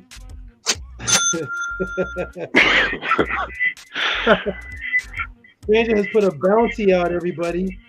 Stranger has put a bounty out. After I gave that breakdown, look what Stranger did. Oh my goodness. I don't even want to. I was gonna wait to show. I'm gonna show it. I'm gonna show it. I hope people don't stop donating, but I'm gonna show it. Go ahead. Is that on the screen? No. Stranger, should I show it yet? I should let more people donate before I show this. Stranger put a bounty out to anyone in the conscious community on his breakdown of the Star of David and its Kemetic origin. Stranger has put a bounty out. I'm gonna wait. It didn't show up. Maybe it wasn't meant to show. Stranger has put a bounty out on anyone in the conscious community if there's anyone that has broken down the Star of David in its Kemetic origin. He put a big bounty out. So I'm gonna show it. I'm gonna wait because I'm just gonna wait on that. Stranger, are you even in the room? I'm gonna wait on that. If you're in the room and you tell me to show it, I'll show it right now, and then I'll get on because it matches the answer I just gave. I'm gonna go ahead and show it. I have to show it because it's keeping on the frequency of the momentum of the answer. So I'm gonna go ahead and show it, everybody. Look what Stranger did, everybody. Let me go ahead and save this. I don't know if this is not even an extra tip. This is the bounty is out. Stranger, I'm gonna put on Stranger. Wow. Are you guys doing the noise before it's even on the screen? Awesome. Okay, here we go, everybody. The Tehuti back-to-back monster donations. Stranger, the one who sent the question for the triangle, said a $200 bounty on anyone's head that can prove that they did the Star of David breakdown with the Kemetic origin. If you all know anybody out there in history that's done a Star of David breakdown with a Kemetic origin, Stranger has a bounty out. Let's see if that exists. Let me see if that exists. Kemetic knowledge. Kemetic. When did Dr. Ben come? Was that in the 70s? When was Dr. Ben and Dr. Clark? That's in the 70s, 80s. Kemetic knowledge was in America since at least 1970, as far as the Black community. So from 1970 to 2023, everybody on the planet Earth has seen the Star of David, and a lot of people have said that it's of Kemetic origin. Stranger wants to know if from 1970 to 2023, if the very first time an actual Kemetic origin in Medu Neter has been shown for the Star of David. Has it ever been done, or has it been literally from 1970 to 2023? And the first time it was done is on the Tehuti pod class. Thank you, Stranger, for your support. That is amazing. Thank you, thank you, thank you. Appreciate that, good brother. I'd like to know too. I told everybody, let me tell everybody, I told everybody, what did I say in the class? One of my people will give $200 if they can show somebody teaching that before this date. Stranger sent in the $200. Stranger said, there it is. And he knows there's nobody, so he just sent it straight to me. Thank you, Stranger. I guess I'm the other person. I'm everyone else. Thank you, Stranger. Appreciate that. That is what we do here at the Tehuti pod class. I think he either fell asleep. I'm not sure. But let's get into the next question, everybody, in the Tehuti pod class. Here we go. Shannon is here. Shout out to you. Wonderful, awesome. Shannon, appreciate you and all your good energy and all the great things you send in my direction. That's what I have to say for you. Appreciate you and your great energy. Glad you made it here. And if you're in a chaotic situation before this today, I'm glad you're at peace now. So you're here in the class. Shout out to you, Shannon. Appreciate you. All right, everybody, we're going to get to the next question of the Tehuti Pod class. Brothers, I'm going to see you hopefully back for the next one. We're going to do this one. This one's actually going to be kind of quick. So I'm going to do this, take a quick break, and then go into the next one, which is going to be in depth because I already see the question here, and it's going to be, I think it's on reincarnation. I think primordial. Somebody asked me about reincarnation. It's in here though. It's in the drawer. I'm going to pull it out. It's you, primordial, right? Disney question. Yep. Okay. Good. There it is. It's coming up. It's coming up. You're in the drawer, dresser drawer, and I'm gonna answer. I'm gonna do this question. It's gonna be kind of quick, and then I'm gonna eat. Take a quick break and eat. I didn't need to eat now, but no, I haven't answered any question yet. So. No, I'm gonna do it in a couple. This one will be a few moments. Okay, here we go, everybody. Brothers, love to Ahati, love to Primordial, love to Menko Ra, love to Scribe. Love to XA Sal Vega. Love to the beautiful best father in the world, the Tef.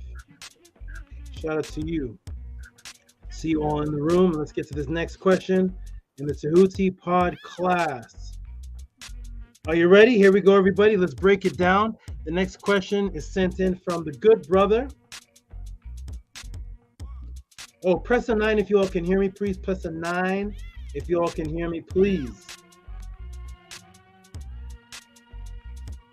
Press a 9 if you can hear me, please. Because once I get into it, you know, we're just gonna go. And they said I'm in 4K. Can you all hear me? Press a 9. Let's get into this here. Press a 9.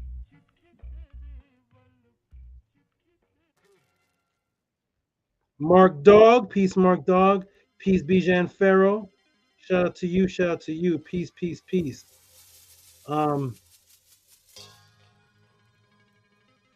One moment. One momentum.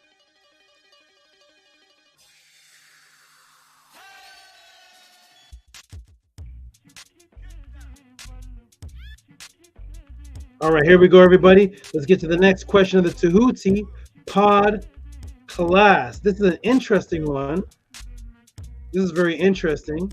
It's from, who's it from? Bijan Pharaoh. Let's get into it, everybody. Bijan Pharaoh. I love it. I love it. Here we go. Look at the diversity of questions you can ask here at the Tehuti Pod class. Here we go. Boom. And we're going to go Bijan Pharaoh. Boom. And Bijan Pharaoh should be in the room, I hope. He says he's always listening. So here we go. Are you ready, everybody? This is going to be kind of a quick one. Little quick one, fun one.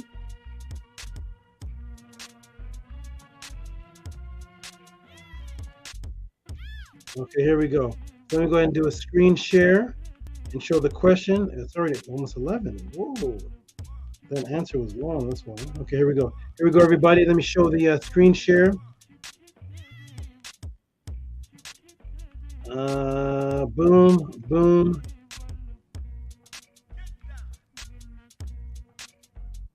Here's the question right here about a Komodo dragon. This is Hotep Golden One. I hope all is well with you and family.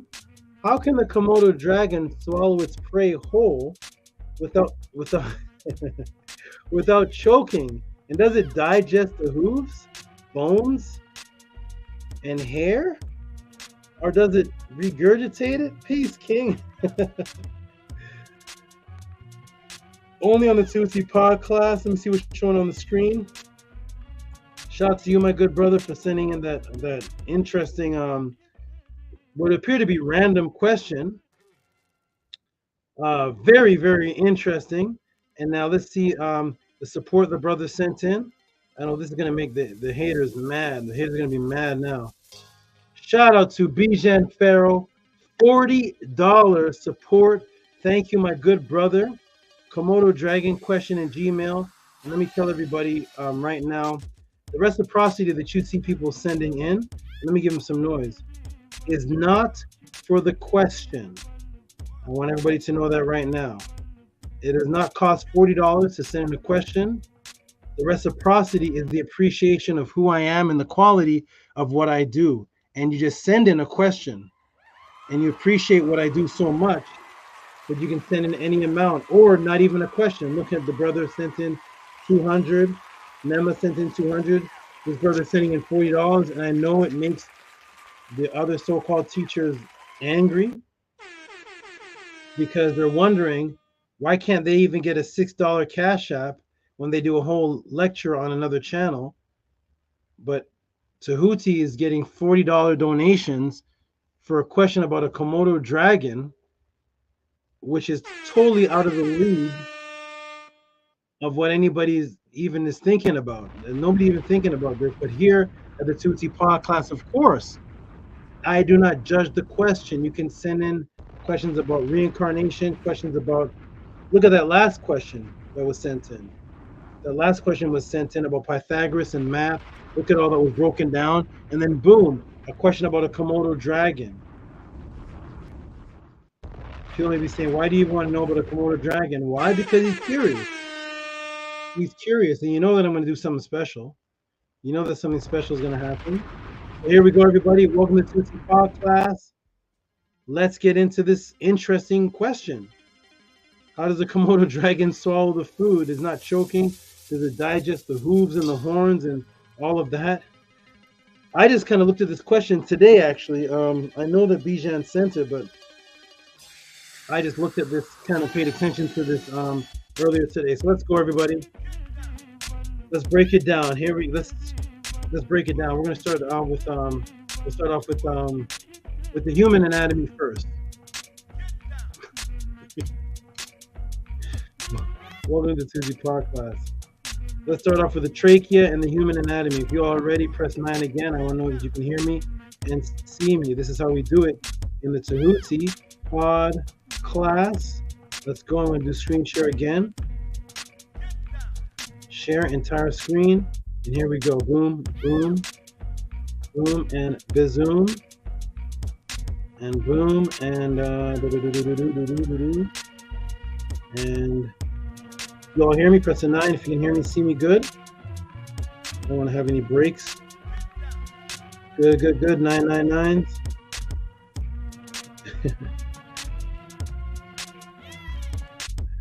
Sorry, nobody said he dropped the mic. Shannon says, only on the Tehuti Pod class, dragon style.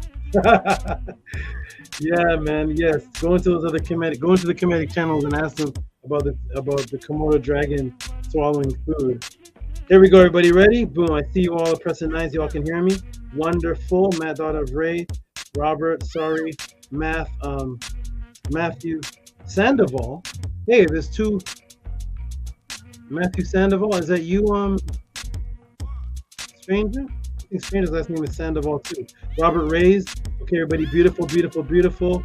Jody. Interesting question. 9. Okay, here we go, everybody. Welcome to Tehuti Pod class. Everybody can hear me and see me good. So here we go. Not related. Okay, 2 Sandovals in here. That is very interesting. That's not even a common name I've ever seen. And there's 2 of them in here. Very interesting. Here we go, everybody. You ready? Let's break it down. Boom. You ready, everybody? Here we go. All right. Imagine there was a platform with a teacher that could where you could comfortably ask. So imagine there was a platform with a teacher that you could comfortably ask questions on the afterlife, government psyops, diet plans, the pyramids, Medunetter, Ma'at, UFO, ghosts, how to avoid heart attacks, stroke, the origin of religion, manifestation, manifesting finance, the pandemic, out-of-body experience, magic, gematria, Matiru, your relationships with your parents, your mate, your girlfriend, your wife, your husband, world history, and then Komodo dragons. And why they don't choke while they're eating. And how can they digest foods? Well, no need to imagine. Welcome to the Tehuti Pod class. Let's get into the human anatomy first. So the human anatomy, what you're going to see on the screen in this X-ray vision is you're going to see this area. Well, first I'm going to go to the glottis. The glottis is covered by the epiglottis, and it folds back to protect the trachea from swallowing. Humans chew their food to break down it almost to a liquid, which actually helps pre-digest the food, which actually takes time. So here is here's the epiglottis, and there's a flap right here, so that what happens is when you actually swallow your food, let me turn the music down just a little bit, hold on.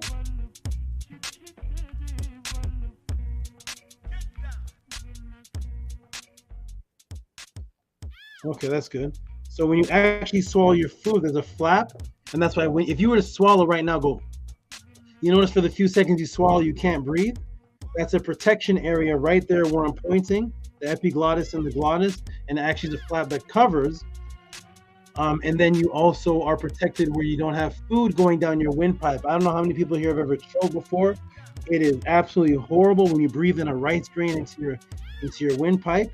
So you have this protective area here, and that is a human anatomy, and that's why the question would be asked, man, how can the Komodo dragon, you've seen videos of it, it swallows down like a goat. How in the world can it do that? It swallows a goat, it swallows deers. How in the world, how is it breathing? And it takes 15 to 20 minutes to do so. So for 15 to 20 minutes, a deer is in the Komodo dragon's throat swallowing it. How in the world is it not choking? If you were to gulp your food down without taking a breath for 15 minutes, you wouldn't take a breath again. And the Komodo dragon and other big lizards, the sobex and the other lizards, large lizards and the monitors, because they evolved not to have a complicated mechanism of anatomical jaw to chew, they evolved a glottis that is actually connected to their lower jaw, and it protrudes. So we have this area right here. We have the epiglottis, which is here by our necks. It's inside of our throat. So when you swallow for a few seconds, you're not breathing. But the Komodo dragon actually evolved. It doesn't have the complicated chewing mechanism, so it evolved to not be able to chew. And so it has a glottis that actually connects to the lower jaw right here. If you look at the lower jaw, you're going to see this area right here. There's something sticking out so that the food can go down this big hole right here, and this little thing can stick out, and through this little thing, it's still breathing. This is actually very masterful. You're going to find out why. Okay. When did we start this class? At 11? Scrabble timestamp it. Okay. Because it is separate from the throat area and it protrudes, this creates the most efficient eating mechanism in a harsh territorial environment where the evolutionary goal of biological imperative would be to eat as fast as you can and to be immediately ready to take a defensive stance within seconds. So you want to be able to swallow that food, eat that food as fast as you can, and then as soon as it goes down, you're actually ready to take a defensive stance. Now, most of the food that the Komodo dragon eats, it actually takes only a couple seconds to swallow. You see it eating a big deer and stuff, yeah, that takes about 15 minutes. But imagine how long it would take a person to eat a deer. How long would that person have to stay in that area before he or she knows how to cook, before there's no fire yet invented? How long would a person have to stay around a deer to eat it? And where would it store it? That would take weeks. Whereas the Komodo dragon does it more efficiently. It actually eats it in about 15 minutes. And smaller prey, it gulps it down in literally 1 second. Okay, 2 seconds. So there it is again. There is the glottis area right here, and it's breathing through this area, so that all this area, you see how wide it is? As soon as it opens its mouth, you see a throat. Whereas a person doesn't have that. A person actually, a so-called human, has a mouth when you open it. There's actually a bend where the neck begins. It's almost a 90-degree bend where the mouth opens, and then there's a 90-degree bend, and then it has a protection in the throat. The Komodo dragon doesn't have that. These large lizards don't have that. As soon as it opens its mouth, you're in its throat, and then the throat muscles push the food down. An average meal of a 200 male human weighs less than a pound. But even if it was a pound, that would be 0.5% of a large man's body weight. A person may eat again in the next 4 hours. Komodo dragons can get up to 330 pounds. So the average nice size, big size man, about 200 pounds, eats less than a pound of food per meal. But even if he ate a whole pound of food, which is like a humongous plate, a pound of food, that's only 0.5% of his body weight in one setting. And then he gets hungry. You get hungry again in about 4 hours, right? So from breakfast, maybe 8 o'clock, you're hungry again by about 1 o'clock lunchtime. And that's even if you eat a pound of food at 8 o'clock, by about 2 o'clock, you're starving again. Komodo dragon can get up to 330 pounds, right? So here's a Komodo dragon stats: 330 pounds, 150 kilograms, up to 10 feet in length. There's the big dragon right there. So 5% for one meal at the rate of a human would be 1.65 pounds. That's pretty big. I mean, that's pretty big, right? That's a huge meal. Over 1.5 pounds of food, that's pretty big. Maybe that could hold a creature from not getting hungry again for maybe another 6 hours instead of 4 hours. But no, guess what percentage of the Komodo dragon's body weight it can eat in one setting? Let me go into the room for a second. So a human being, let me get this off the screen. This is on the screen. SABA's range is incredible. So a human being for one setting can really stuff himself with a pound of food, and that's 0.5% at 200 pounds. A Komodo dragon at 330 pounds, if it has one setting at one point at that same percentage rate, it'll be 1.65. That'd be a huge meal for even a big person. That's bigger than your stomach cavity. The Komodo dragon doesn't eat 0.5% in one setting. Guess how much percentage the Komodo dragon eats? Welcome to the Tehuti pod class. Yes, the range is incredible. That's right. They need to go fast to avoid other predators. That's right. That is exactly right, stranger.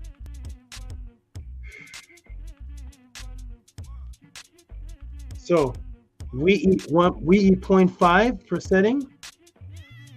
At the same rate, a Komodo dragon should be eating 1.65. But no, not the Komodo dragon. In one setting, 80%.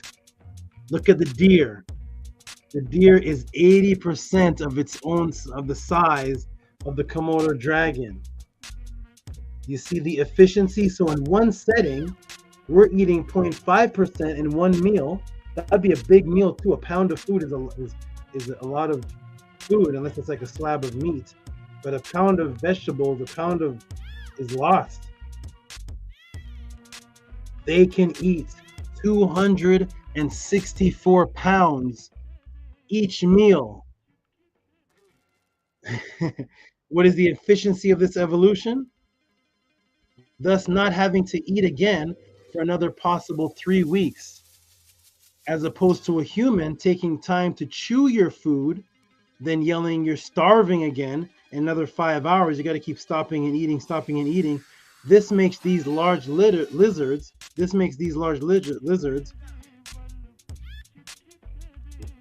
Not just the supreme efficiency surviving apex predator of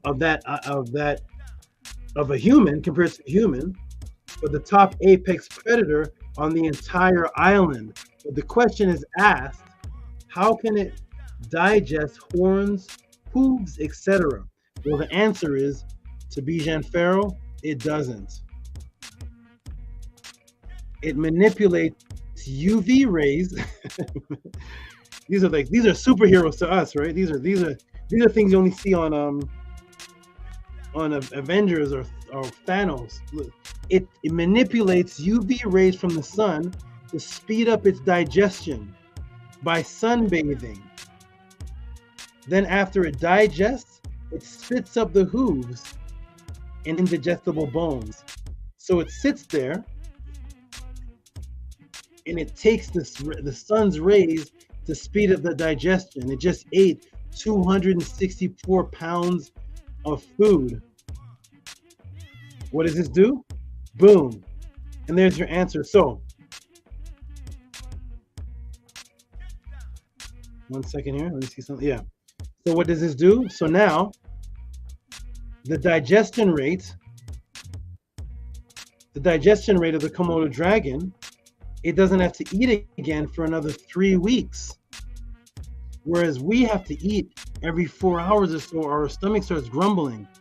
It goes ahead, sees that the coast is clear and it's safe, and it starts to swallow this big meal, and then it can always be on the alert for 3 weeks moving around. It doesn't have to worry about eating again. It is the most efficient apex predator eating machine that I can think of, because after it eats, it doesn't have to be still. It actually is only still because it's soaking up the sun. It can run also as fast as a deer. It runs as fast as a deer. Okay, so boom, there is your answer. But what makes Tehuti's teachings and the pod class experience unique? Can Tehuti tie this into Kemet somehow? Well, you know the difference with Tehuti and the other teachers, especially pertaining to animals, is Tehuti lives what he teaches. So because Komodo dragons are actually not permitted in this country as pets, to demonstrate what I just taught in the class, what if I told you I will bring in its next closest relative to demonstrate this glottis tube, an eating technique sent in from Kemet? Welcome to the Tehuti pod class. So there's the answer, everybody. There's the answer, everybody. That's the answer, my good brother. Pretty simple, but of course I'm going to put my time into answering that. How can I tie this into Kemet, or what can I do to demonstrate this? I want to play some YouTube videos, but I'm going to go ahead and put the link in the room again for BAJAN Pharaoh, if you want to jump in for just a moment, or the other brothers for just a moment, because I'm going to take a 30-second break, take care of something, come back, and I want to demonstrate this. But when I go to the YouTube videos, National Geographic and what's that other one called? Nat Geo, they copyright claim me. I can't show the videos of the Komodo dragon eating and gulping it down because they'll copyright strike me. So they're gonna copyright strike me. Yo, no way. What happened? Saba, that was a good breakdown. I love that. So wait, that little hole at the bottom is where it breathes. Because I was watching the video one day and it was swallowing the whole goat. And I heard something go, like it was breathing. So I was like, wait, the whole goat is in his mouth, but how is it still breathing? Is this like air coming from the sides or something, or what? But now that you've shown that little hole at the bottom, I was like, oh no, so that's how it breathes. That's so how. Yes, go ahead. Yeah, so similar to the to Sobek, can they go? Because I was watching the video on the alligator and the crocodile. They said they could go weeks and maybe like a year or longer without eating. Yes. Is that really? Yes. Yes, they can go several weeks and months without eating. They're gonna eat naturally every like 4 weeks, but they can keep on, because they can take that 200-pound meal and slowly digest it manipulating the UV rays of the light. Yes. And that meal can last them. I can feed one of my snakes and not feed it again for 2 months. Because I have a snake too. Yes, and you can feed it. Snake too, yeah.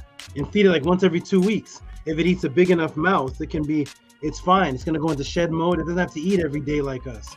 Right. So the Komodo dragon does the same, making it the best efficient apex predator, because that means it can always be on the lookout, fight and kill. It doesn't have to worry about, oh, I'm hungry.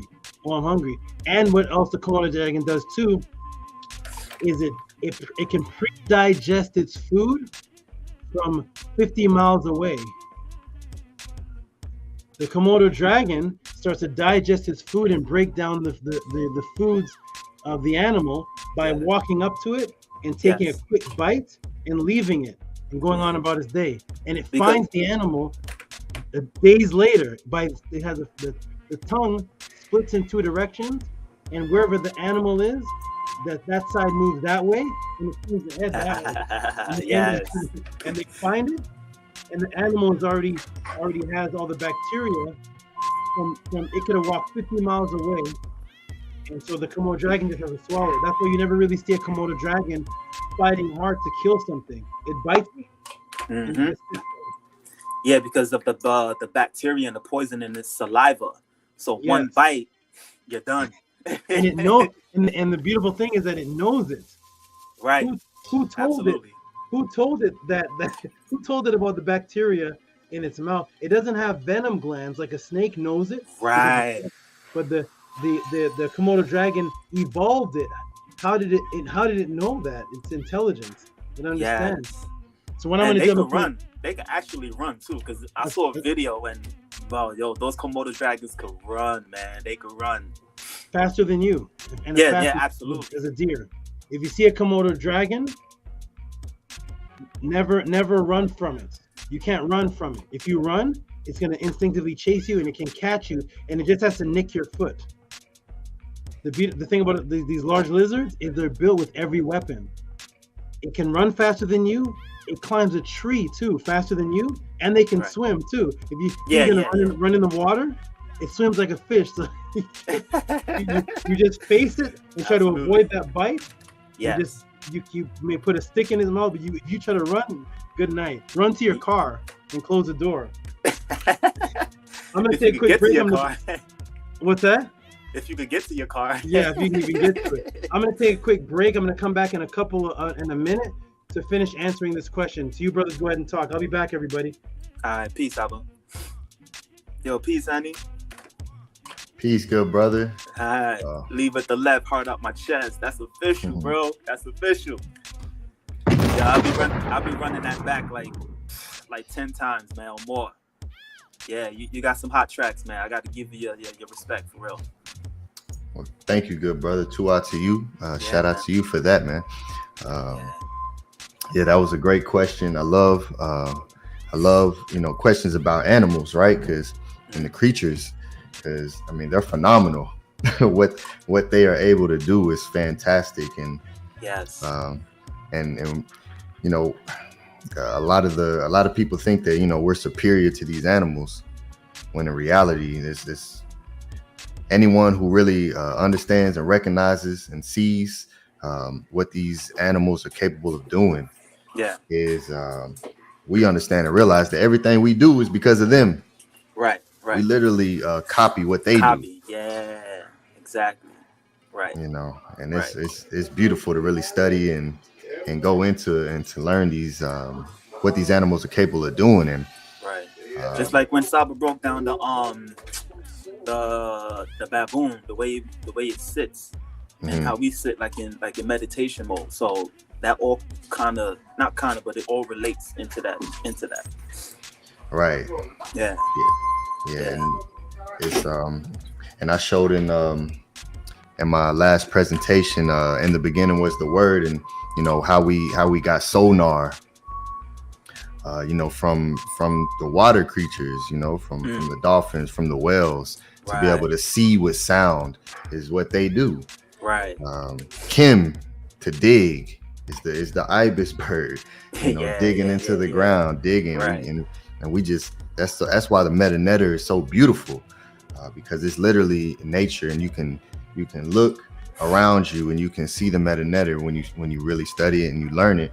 You can see and you can recognize, and that's really what helps to memorize a lot of these concepts and a lot of these teachings, because it's literally imbued in your reality around you, and it's so beautiful. And I love the questions that everyone sends in. Yeah, me too, man. Me too. Like Saba said, man, you don't get these questions on no other channel, man. No other channel. And like you said, man, all they doing is just arguing, they cursing at each other, and these people supposed to be gods or whatever. And y'all supposed to be gods, but y'all talking about this person's mother, this person's brother, this person's sister. Like, come on, man. That's not right. That's not right. And all in all, we got to uplift each other. You know what I mean? Instead of bringing each other down to the ground, to a lower level. You know, we need to uplift our people mentally, you know, and spiritually as well. So I'm really grateful and thankful for SABA, man, that he lives, that he could teach us these metanetter, and you know, I'm forever grateful, and I'll forever be a great donator, man. For real.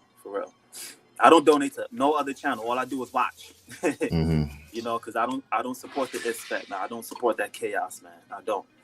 I like to sit back, listen, and take notes, and don't go research the information for myself. And then when I would go, and then I would look at it, I'm like, oh, this is the same thing that SABA said. This is the same thing that the ancestors said. You know what? I'm rolling with SABA. I'm rolling with SABA. But yeah, man, I'm a big pet fan, man. I got like 2 cats. I got a snake. I got a turtle. So yeah, man, I'll be sending in some more questions for different animals. Yeah, you're absolutely right. It's beautiful. You know, the ISFET that completely surrounds everything that we're into. It's just a distraction like everything else. Right. You know, and it steals people's attention. And once you're able to have that, then then you're able to create a reality around that. And you know, so just like you said, the gratefulness of that a lot of us have for SABA Tehuti is able to build great brothers and sisters with complete strength, and we're supporting each other, and we're building with each other, and that will not be copied anywhere outside of this right here, because it's based on the foundation of Ma'at, which is truth. And shout out to everyone who came in on the Discord community meeting that we had. That was phenomenal. And I showed in the teachings of Ptahhotep, where it says to do not engage in gossip. Ptahhotep teaches to not engage in gossip, and not only engage in it, stay away from it, don't listen to it. And right after he teaches about staying away from gossip, he teaches about how to be excellent, right? The excellence, the Re'em Romeh, right? The per excellence. And so we will never get to a state of excellence engaging and dealing with any of the aesthetic chaos, gossip, talking about other people. And when we know we're supposed to first examine us first, go within you first. Know thyself. Know thyself. And it's so powerful that we have great SABA Tehuti, and he's here, and we were able to do what we're supposed to do, because if it wasn't for us stepping up and supporting and showing that we actually want the truth, he wouldn't be here. Yeah, you're right. He'll be back in the mountains or in the forest somewhere. Right. You know what I mean? You know, living his best life. Living off the land, living off the earth, you know? Yes, and and I always laugh when I think back, because the last time I went to go visit SABA when I received my Ren. He was showing his great relative to the Komodo dragon, and when you said them things can run, that thing was trying to run and get up. That thing was ready to go. Yeah. Claws like a hawk. It's crazy. Man, those claws. And I look at it and I'm like, wait, these animals walk so slow, but the speed that they have is amazing, man. It's amazing. Because I was watching a video last night about the Komodo dragon as well, and it was literally sneaking up on his goat. And I don't think the goat seen the Komodo dragon coming. So the Komodo dragon just eased up and it bit him right in the leg. And the goat just ran off. You know, and the video was like a 5 minute long video. And then, you know, after a while, SABA said that he uses his tongue to locate where the prey is. So it actually found the prey sitting by a big, huge rock. And that's when the Komodo dragon started feasting. And then when it grabbed it by the head, it swallowed the whole thing whole. And I'm like, oh my God. So here we go. So I'm gonna finish. Because I noticed that it doesn't swallow the prey from his hind first. It swallowed this from the head. From the head. Because I guess that's how from where the fur actually goes back to the hind. So it's easy for them to swallow. If I'm correct. It's because of the shoulders. One of the reasons why snakes instinctively don't like to attack people is because their shoulders are too wide. So with the other animals, you'll notice that no other animal really has shoulders. Yes. You notice that? Yes. Only apes. Apes. Yeah. That's why you don't really see much video with snakes eating apes, do you? No. No. You don't see snakes wrapping up apes, but a deer, all of them are slender, so it's easy for them to eat. From the head, it goes into a aerodynamic position. But if they try to eat it from the foot, if they start swallowing one foot, the other foot gets locked on the outside, and they can't get its jaw around the foot. But when you go head first, everything goes down aerodynamically. Yes. Yep. So okay, everybody, if you can hear me, I'm going to finish answering this question, and then we're going to get on to the next, maybe probably last question of the night. But if everybody can hear me, press a 9. Press a 9 if you can hear me. Press a 9. I can hear you loud and clear, Saba. Loud and clear. Loud and clear? Yes, sir. Okay, good. How about everybody in the chat? Can you all hear me? Can you all hear me? Loud and clear. Everybody can hear me okay? Yeah, so Saba, this is actually my break. I go on break at 2 o'clock in the morning. And what time is it there in Cali? It's 11:30. 11:30? Okay. Yes. So everybody, you know how I do on the Tehuti podcast? You asked me a question. Yep. You asked me a question about cobras. I'm breaking down cobras, the symbolism, and then I pull out a cobra. You asked me a question about whatever it may be, Scorpion King. I pull out scorpions. So this question here is about how does the Komodo dragon eat? How does the Komodo dragon eat and swallow? Yeah. Well, the Komodo dragons are actually animals that they're not allowed to be sent over. I have a lot of animals sent over from me from other countries. They're not allowed, but its family member is closest family member. And how can I tie this into Kemet?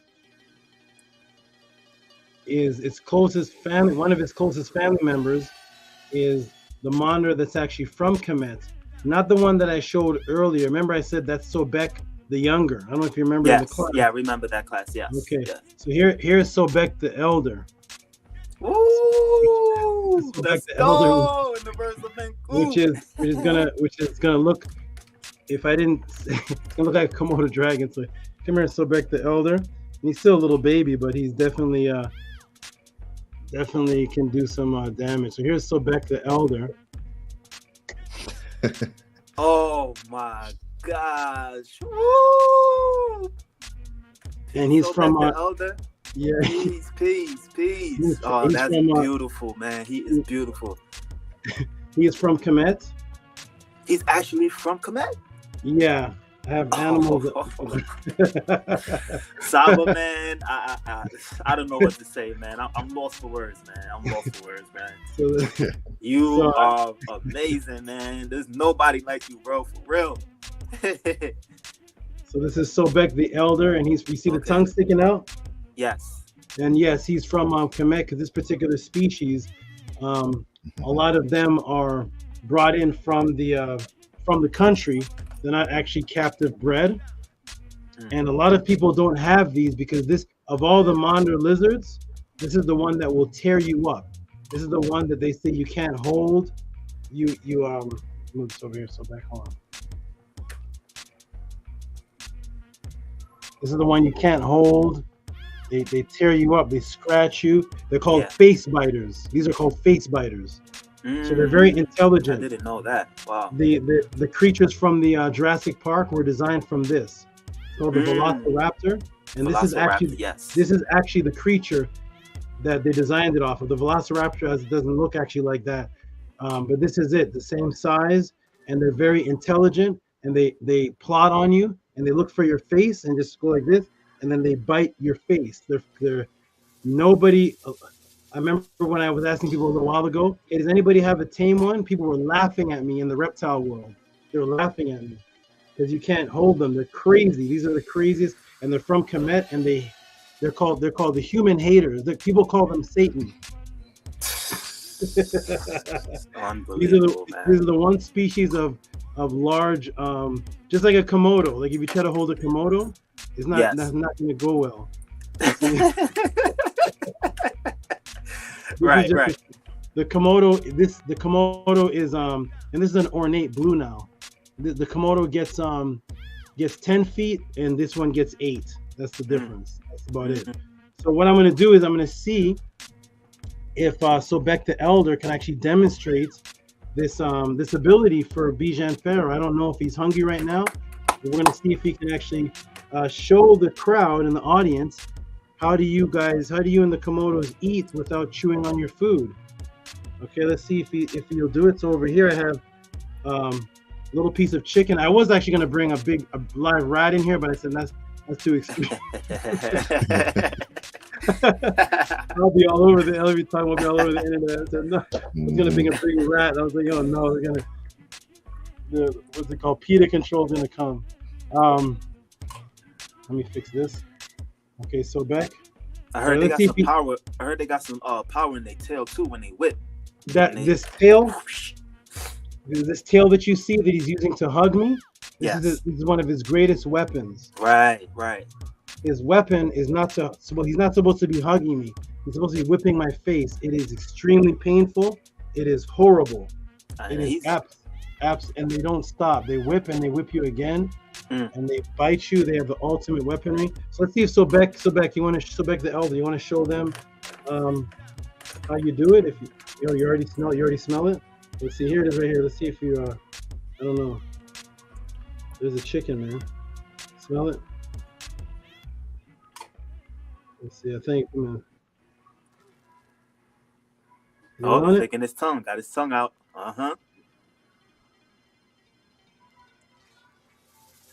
He likes to drink the juice before he eats it. It's so strange. It feels so unique. You're supposed to be gobbling it up. Yeah, there you go, Saba. Okay. He's probably not hungry right now. Yeah, it may not be. Yeah. He's licking the juice. Oh, wait. Oh, there you go. Yes. Woo!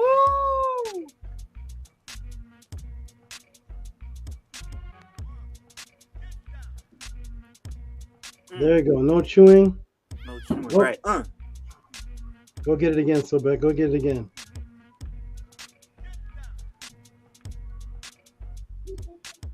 Oh, it's gone. My goodness. There it is. There it is. He's looking around for more. That's it, man. You don't got a cat. Right. I need a kitten.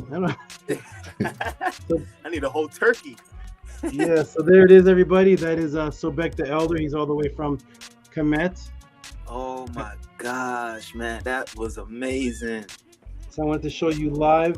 This is the closest family member to the Sobek the Elder. To the Komodo that is actually the size and as angry. The other monitors are not as angry, supposedly, as this one, but not to cut you off, Saba, but the 2 holes on the side, that's his ears? Yes, he has extremely good hearing. He has beautiful hearing. And he knows exactly who is who. He knows what is what. And when I first got him, the people that brought him out of the container, they opened the container and stepped backwards. When they opened the container, I dived in. They opened the container, I dived in the container. I said, he's great. I dived in and we've been like this ever since. He's supposed to be tearing me apart. They backed up. So I wanted to show everybody that, so that it's Sobek the Elder. He is a Blue Nile. You probably heard of the oil Blue Nile. the white now, the blue now. So he's a blue now. He is one of the larger species. He gets bigger than the regular ones from the now. And yeah, he'll eat a whole small chicken, just gobbled it up whole. They eat everything. So he was actually sleeping in his water bowl. So I'm gonna put him back. Say peace, Sobek the Elder. Peace, Sobek the Elder. Peace. Hey, I'm not a chicken. I see you licking. I'm not a chicken. And there's this beautiful design right there. Yes. Yeah, he's pretty big. Still a little baby though, but a big baby. The biggest of them. Big baby. You're right. Yeah, so I'm gonna put him back in his water bowl. He's gonna go to sleep, and I'll be back to answer the next question. Welcome everybody to the Tehuti pod class. She'll be biting my face right now. What's up? All right, I'll be back. Peace. Oh man, that was beautiful, man. He just ate that whole piece of chicken. Oh.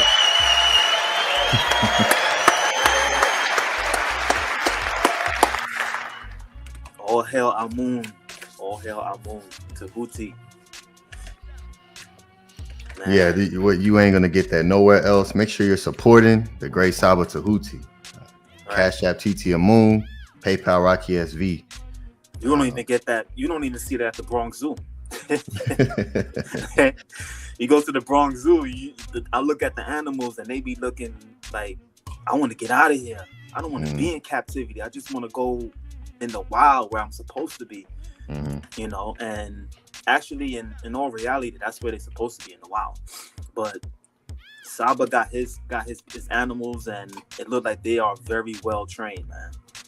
Very well trained. Because like you said, those guys done jump back. Saba went in with cool and calmness, and to me, I think animals feed off of that. You know, I think they feed off of that. They can feel that. Yeah, most definitely. You know, those places don't really respect them the way that they should be respected. You know, and treat them terribly, but right. Yeah, the great SABA Tehuti is if anyone ever gets the opportunity to visit him, it's a museum and a zoo, all in one. You're gonna get the classes, and as he always shows us, you know, the actual physical representation of the teaching, the spiritual and the physical combined in one, and it's phenomenal. Nowhere else will you get this. Right. I mean, nowhere else would a teacher just come up and just show a whole monitor lizard, you know, snakes, spiders, you know, scorpions, and he's holding the scorpion in his hand, and he's not even. I'm like, yo, he is one, man. He is one. Yeah, absolutely. Support this great SABA. He deserves everything that he wishes to bring into fruition. So it's up to us to make that happen for him. Shout out to Atef Rim Kim Ma'at. Peace, Atef. Looks like he's frozen. Yeah, he's frozen. Peace. Can y'all hear me? Yeah, hey. I can hear you. I can hear you, bro. Internet, but you know, that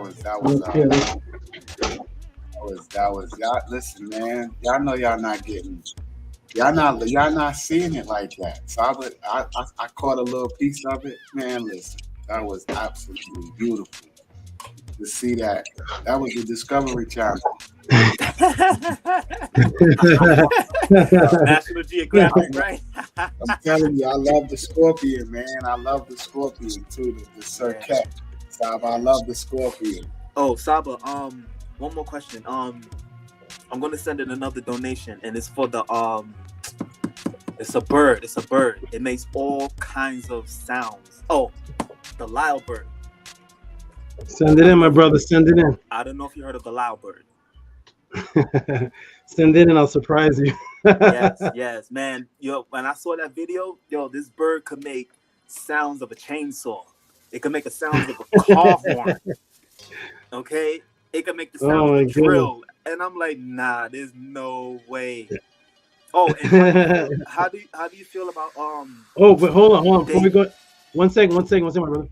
I gotta so I gotta get to the next question. I broke down the Komodo, but now it's 11:42, so I gotta. All right, Saba. I know when you got me, you're like, man, we got Saba. I'm gonna start blasting questions, but I gotta.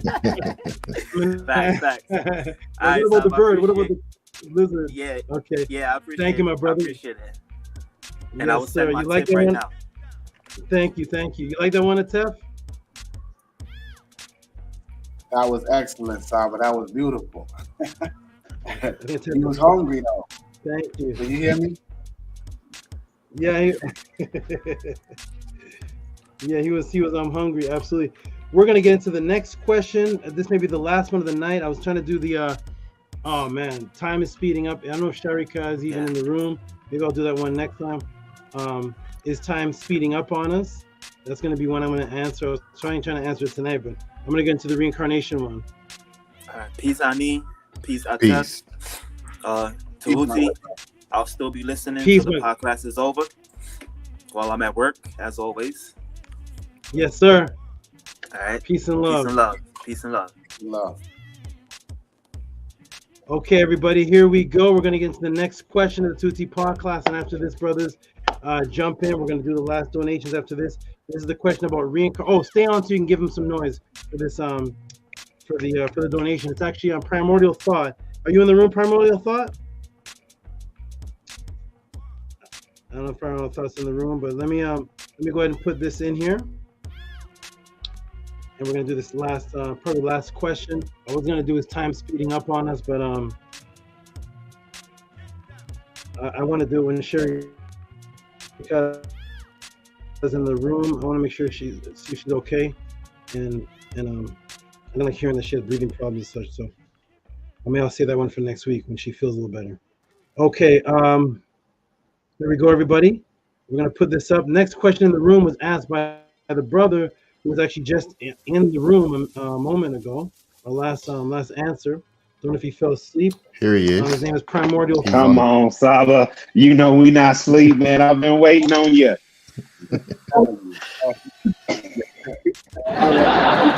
Is he in the room?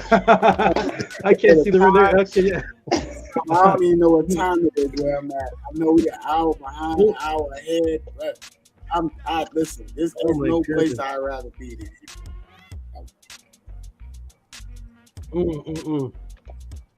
Well, I think AD's in the room. Wait a minute, I heard like audience laughing. Who did that?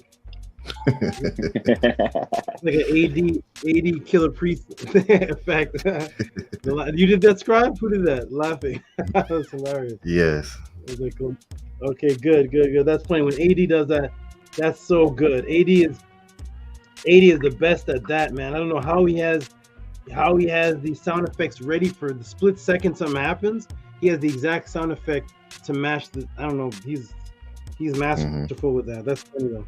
Okay, here we go, everybody. We're going to show this on the screen and then give the brother his respect for the great donation that he sent in and see if we can discuss reincarnation. Is that even a Kemetic? Is that even a teaching in Kemet? Let's see. We'll see. Reincarnation. Let me just ask people in the room right now, in the chat right now, other than maybe Annie, I don't know if Annie, but other than what I've taught, has somebody ever heard of reincarnation concept in Kemet? Is there a papyrus, a writing on the wall, anything like that which deals with reincarnation in Kemet at all? Anybody ever heard of that in the room or in the panel? Primordial? Only what is tied to Khepera.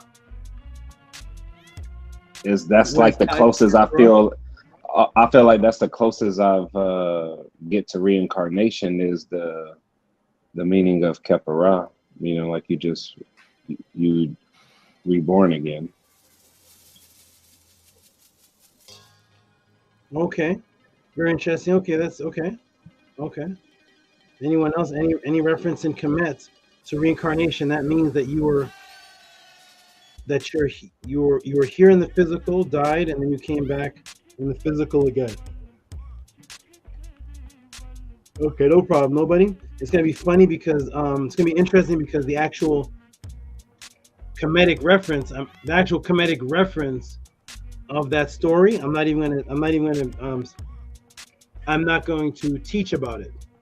I'm actually primordial thought. I'm just going to tell you where to research an actual reincarnation story in Kemet, a clear one, where someone clearly passes, is killed, and then they come back in the physical form as I can't even say as what because I'm going to leave that in suspense. But go look up the tale of the two brothers when you have time. Look at the tale of the two brothers and read that whole story. And that's the actual a reincarnation story, clearly in the story. Now that I said that, now we're going to get into the brothers' question, and I'm not even going to bring up the tale of two brothers. That's just a bonus thing that takes so long to read that I wouldn't have time to read in the podcast. So check that out. Okay, it's funny that you said that because I'm in the middle of that story, and so I mean he just killed his brother, and so I'm in the middle of that. That's funny that you said that. So now I'm even more interested in the story. So okay, cool. Okay, the tale of two brothers. Yeah, you got to the killing part. You're soon going to come to the reincarnation part. It's going to kind of surprise you too. It's going to be strange, but when you read that part, it's going to be the conclusion answer to this pod class, and you're going to get your full answer. All right, good synchronicity there. I love doing that. I love that. Okay, here we go, everybody. So first, we're going to show the question. Give this man some noise, everybody. Give this man some noise for the donation of $40.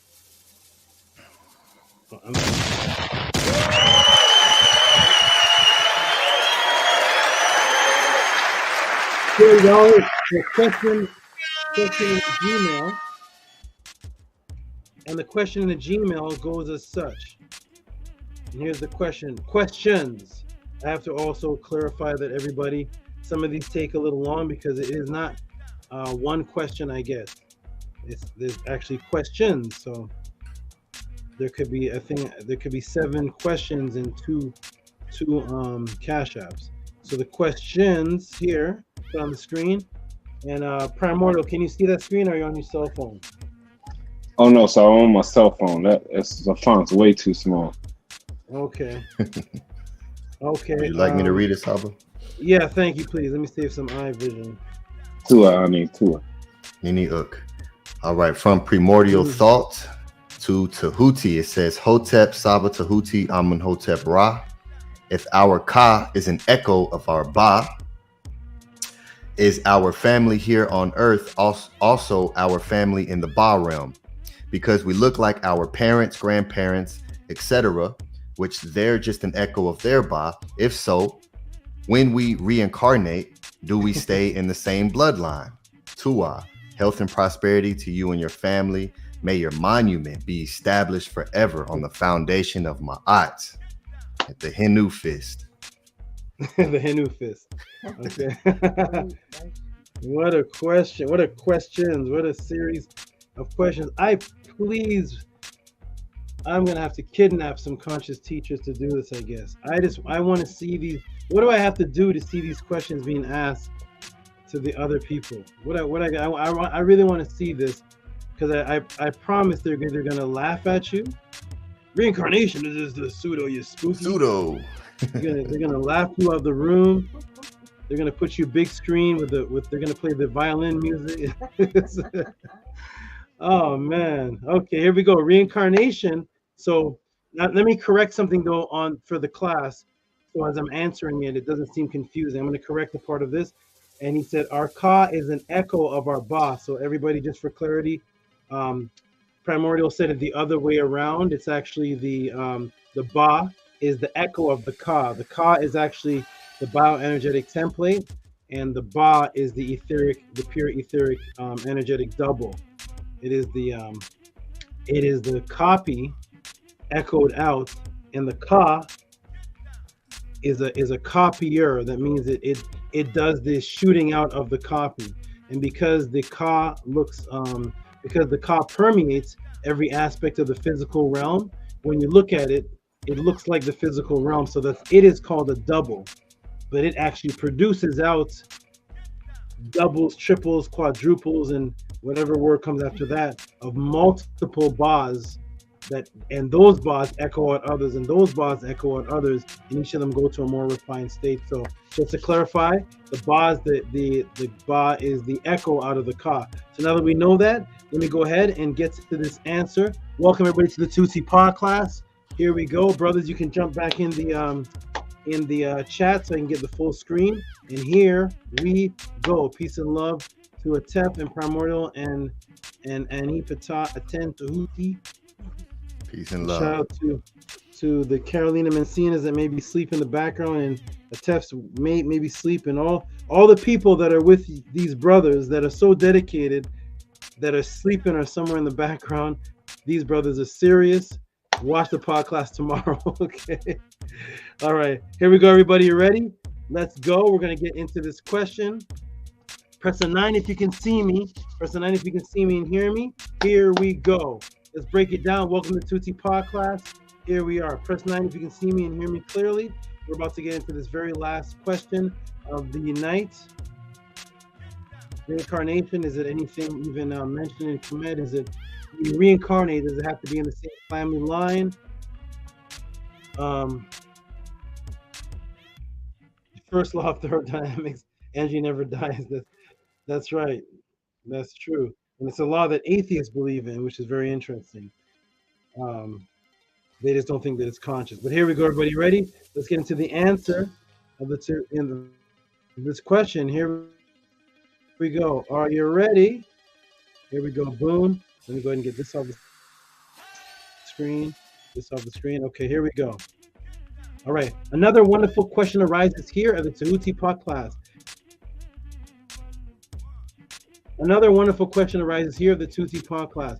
This one on reincarnation. If we are echoes of our ka, and also an echo or look like our parents, then do we reincarnate back into the same family? Again, only here at the Tehuti podcast can you send in questions and get detailed, personalized mini documentary crafted for you and the entire class, locked in time and designed to break the matrix while simultaneously teaching from the words of our ancestors. Let us begin. Everybody ready? Here we go. The understanding to develop this question is from the teachings of our ancestors that our physical bodies, and I'm giving everybody the premise, especially the new people. What's the premise of why is the question even asked this way? Why isn't it just asked, if we reincarnate, do we reincarnate as in our family lineage? Why is he talking about the ka echoing the ba? So I'm going to give the foundation of that, and here we go. The understanding to develop this question is from the teachings of our ancestors that our physical bodies are formed from a more minute, refined quantum form of consciousness called the ka. And here's a symbol of the ka right here, which is the two hands representing the double and the workings of. We go to page 90 of the Per M Haru, start right off with the words of the ancestors, plate 15, and what does it say? In the presence of the keeper of the scales, thou art my ka, my double. That's where the double concept comes from. Thou art my ka, my double, within my body, forming and making strong my limbs. May thou come forth in the place of happiness. So what's it establishing right here? It's establishing that the ka is a refined, minute aspect of the physical body, but it actually is what forms the physical body and makes the physical body strong. And it's within, permeating in all aspects of the physical body, making the physical body and the ka doubles of itself. Okay, so to explain the ka more clearly, we call it the an out-of-body experience, astral projection world. They call it also the expanded energetic aspect. Occurs when the physical body falls asleep or enters the trance state.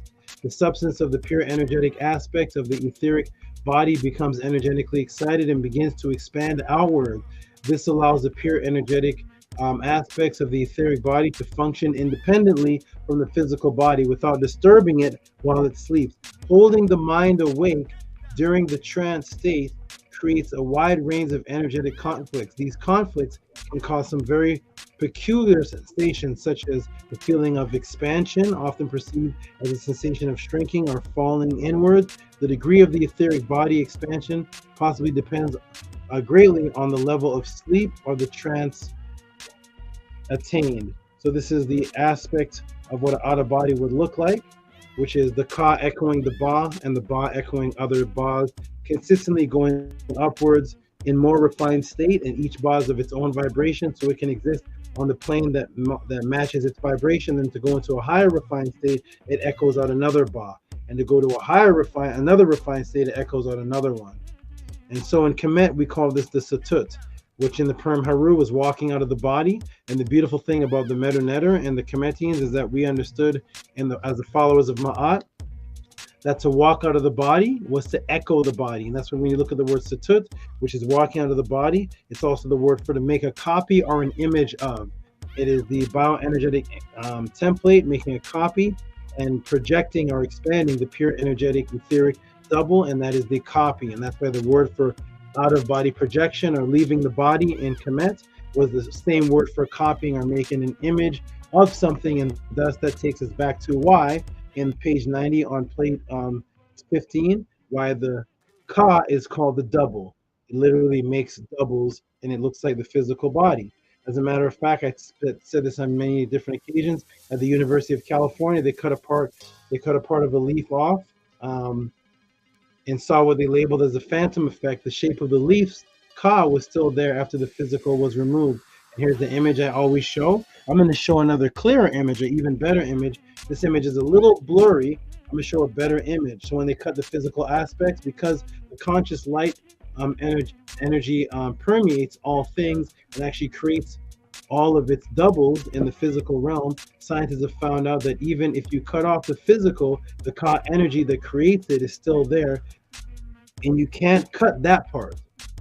It's called the phantom effect, that they found as the double of this world. And here it is right here again. They cut the leaf. This part right here, you see that's kind of dull. This is already cut off. This is cut off, and yet it's still there. It's already cut, and it's still existing there. And here's another aspect of it looks like a maple leaf, and there it is cut. And when they show it in the Curlian, the energy is still there. It's an ivy leaf. Sorry, an ivy leaf. It's called the phantom effect. Okay, even in today's dictionary, when you look up spirit, look what you find. In the dictionary, you look up spirit, non-physical part of a person, which is the seat of emotions and character, the soul, psyche, anima, ego, and there it is right there, ladies and gentlemen. In the English dictionary, they put the ka, K-A, the ka, the non-physical part of a person regarded as the true self, and as capable of surviving physical death or separation, called the ka, right there. So the ka is in your English dictionary. So when you say ka, don't let people tell you, oh no, use the word soul, we're speaking English. No, ka's in the English dictionary too. So here it is, boom, the ka. So we say, as the followers of Ma'at, who built the culture of the Neter over 35,000 years ago, that this minute refined conscious light creates us and is conscious and is in all things, as stated in the pyramid text, utterance 50. So here we go to the pyramid text, sarcophagus chamber, utterance 50. And what does it say here? O Ra, you are adored in heaven. You are adored for Unas, Lord of all things, for your body are all things. For the Ka of Unas are all things. For his body are all things. So the Ka, it says the body is all things, and the Ka, as we spoke about on in plate 15, page 90, the Ka is that which creates the body. So the Ka is that which creates and strengthens the body. And so if the body of Unas are all things, and the Ka is all things, and the Ka permeates in everything. They didn't just consider the Ka something that was just unique to a person. It's in all things, as stated in the words of our ancestors that the other Kemetic teachers are apparently ashamed of. But, oh Tehuti, that's pseudo. the ancestors were wrong. I've even heard people say the ancestors were wrong. I'm like, oh gosh, the ego is crazy. The ancestors are wrong, and you're running around with their name. The ancestors are wrong. There is no minute light found in all things that has awareness that can exist outside of the physical body. Well, in modern day science, what is the smallest aspect that exists within all things? The smallest aspect that exists with all things, people, in modern day science is called the photon. What are photons? They carry an electromagnetic force that acts as both particles and waves. The smallest aspect of light, which makes up all things. It's actually what makes up particles and waves. And particles and waves make up all things, and they are light. Photons are fundamental subatomic particles that carry electromagnetic force, or in simpler terms, they are light particles and are so much more. The photon is also the quantum or fundamental unit of electromagnetic radiation. Everyone is surrounded by photons because they make up all things. The light coming from your screen, your viewing, is composed of photons. The X-rays doctors use to see bones are made up of photons. The radio in a car receives its signal from are photons. So photons carry information. And the magnets on a fridge use photons to hold themselves up. That's why, you know how they say a picture is worth 1,000 words? You know how they say that, everybody? A picture is worth 1,000 words, right? Because a picture is the metanetter that's worth 1,000 words. One image, the brain sees as a holographic computer, it sees off of images. So one picture is 1,000 words. What do they call pictures? What are pictures called? Photographs. Why are they called photographs? From photon. Graphs, things that you can see, made up of photons, holding information. So if you take a picture of your grandmother, and 100 years passes by and she passes away, her existence still exists right there in the picture. The photons captured it, the information that locked her in time. So she's locked in time on a video that you made in 1996, and she passed in 2000, and now it's 2023, and you can press play on the video and still see her laughing. That means she's still laughing, because the video is holding the information that locked that piece of history forever. So as long as the video exists, that energy is still there. She's doing that. That's the photons can capture something, and photons, like I've explained before, as soon as they come into existence, they reach their destination, so they have no concept of time. Photons reach end destination because they're the only thing that can travel faster than the speed of light. They travel at the speed of light and actually can move to a destination faster than you can acknowledge the speed of light moving, because it actually gets to its destination as soon as it's created. It has no time existing. That's a whole other class though. Okay, so all other subatomic particles, photons exhibit wave particle duality, meaning that sometimes they behave as a tiny particles and sometimes they act as waves. Photons are massless, allowing them to travel at the speed of light in a vacuum. Okay, 299, 792, 458 meters per second. It can travel an infinite distance. Diffraction of light, double slit experiment. The double slit experiment shows that light acts as both particles and waves. So what do they mean by behaves and acts? Boom. We see here this light makes up particles and waves, which make up all things. That's the light. But we see something very interesting. It says it can act as a particle or wave. Let me take you to the IOP Publishing Physics World under Quantum Mechanics section to see what can cause light to quote unquote act differently at times. The smallest quantum aspect of light is called a photon. Now scientists today are questioning if these photons have knowledge, consciousness, and are they conscious of their surroundings? So when we say that light energy has consciousness and exists beyond the physical world, and it can create an etheric double of the physical world, and it makes up the physical world because photons capture information and can make up physical matter, because physical matter is ultimately composed of particles and waves, and the photon is what makes up both, and it can act differently. All we need now left is the consciousness, and as long as we have consciousness, now we have photonic conscious light. Do scientists, atheists question if photons have consciousness? Well, let's see. We'll see. We're going to go to IOP Publishing, Physics World. Here we go. Section, Quantum Mechanics. IOP Publishing, Physics World, Quantum Mechanics section. And what is the article called? May 26, 2015. Do atoms going through a double slit experiment know if they're being observed? Do they know that they're being observed? Okay, so this explains a double slit experiment, which I've explained in multiple classes and showed videos of it, that when they're being observed, they can act like a particle, and when they're not being observed, they can act like a wave. But they know when they're being watched. When you don't put an observation on them, the end product, they act exactly how they're supposed to be. That's called interference patterns. Okay, so that is a double slit experiment. So the scientists are saying, do they know they're being watched? The only thing that can know it's being watched is if it's conscious, right? Okay, with one or both detectors turned on, patterns indicate particles, just like when we use the bullets. Boom, boom, boom. It shows like that. But now, with all detectors turned off, the pattern indicates a wave, just like an interference pattern. So with detectors turned on, they show like you're shooting bullets through a hole, and then when they turn off, it shows like a wave, the end result. And they only do that when they're being detected or not detected. Boom. The smallest aspect of light that is within all things is conscious of observation. The Ka consciousness is also rendered as Ku. Ka and Ku are the same.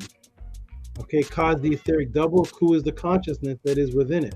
It needs consciousness, that is the Ku. And when you look up the root of Ka and Ku, it's the same K sound, and it means exalted or lofty or to raise up or light consciousness, which is light, conscious or light beings, the state before the incarnate.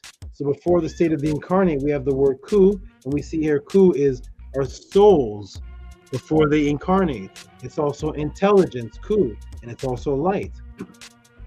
Light, intelligent beings that we call today a soul. Conscious entities that are not yet physical, they're still light. So here we find that the Ku word is actually the oldest meta word found on the planet as far as script-wise, and it's found as far back as 3400 BC in the tomb of the Scorpion King 1, tomb in Abti. We see it here in the Purim Haru, 1250 BC, and we see it 3400 BC. There's the same Ku symbol. When we go to the Purim Haru on page 78 on plate 13, there's the word Ku, and it means good spirits. So Ku, good spirits in the coming into existence. There is primordial thoughts word, the Kepara. He said, well, the only time we hear about reincarnation is maybe Kepara's relevance, Kepara's relation, and there it is, Kepara, the good spirits in transforming in Kepara. So there they are, they're light conscious beings composed of light. And now, when one taps into this ancient self that exists before the physical state, today it's called past life regressive hypnosis. What is the first thing you're told to do in the past life regressive hypnosis? When you look at all the books, all the shows, what does it say? Past life regressive meditation, past life meditation. Discover your past life meditation. You all see that right there? Release past life trauma guided meditation. So when you see this past life, it's always about meditation. Meditation is the word that is always coupled with past life regressive meditation. Discover your past life meditation, past life meditation. Release past life trauma guided meditation. So we see for some reason the people today associate the past life contact with the word meditation. Why is that? Yes, meditation, to tap into your past life, Ka, Ku. Well, we taught this thousands of years ago along the Nile. As a matter of fact, we did not even separate the two.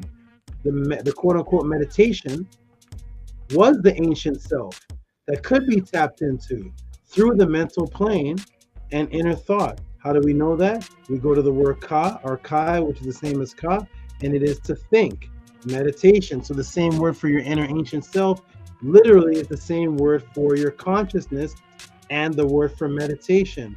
Kat, thought meditation. Thoughts of the heart, your inner thoughts, which is meditation, is the same word, ka. So when you tap into your past life or tap into your conscious past energy, it's associated with meditation because in Kemet, the word for ka literally was the word for meditation, giving the influence of today. The way to tap into your past life is to do meditation. Well, in Kemet, we took it one step further. We said the ka is the meditation. They're both the same thing. Boom, the same word. Now let us see if the ancients truly acknowledge reincarnation just by examining this same word again, the same word ka. Let's see if the ancients acknowledge. So we're going to see this is the same word. So let's see if the ancients truly acknowledge reincarnation just by examining this word again, the same word ka. Let's examine the word and see if that word hints or shows reincarnation in it. Well, you all are going to love this. Here we go. What is the definition of reincarnation? And is it something the followers of Ma'at taught and brought knowledge of the world thousands of years ago? Well, here's the definition of reincarnation today. The fact of repeating incarnation, state of being embodied anew, which is back again, meaning new embodiment. So it's to come into the physical again, and incarnation from carnal. To make carnal again. Well, I've established that the conscious entity of a person is called the ka, or the KHA, the ka, which actually is what forms the physical, which is a double, the energetic template that is the conscious and is your thinking also aspect, and also exists and can exist after the physical is cut off in the phantom effect and starts to decay. So after the physical starts to decay in the phantom effect, the ka energy is still there as seen in the phantom effect. And here's the color image of the phantom effect. There's the part of the leaf that's cut off, and you can actually still see the exact leaf with the exact pattern still there. It just looks duller because the physical aspect is not there anymore, but the ka is still there because you can't cut that. And that, the smallest aspects of light, which actually create everything, photons, are conscious of themselves being observed. This light consciousness was called ka, as I taught earlier. Keep that word in mind, everybody, because I want to ask you, my students and the audience, when you add this symbol to a word in Medu Neter, what does it signify? Let me go into the room and see if everybody's still up. So when you add this ta, this T, to the end of the word, what does it signify, everybody? What does it do to a word when you add the T, loaf of bread, to the end of a Medu Neter word? What does it do? What does it make the word?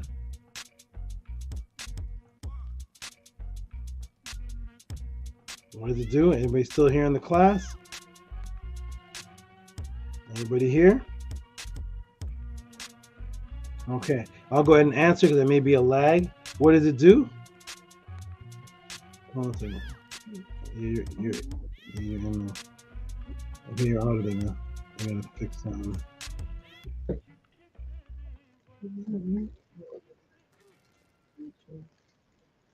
Okay, what does it do, everybody? It makes it feminine. Okay, good. Oh, there's the answers. Everybody's answering. Okay, here we go.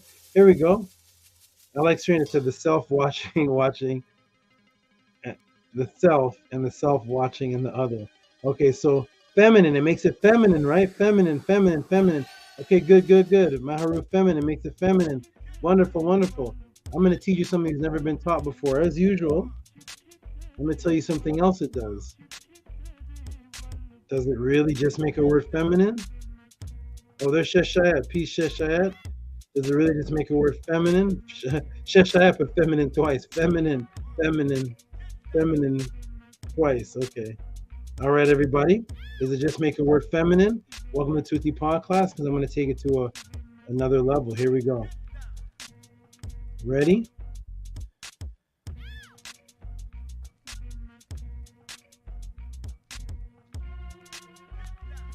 Yes, you all have been told that it makes the word feminine, which has truth in it. Yes, makes the word feminine.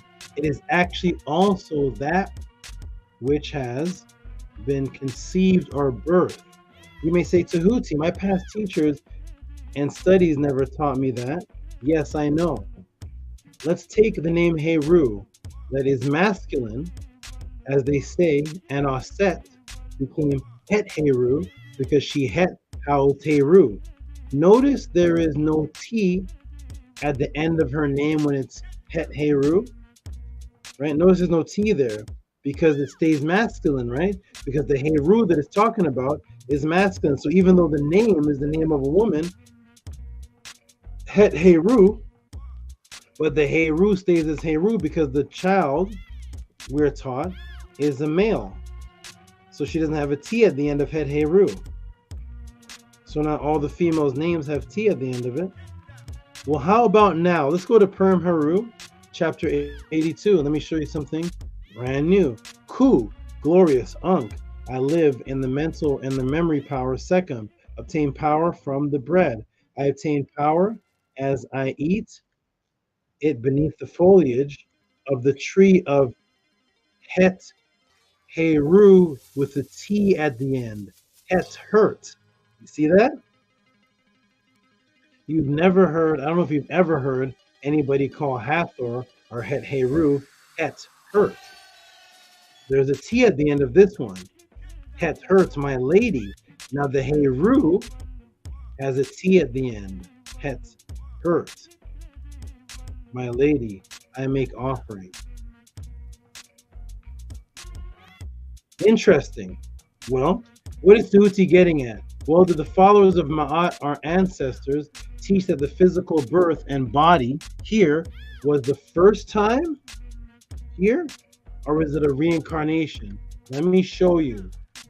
So the Ka, K-H-A, and Ka, K-A, is the internal soul, right? The real you inside the physical body. And the T represents something birthed. Well, guess what? The physical body is called in the Medu Neter when you're born. What is it called? It's called Kat, with a T at the end. Kat, a man. Kat, the belly, the womb. One at birth, which is the Kat. Boom, the Ka reborn, made physical at birth through the womb, the literal definition of reincarnation. What just happened there, everybody? We just explained that the Ka is the bioenergetic template. That is what people call the spirit or the soul. So when you come into the physical, all of a sudden you have a T at the end of your name because you've been rebirthed. Because your original self is actually the Ka. And your physical self, the T, just like in Het Heru, we know Heru was the one who was born. Your physical being that is born, that now has a T at the end because it's literally the Ka reborn, which is reincarnation. It is a Ka with a T at the end. And you are, whether you're a male or a female, because you're a reborn soul. That is literally the definition of reincarnation. Boom. Welcome to Tehuti Pod class. Here we go. So this consciousness exists in the mental that one can access. But the question is the Ka bound to stay within the lineage of family to reincarnate? I will show you a video now of a real life story of Purnima in Sri Lanka.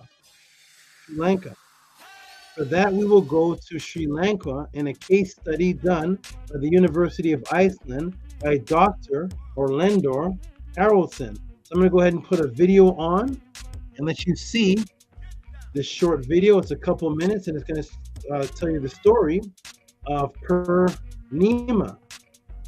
Okay? And we're going to see if Purnima, we're going to see, just look at her story. Ready?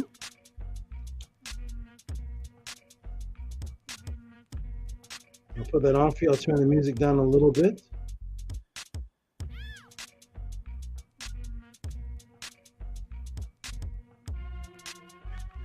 And here we go.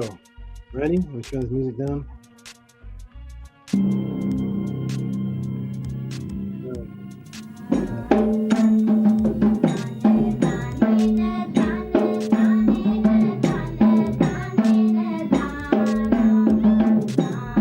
In the East, there is a long-established tradition of children with past life memories. In Buddhism, the main religion in Sri Lanka, there is a firm belief that the dead will be reborn back into the physical world, on the path towards spiritual enlightenment or nirvana.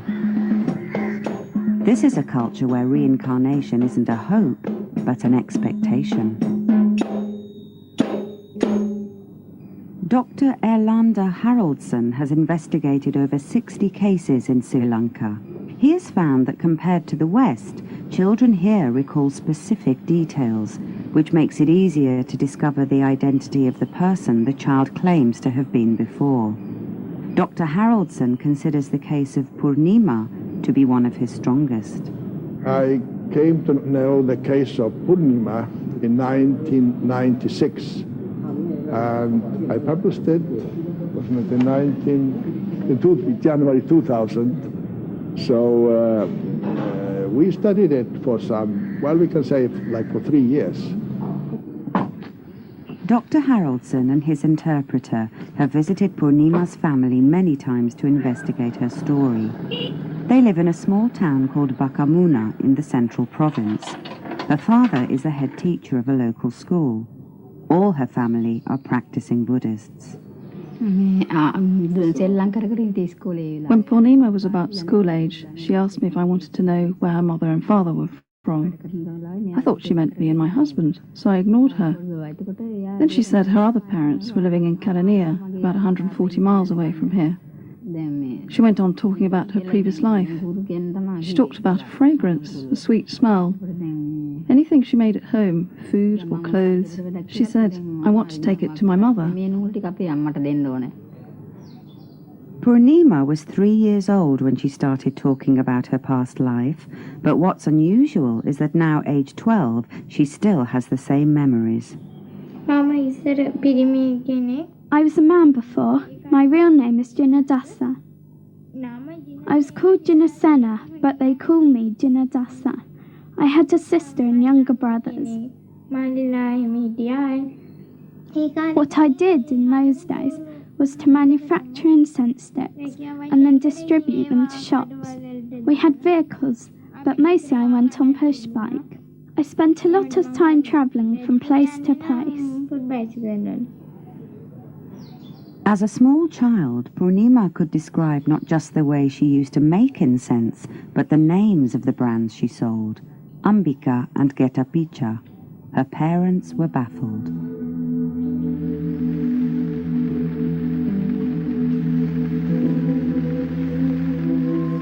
In Kelania and Goda, 140 miles away, live the Vijayasiri family, who are incense makers. They are the only family in the country registered to make Ambika and Getapicha incense, the brands Purnima talked about. One member of this family, Jinadasa, was killed in an accident 4 years before Purnima was born. When Purnima first described her past life memories, these families, separated by distance and class, had never met. Janadasa was my brother. He manufactured incense sticks for a living. We worked together before he had his accident.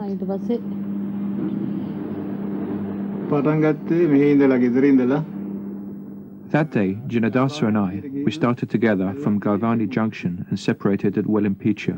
We were on push bikes with our incense packed in boxes. Jinadasa said he was going to Dalkanda, so I sold my incense nearby. Then someone asked me, where is Jinadasa? I got down to the Dalkanda junction and I had to cross the road. I got off my bike and tried to cross to the other side and I saw a bus coming. I didn't like the way it was heading towards me, but then the bus came right by and it knocked me down. When I opened my eyes, I was under the bus.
Okay.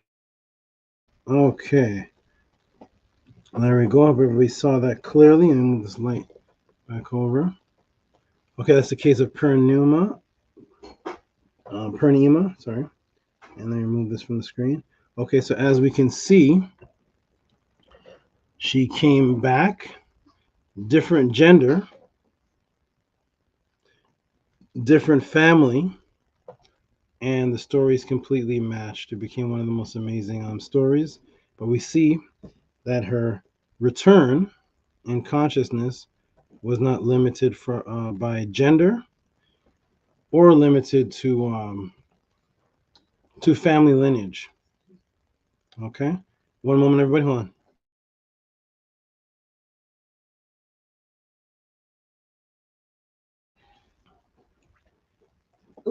Okay.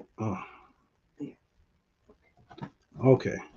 So we see that there's no limit there. The limitation has nothing to do with your gender, has nothing to do with actually anything physical. And when you read the Tale of the Two Brothers, you will see.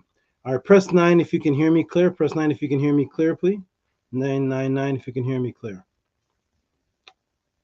And then we're going to get right back into it. 9 if you can hear and see me clearly. Press A9. Press A9. Okay, perfect.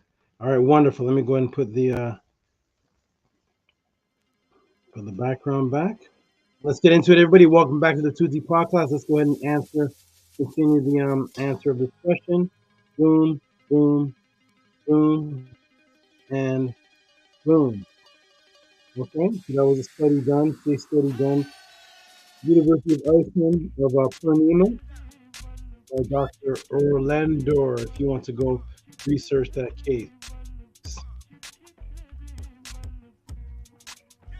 Okay, so as we can see, according to the case of Purnima in Sri Lanka and countless other cases, the Ka consciousness does not have, nor is limited to the same bloodline, not even the same gender. So what is happening here?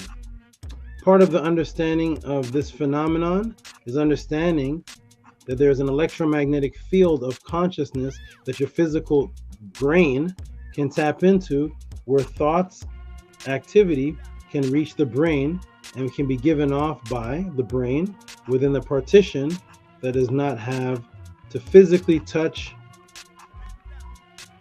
it to read the activity. Tehuti, that's pseudo. Well, let me introduce you to the magnetoencephalography in the National Library of Medicine. One moment.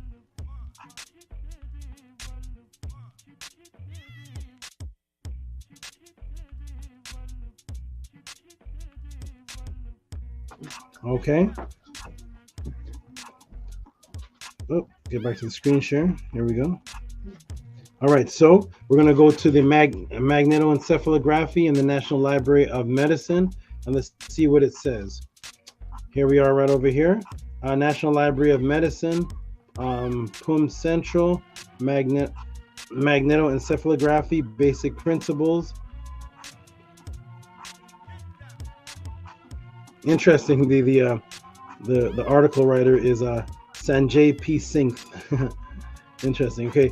Magnetoencephalography is the measurement of the magnetic field generated by the electrical activity of neurons. It is usually combined with the magnetic resonance imaging to get what is called the magnetic source image. The technology that has helped record these minute magnetic fields is superconducting quantum interference detector, which is like a highly sensitive magnetic field meter to attenuate the external magnetic noise. The MEG is housed inside a magnetically shielded room.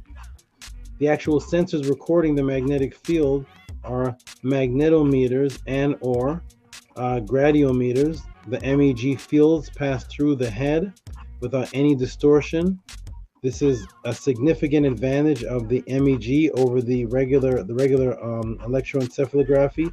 MEG provides the high spatial to temporal resolution The recording and identification information should be according to the American Clinical Magnetoencephalography Society guidelines published in 2011. MAG currently has 2 approved indications in the United States. One is for preoperative brain mapping, and the other is used for epilepsy surgery. MAG studies have shown functional brain tissue inside the brain tumors. And here it is right here, the regional brain activity, spectral power location. And we notice something very interesting here. This is the MEG right here. And notice it's not touching the head. It's getting information from the brain, not touching the head at all. The encephalography, you've seen them many times before. They're like little suction cups all over your head.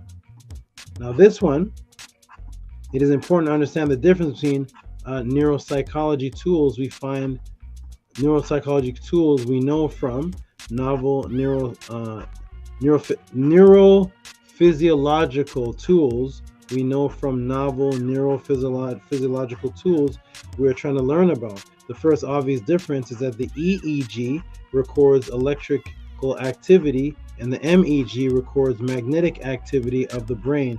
The EEG, the electrodes are placed on the scalp. The MEG is performed using a device that contains multiple sensor coils which do not touch the patient's head.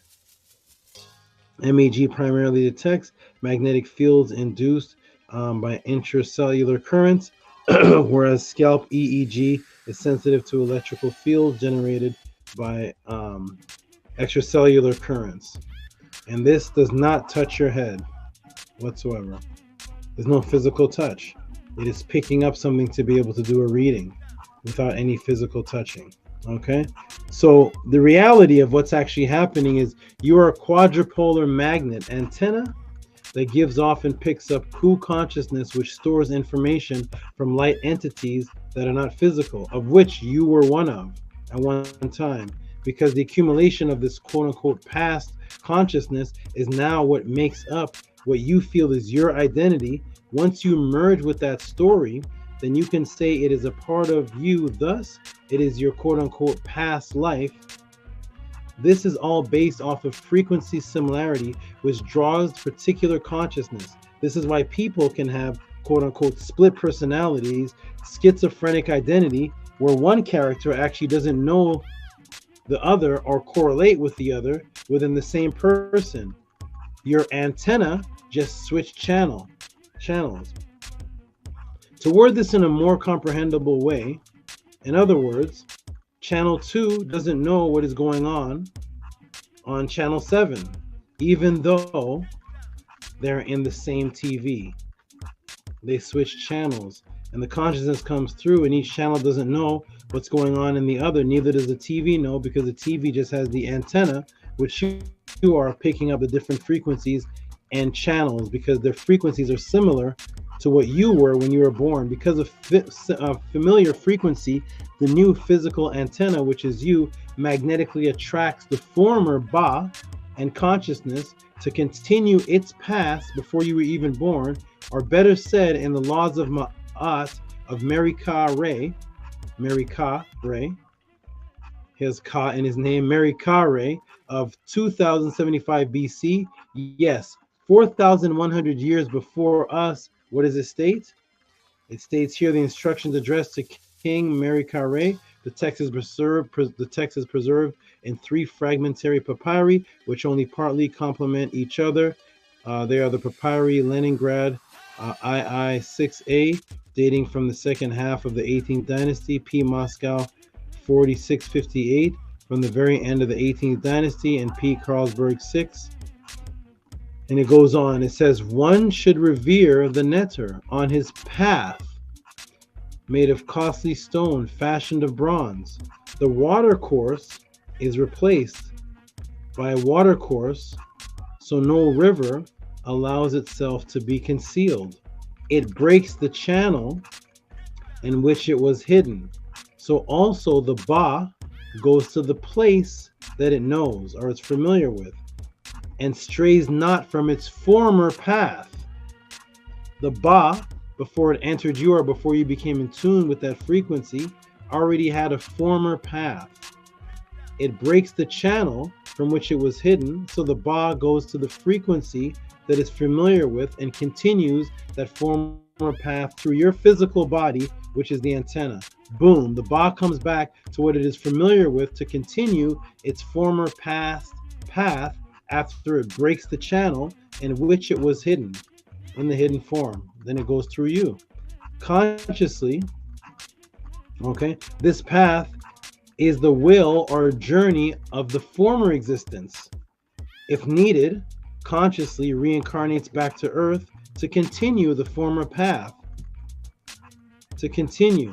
Let me take you to that which all conscious teachers are ashamed of to teach you from, for fear of being called spooky. But it is beautiful to us, the Per-M Haru section on souls coming back to Earth. Here's a reference right here. What is this? Page 228 of the Per-M Haru, plate 33. The chapter of the heart of the Cornelian, saith Osar Ani, triumphant, I am the Benu, that is the rebirth. Remember Ben, the last class? The soul of Ra, the Ba of Ra, the guide of the Netiru. To the Tuat, they come forth, the souls upon the earth, to do the will of their cause. Cometh to the soul of Osar, Ani, the will of his Ka. So here we are, and this is the part that people are ashamed to read in the Per-M Haru, because in order to deal with this, they have to deal with there are some Bas that exist, and those Bas come forth, and they come forth upon the earth. But they were Bas first. They come forth upon the earth to do the will of their cause. Where are they coming from? And to come upon the earth again to do the will of their cause, that is something coming back to the earth. Clearly, something coming back to the earth to do its will. So the reincarnation of the Ka to the Kat, dependent upon so is the reincarnation of the Ka to become the Kat dependent upon physical family? No, as I've shown you in the Purnima Sri Lanka case in the University of Iceland research. And I also want you to think on this. Think on this, everybody. The very first man in existence, because we came through evolution, there had to be first of people that evolved as a person, right, to come into this form. The very first man already had millions of independent sperm within their own with their own consciousness, fighting to get to the egg. They're not helping each other. They each have their independent path, and they're racing to get to the egg, and their other brothers and sisters die. All fighting independently, consciously, for biological imperative. Before there were millions of people or family members yet. So before there was millions of people on the earth, you had whoever was the first evoluted men and women, and each of those men had millions of sperm which have individual consciousness that know to swim in a particular direction to get towards the egg, because they want to survive. They're fighting to survive. You can go check out a book called Sperm Wars, but they're actually fighting to survive. And there's millions of them. This is before there was millions of people on the planet. And there's millions of sperm already conscious, trying to be the one that gets to the egg. And each of those sperm have their own consciousness. And they all die, except for the one that makes it. So there was no physical family members existed yet to echo before each of those individual sperm cells incarnated. So here's the millions of sperm cells. They have the consciousness from somewhere, something, and there's not millions of people yet on the earth that these sperm cells could have been from to have this consciousness. So they're not reincarnated people trying to come back into their family, because there's millions of them that are outnumbering actual people that evolved on the earth when the earth was first coming into the creation of the evolution of Homo habilis, or all the original evolutionary men. There wasn't any people yet, but yet each one had millions of sperm. Our identity is not found inside of the cell, so it's not genetic. That's not your true identity. It is from the environmental signals that are picked up by proteins on the membrane of the brain cell. Our identities are picked up from identity frequencies and the electromagnetic field. So even if the cells die, the frequency still exists within the field. It is there until future cell receptors show back up in the physical form that are familiarized, meaning that they are the same frequency. Then the broadcast plays through a new body, which is not dependent upon genetic cell biological existence. Hotep family, I am done. So to answer the question, no. You do not have to come back as a family member. You don't even have to come back as the same gender. The consciousness moves independent of gender because it actually exists.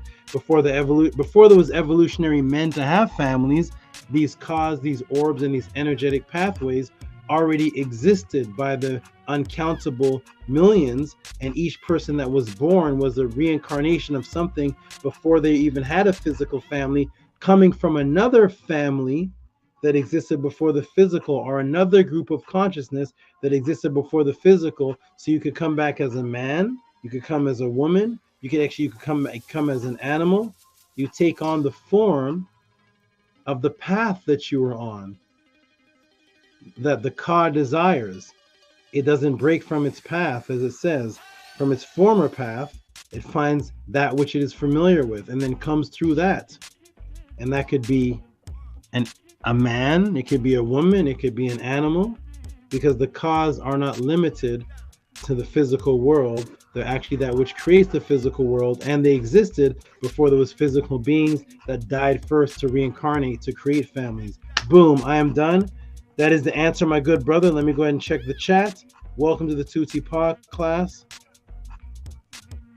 And I'm going to go check the chat. That is my answer to that. 12:44 at night. Hope you enjoyed it, everybody. Let me go check the chat. Let me put the link in the room so we can go ahead, get the brothers in the room, and give the shout outs to the donators and the great, beautiful supporters. I hope you appreciated that. Seems very complicated. Keep watching that video and you will eventually understand what is actually going on. This physical body is just the antenna picking up frequencies, and those frequencies come through it from birth, or even while you're born. A being can incarnate through you while you're already 25, 30 years old and possess you. And while it's inside of you, it is incarnate. Then you have creatures trying to incarnate in your body while you're already developed, and they formulate as little people in the body, but they don't know how to become a full individual, and they may pop up as dermoid cysts. That's a whole other class though. They may pop up as little people inside of your body, which they found little beings inside of it. That's a whole other thing though. But it can happen while you're born. One of my sons said it happened with him. My mother said she saw me. She saw an energy come into her womb, and as soon as it swirled into her womb, boom. As soon as it swirled into her womb, boom, labor began. That's the Ka, now being rebirthed, and now you're a Kat, which also means a dead body, and it also means disease, because once you come into the physical form, then you start dying again. The spirit energies see this physical world as a sick disease. So as soon as it comes into it, it realizes time begins, because in the photonic world, there is no time. Once you come here, time begins, and now you're a Ka with a T at the end. You're birthed through the Ka, reincarnated to do whatever job it is, a mission that you were on, and then that antenna or television set gets scrapped in the junkyard, but the frequency still exists. So you have something on channel 2 that you're watching, you're enjoying the show, and what happens? Where are the brothers? Jump in the room, brothers. You're enjoying the show, and somebody in the next room is enjoying the show on their TV. Somebody comes with a hammer and smashes your TV. Did they destroy the show? The frequency just goes, or we can go in the next room, because there's a TV, antenna, in the next room. And then that TV becomes the incarnation of that frequency, and now you can watch that channel on that TV. and then a cat comes and takes out the legs of it smashes up. A dog comes, smashes the TV. But guess what? The people in the broadcast studio, the Bill Cosby show or the radio show that's still broadcasting, they're still acting and making the show. Your TV broke, so you're like, oh damn, we can't watch the show. The show's over. Oh man, the TV's busted. The show's still going on. Somebody else with a TV that can pick up that channel, then it channels through that. And you are just a television set. And then the Ba may break a channel, go through another one, and it continues its former path to incarnate back on Earth, which is you. All of us are incarnate beings. All right, boom, that's my answer. Hope you appreciate it. Primordial thoughts. If you have any further questions, you can go to Brother Garfield or... No, to SABA, I appreciate you. Now I might have to send a part 2 on that one because it seems like you got a whole lot more left to break down. It's, man, yeah, yes, because there's beings that before you get to reincarnate, you don't get to leave. There's that story too. Those are called near-death experiences, where you actually are in the process of seeing yourself coming out of the vagina or seeing yourself going through the tube with the light at the end, and then you get pulled back into the same body before it decays. That's a whole nother thing. So you actually reincarnated twice. It's called a near-death experience. You didn't get a chance to even leave. You're like, oh, I'm back again in the same thing before it decayed.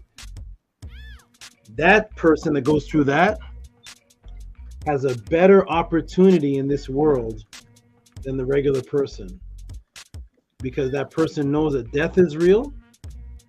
It knows that out of body is real, because you get to see the people doing the EMS, the shocks on you. You see them doing that. You see the tunnel at the end, the light at the end of the tunnel, and then you get pulled back. So now you know that it's real. You have to be a spiritual being now. Now you have to stay in that world because it's proven to you, as opposed to the regular person who forgets all that happened by the time they're 5. And by the time they're 20, they're called pseudo, and then you're an atheist, and then it's over. Or you believe the netters are just principles. Imagine that, believing the netters are principles, but here we're reading them having wills to incarnate into a Ka. To incarnate their Ka upon the earth. How could that be a principle? How could a principle have a will to come back upon the earth? What in the world? But anyways, let me... Man, I want to do a tag team with one of the other teachers, man.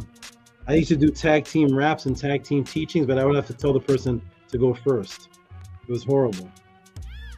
Because I would do a like teaching class. I went to the Medinator class. Someone who's been in Medinator for years and years, and we did like a lineup answer. And then after I gave my answer, the other teacher that was the actual teacher, he was like, yeah, whatever he said. I was like, oh, I wrecked it. I got to get the person to go first, and then I can go, because every time I do that, it's like, yeah, I'm see what he said, a little bit of that stuff. Oh my gosh, man, it's crazy. But there's the answer, everybody. Hope you enjoyed it, Primordial. To us, I did. I appreciate that. And I'm definitely got to send a part 2. I think, like I said, you got a lot more you can still break down on that. Yeah. But you definitely answered my question, though. Yeah, you can come back as a cat. And in the Meta and the Perm Haru, you actually practice that. Before you possibly come back, all throughout the Perm Haru is all about transforming into this, transforming into that, transforming into this, transforming into that. Because it gets you familiar with it to realize that you shouldn't be clingy into one particular identity. I'm only clingy to the black race, as they call it, and to black people because of the mission that we got railroaded out of. I wouldn't even be clingy to any particular people if I had to come down as one of them because we got derailed. and there would need to be clinging onto it if everybody just knew the truth. You wouldn't have to cling on to that. You'd just be so caught up in the spiritual world and physical success that you wouldn't have to worry about what race you were, because you'd already know the race you are is that which you are. You wouldn't have to be black power, white power, I hate you, I love you, we unite, we separate. That's a big waste of time. But because we got derailed, we have to get put back on the rail so we can be normal again. And until then, there has to be that race topic, because if you just make everybody equal right now, everybody becomes unequal, because there's already a man at the top. There's already another man that thinks that he's a piece of garbage. You can't just come and say we're all equal right now. Yeah, we're all equal. No. So unfortunately, we have to go through. We came as incarnated into this particular struggle, whereas the ancient people in Kemet never had a struggle with race. There's literally no racial conversations in any Kemetic papyrus. Nobody's talking about that. There's no time for that. It's so crazy, man. It's so crazy trying to figure out, is Kim Kardashian black, or is Cardi B, she has woolly hair, so therefore she's kind of black, but she's Afro-Latino, and this person over here, they're light-skinned, but Kid from Kid and Play is lighter than Play, but Kid doesn't look like Sinbad, so Sinbad is kind of blackity black, and we're sitting there and 80 years go by and you end up in the afterlife floating like this because you went the Dr. Ben, Dr. Clark route. All right, everybody. Tua, SABA. Yes. What do you say, Tua? Yes, sir. Tua. I want to know, can we? I don't know if I'm gonna create a new wave or not, because you're very contagious on creating. Can we send in cash donations for some of your music? I haven't seen nobody do it, so I just wanted to see if that was possible. I have to remake it. I have to remake my music. I can't find my music. It has been so many years. They're on tape cassettes somewhere. They're somewhere. I have to get back in the booth and redo it. You know what's interesting, my good brother, is that I actually a few days ago I decided that I have to do that. I was doing some of my rhymes a few days ago, and I was like, oh no, there's no way that nobody can know this. There's no way that nobody cannot hear this. And I was like, no way, I have to put him, like, the pod class is out. So a brother named Raphael Gary actually invited me to a studio, but it was several cities away, so I couldn't make it. But I'm gonna get SABA in the studio very soon. There we go, Annie. There we go, Annie. There we go. I have to bring the portable. I can move a studio. That's gonna happen. Most definitely, because that's the only track I've heard you on, SABA, was when y'all did a big old collab, and it was like it was a lot of you, and you was talking about the guy that says Tamar, you know what I mean, saying, and I was like, man, it was only a few, you dropped a few bars, and then that was it. And then I was like, man, like I went on YouTube, like, let me see if I can search up Tehuti Hotep Raw, SoundCloud. I know he got something on here, and everybody got so many different names of Tehuti, and I'm like, no, that's not SABA. Like that's definitely not him. So I was just hoping to see if you probably had something in the archives, but you said you got it on cassette tape, so we might have to go back to Radio Raheem. Yeah, I have my drumming that I was gonna make as background music for the pod class.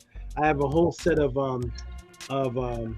drumming instrumentals that I made in a bedroom in 1996, and nobody knows how I made it. So one day in 1996, in Florida, I went into a room and separated myself from everybody. And when I came out with a tape, a full album called The Path of the Ever Living, but it was spelled Patah. It was called Path of the Ever Living, but it was spelled PTAH. I have the cassette in there, and it doesn't play, but everybody's wondering, where'd I get all the instruments from? So when you hear the cassette, you're gonna hear drums, you're gonna hear guitars. You're going to hear all these instruments. You're going to hear sounds that sound like UFOs swirling through the wind. And I was just in a bedroom, and I didn't tell. Nobody knows how I did that. And all my stuff is on cassette. I have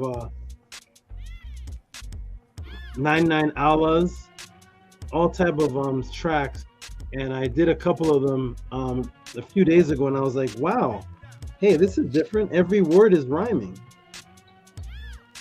I have rhymes where every single word in the song rhymes.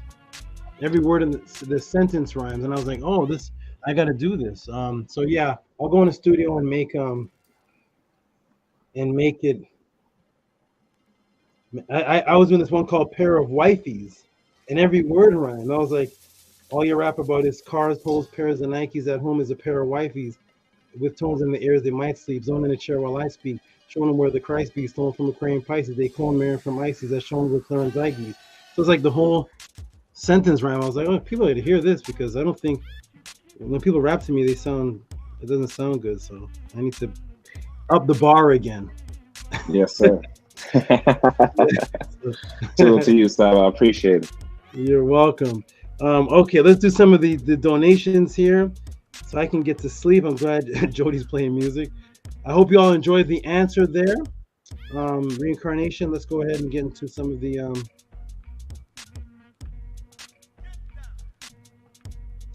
shout out to the good brother Atef Rem Kem. Give him noise, give him noise.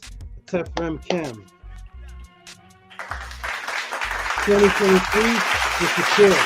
Thank you, my good brother. You are a man of excellence. But he doesn't stop there. He gives 2023. He doesn't stop there though. He goes right back to back with 777. Is that on the screen there, gentlemen? Yes, it is. Thank you, thank you, thank you. 777. So that's 20. What was the last one? 2023? Yes. So that's $27 actually. $27. And we have a new person here, Neil. Come join us. Teachersama.org. Atef is here? Wait, hold on. That's a sound bite. Oh, oh, because I can't see the screen when I'm doing it, when I'm showing. Okay, shout out to Atef. Maybe in the sleep realm, but your voice is still captured by the photonic energy. So there you are. You're still here. All right. Shout out to you. And who else here? A brother named Neil. Haven't seen Neil before, but shout out Neil Thomas. Thank you very much, good brother, great brother Neil Thomas. He says, from Neil Thomas for your efforts. Is that on the screen there? Yes. Thank you, Neil Thomas. Appreciate you. You're awesome. I've never seen you before, but keep coming to the pod class. Send a question in one day and get what I give. Shout out to the beautiful Sarah Jean, who just gave 100 and then I think another one, and now she's back to back with 2772. The great Mutz, the great mother of the beautiful Sky, who did a dedication class showing my newts. And shout out to Sarah Jean. Says support for SABA, Tehuti, Amun, Hotep, Ra. Thank you, wonderful Sarah. Appreciate you and all of your support. You are wonderful.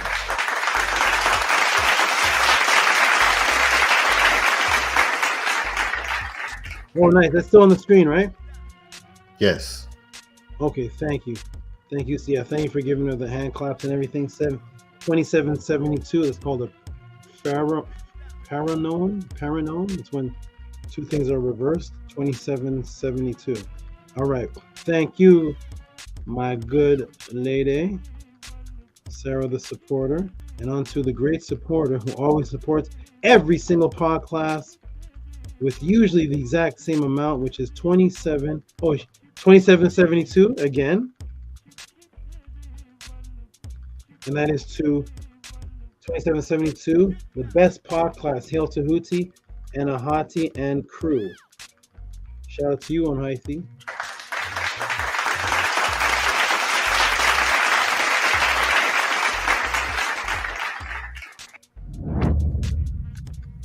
I like how you all are sending donations in this. The donations have a symbolism. That's also something brand new that was brought by the Tehuti pod class. Is that there is a donation symbolism going on? There's donation. There's messages in the way the numbers are set. It's not just sending money, but it's sending money with a message, which is a part of imbuing that which you're doing into something else. That's what the Kemetins did. Everything was an imbuement of something else. So thank you, Owen Hythe and Sarah Jean for the 2772 and 2772. Beautiful. Next up is the good brother Heru Hancock. Heru Hancock with $7. Kemet Hancock, shout out to you with a good lion image in the background. $7. We appreciate you, good brother. Heru Hancock, I think, has been around since the Killer Priest pod class days. The screen is not showing, SABA. Oh, thank you so much. Mm-hmm. Thank you. Heru Hancock.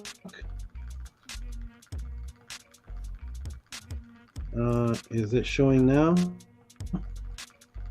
I hope. Yes, it's coming up. Wonderful. Thank you, Heru Hancock. What do you say? I was saying there it is. It's up now. Okay, good. And Sarah Jean again. This is the 4th donation? Wow. Sarah Jean again with a 333. See, there's a message in it. I was wondering why 333, because it's a tip for the triangle breakdown, which has 3 points. Give her some noise. Anytime somebody gives a tip, and she's already given over $130 tonight, so give her some noise for that.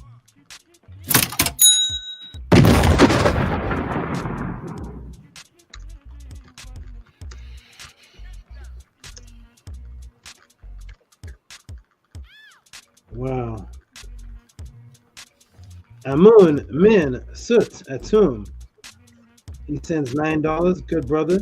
This brother here. Shout out to you. He's pretty consistent. Him and the other brother, Amun Ma'ra. Shout out to them. I love their names. Amun Min Ra Sut Atum. I like it. Thank you, brother, for appreciating what it is that I do. I know you're on other channels, so you get to compare and see the quality, and you decided to send your donations this way. Thank you so much. And then we have the wonderful,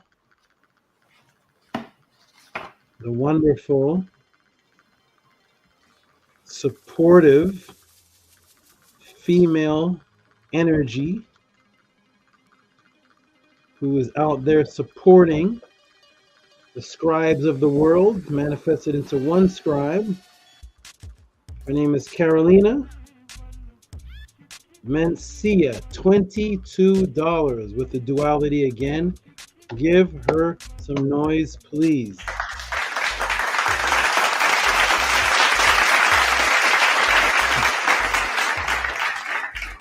What are you up to over there, Scribe?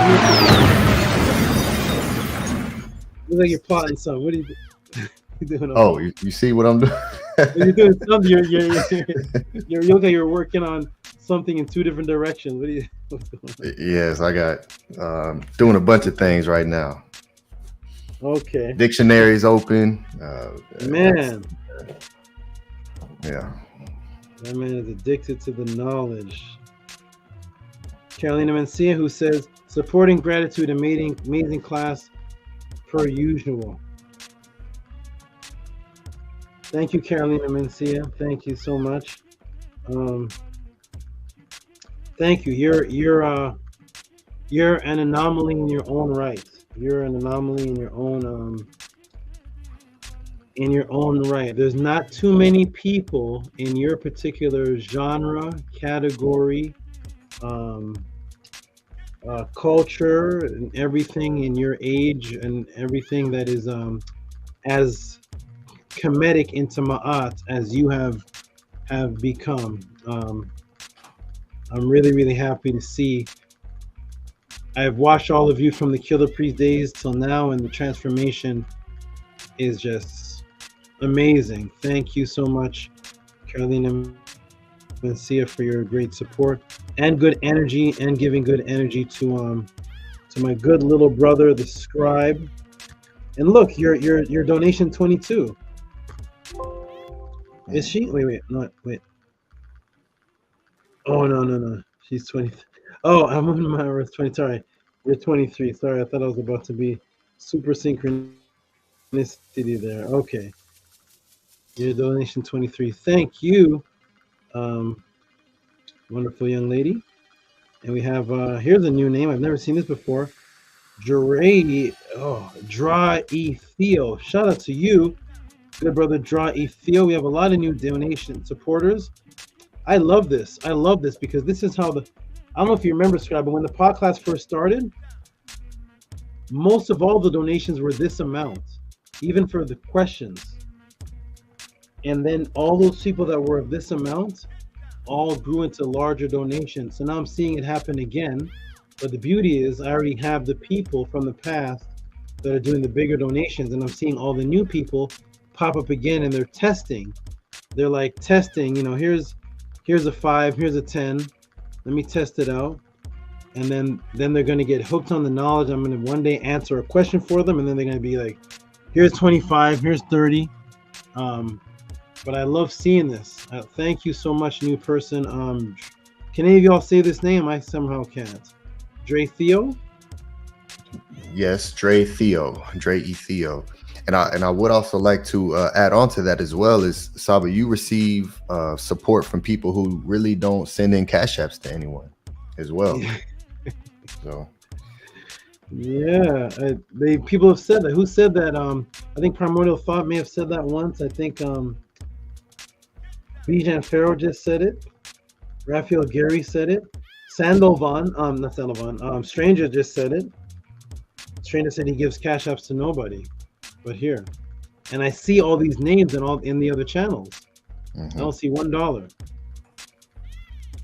So I really nobody, Saba. I ain't getting out one cash app to nobody. Not even $1? Zero. Nothing.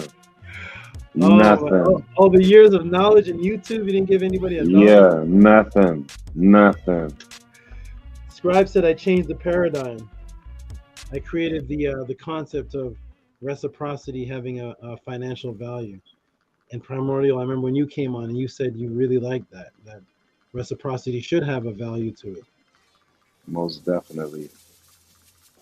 To you, Saba. Appreciate you. Nini Ugg, this is a beautiful and once again, and I want to appreciate once again for not bailing out when you went through your situation. That's big. That's big for me. So we need you around here, and we appreciate you. Thank you, my brother. Yes. Yes, thank you, my good brother. Thank you. You're right. I could have. The situation actually has not even ended. I'm just shifting currency, but the situation is actually still going on right now.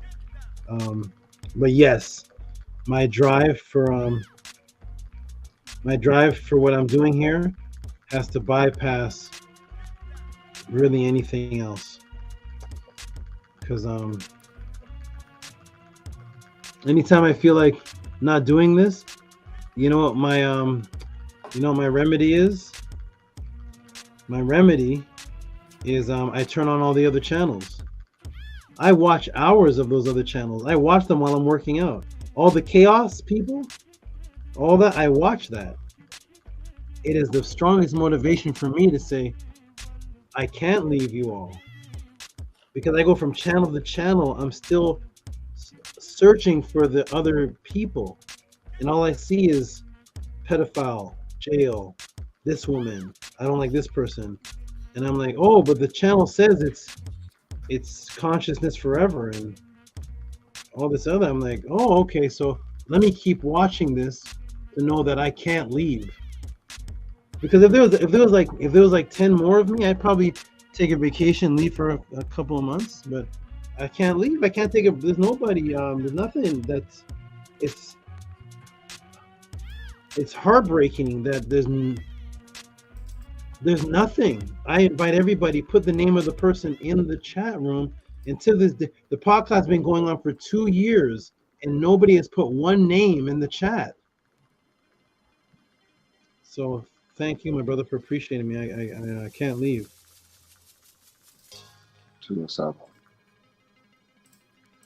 Give this brother, thank you. Give this brother from Noise right here. He's giving for another Magnetic class.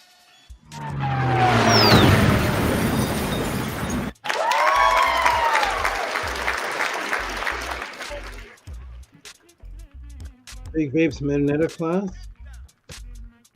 Thank you, Big Vapes. Appreciate you. Let's see, we're winding down. Israel Hoyley. Here's a good Israel Hoyley came. Oh, I've never seen anything like this from Israel Hoyley before. Whoa. Whoa, Israel Hoyley. Thank you, good brother. This is a shock. Give this man some noise. I thought it was $9.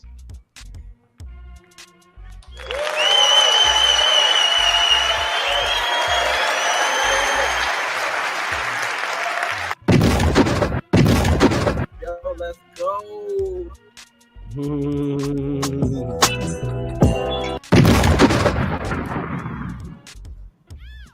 Man, that sounds like the end of a movie. Israel Holy, I think Israel Holy is Dashe, I think. And he doesn't give donations like this. Thank you, my brother. It does take time. This is one of the examples. Israel Holy was one of those people. He gave, regular donations, nothing like this. Okay. Thank you, brother.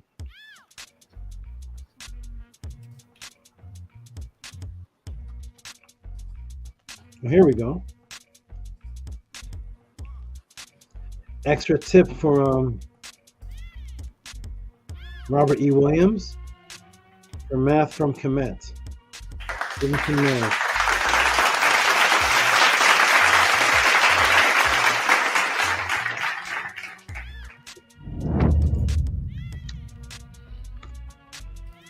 Robert E. Williams, he's been with me for a long time. Shout out to you, Robert E. Williams. I want to know if you got that sword yet.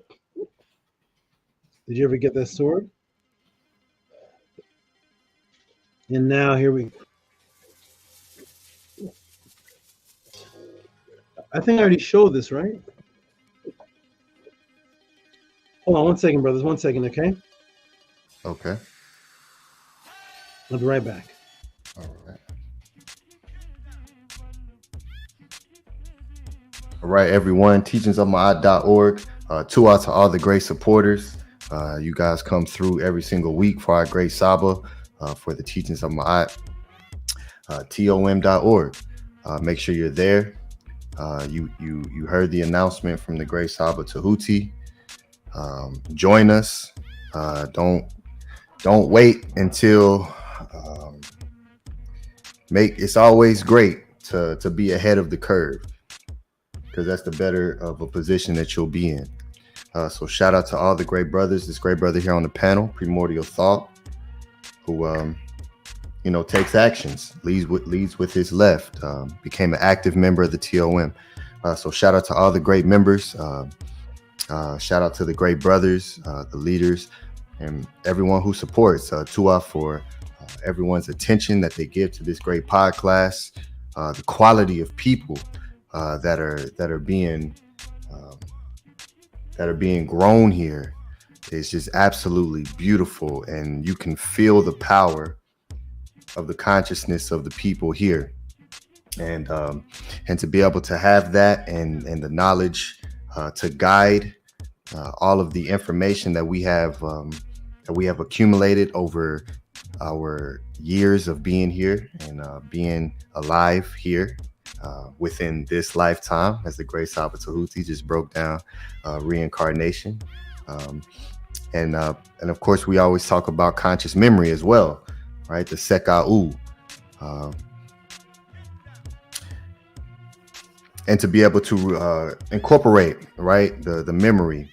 And so it's just so beautiful, all the great people here that do what you do, and just to see this being supported it just makes me so proud, and it makes me so happy to see, because this was not something that you would be able to find Before the Tehuti pod class, just you would not be able to find anything like it. You would not find people supporting, even much larger platforms, and to create a system that ultimately helps everyone involved is something that is so beautiful, and it's ingenious.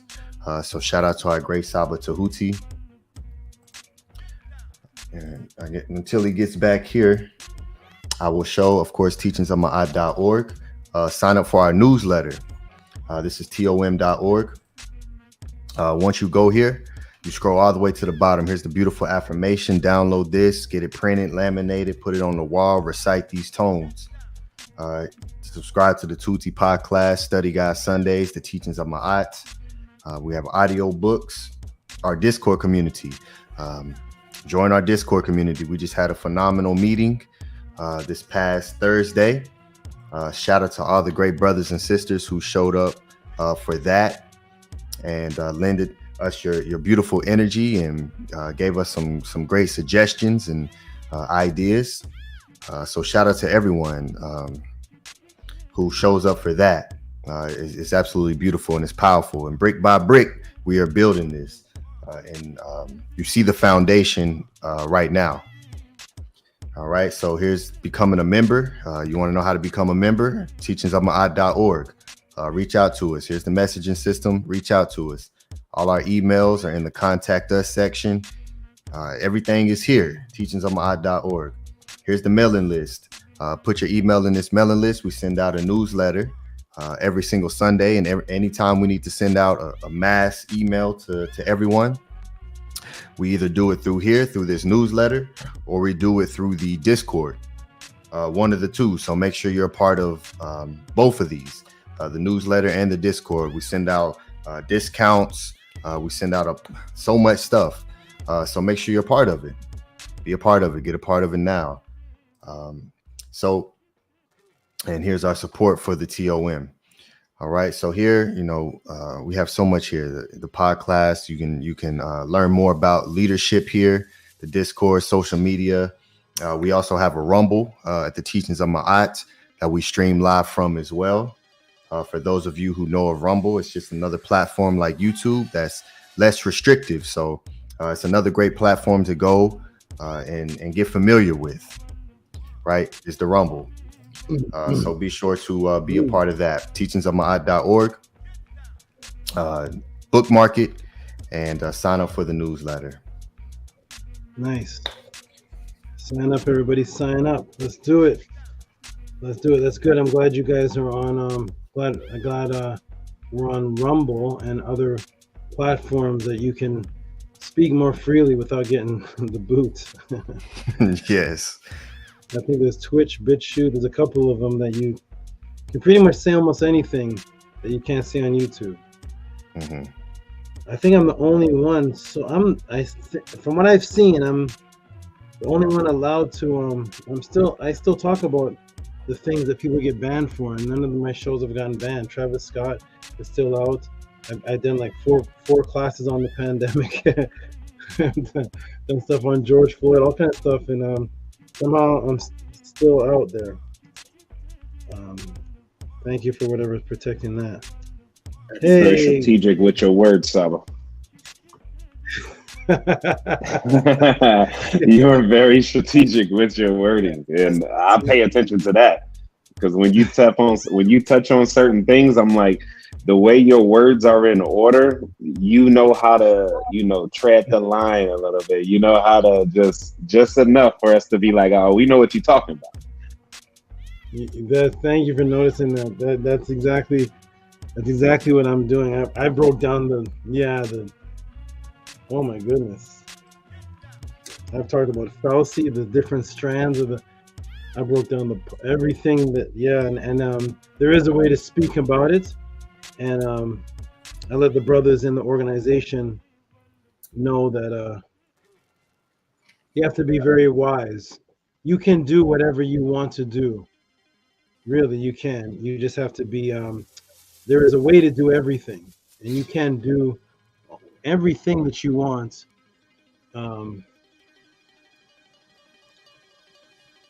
and the powers that be will not come for you for a certain amount of time. You're right. I do know what to say. I have the keywords. I have all the. I know what the magicians do. So.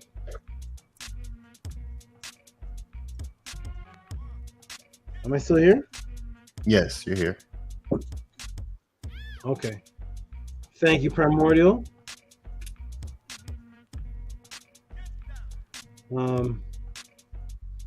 Stranger. I already announced Stranger the bounty, of course, right? Yeah. Yes. Where is it here? Stranger Extra. Is this the bounty? No, I don't want to replace it. No. 1 second, everybody. A little technical difficulty. Hold on. Yeah, I think I've already opened. Stranger came back to back with Nema. Yeah, the bounty. Got it. Okay. Already have the bounty. Okay, no problem. Let me X that out. Cancel. And so Stranger already got you. And so the next cash app is Stephen Escalar. Thank you for the support, good brother. Give this good brother some noise when it shows on the screen. Is it on the screen? Yes.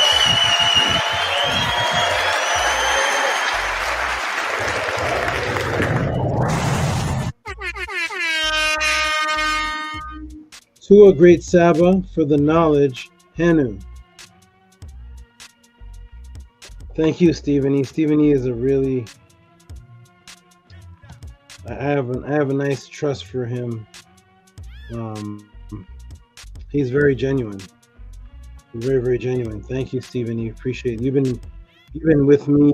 I think you and Nahum were the first to get a one-on-one from the Killer Pre-Show. Okay.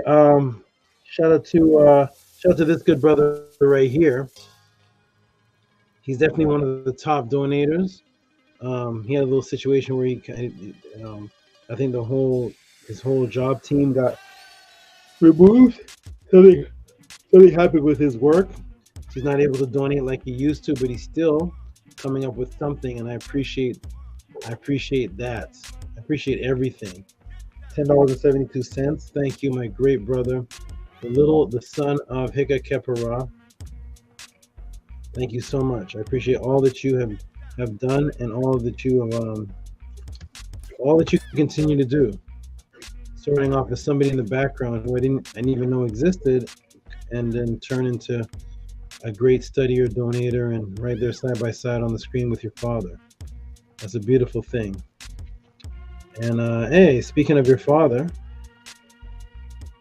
speaking of your father, here is Higa Kepara back to back with his son, 1572. Oh, give him some noise. It's an extra tip. 1572 for the math.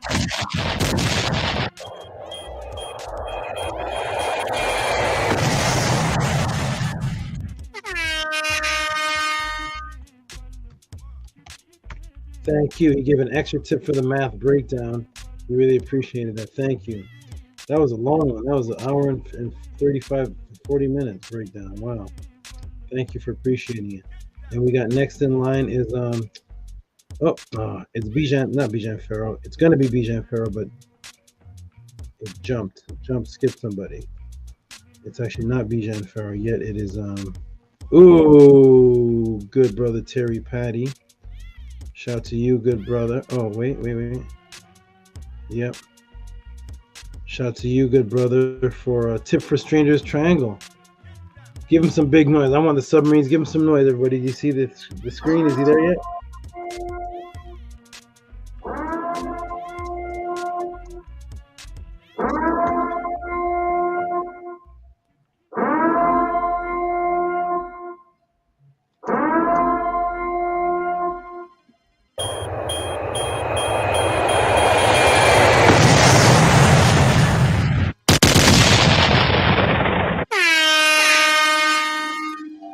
You, my good brother, thank you. Extra tip for that, thank you. And then sincere Bijan Pharaoh gave an extra tip for the, give him some noise, give an extra tip for the Komodo dragon. He really liked that Komodo dragon topic. Thank you, brother.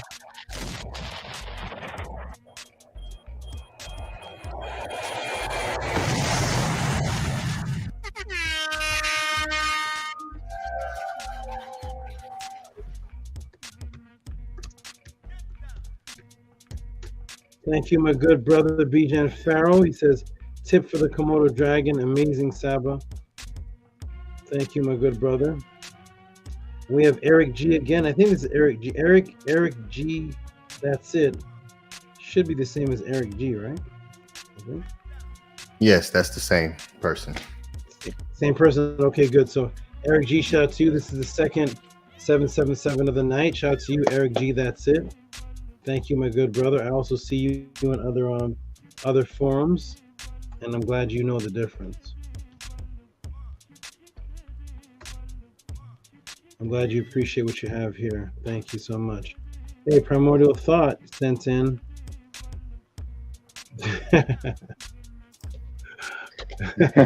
Hey, we about to create the waves. I'm gonna get you in that studio. Let's go.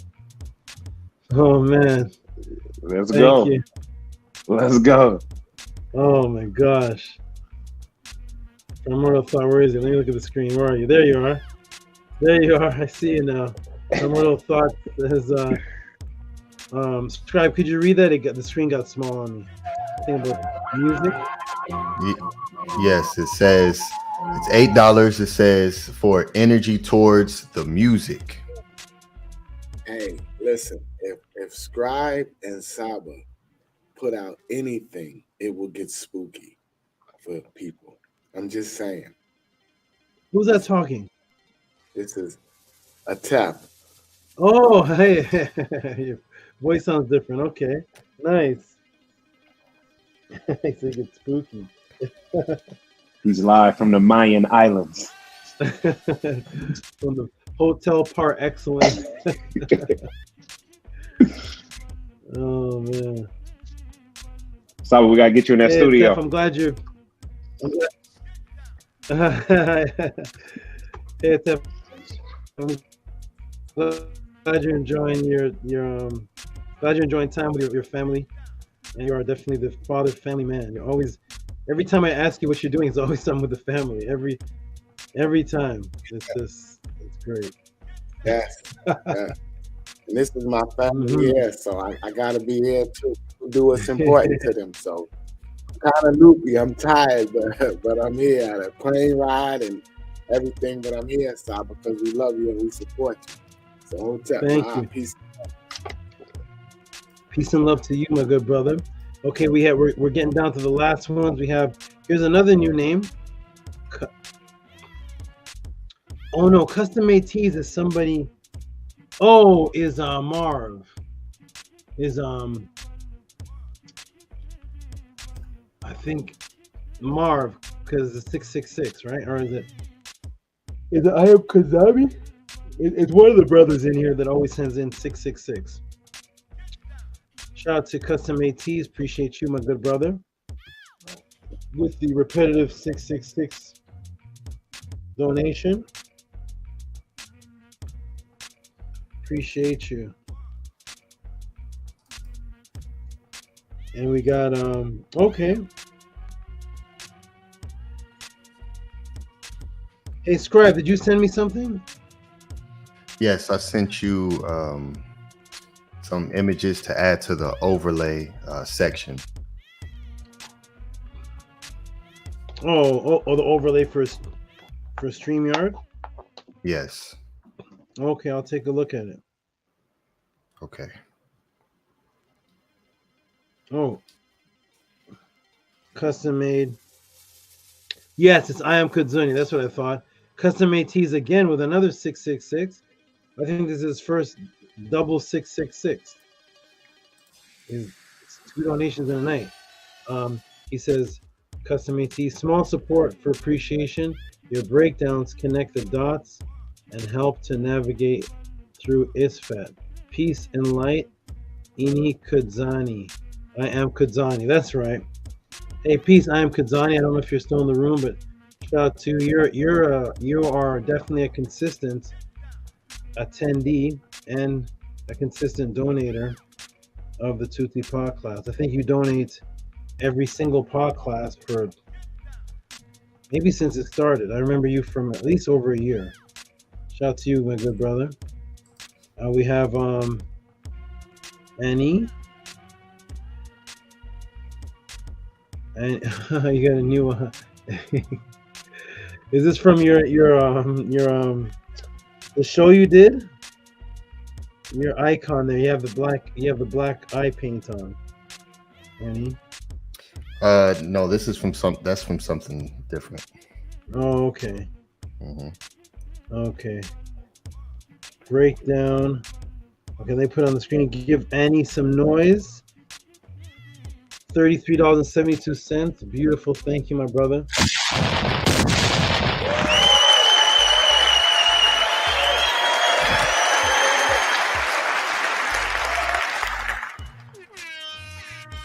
And it says breakdown of the Nefer glyph F35. Did I read that right? F35? Is that the number? Yes, that's the Gardner code number. Oh,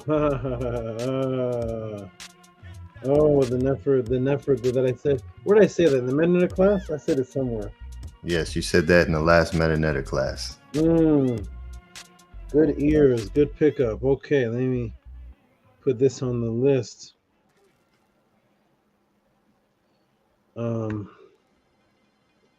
30.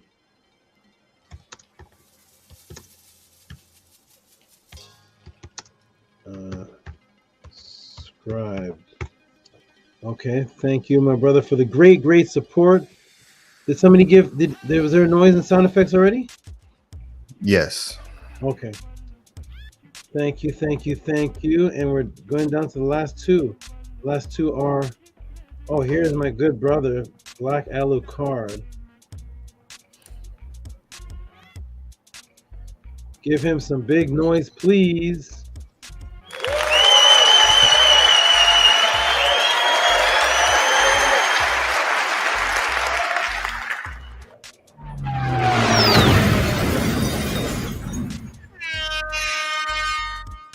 Right. And Black Alucard is a great brother. He's actually, I don't remember him ever asking a question, except for getting on my diet plan. He actually asked me for a diet plan. He's always just donating. He's just absorbing, similar to what a Tef is doing. There's so much knowledge that I teach on. He's just gonna throw donations because he's just absorbing. I like what he's doing. He's only asked me for diet. He took the diet and turned himself into like a little bodybuilder. He transformed really fast. Fully transformed within like 4 months or something. It was crazy. Shout out to you, Black Alucard. Shout out to you, Bijan Pharaoh. Where's my little brother, Jay Kirkland? Shout out to you, Jay Kirkland. Hope you're safe out there. Shout out to you. Okay, so that's Black Alucard, and we got one more donation from the pod class, I think. And that is Black Alucard again. Wow. Thanks. What did the last one say? Is it still on the screen? It says thanks for the knowledge. Does it say thanks for the super knowledge or the thanks for the knowledge? Just thanks for the knowledge. Okay. So he sent $30 and then he sent another one. And this one is thanks for the super knowledge. Wait. Wait. $30 is thanks for the knowledge, right? Yeah. Okay, I see what's happening. And then thanks for the super knowledge. Give him some noise again. Give him some noise again.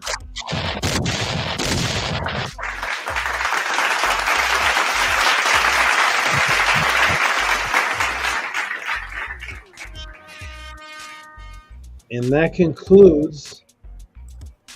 Let me get rid of this spent money. Spent. Delete. Komodo Dragon. Arcana Komodo Dragon. Okay.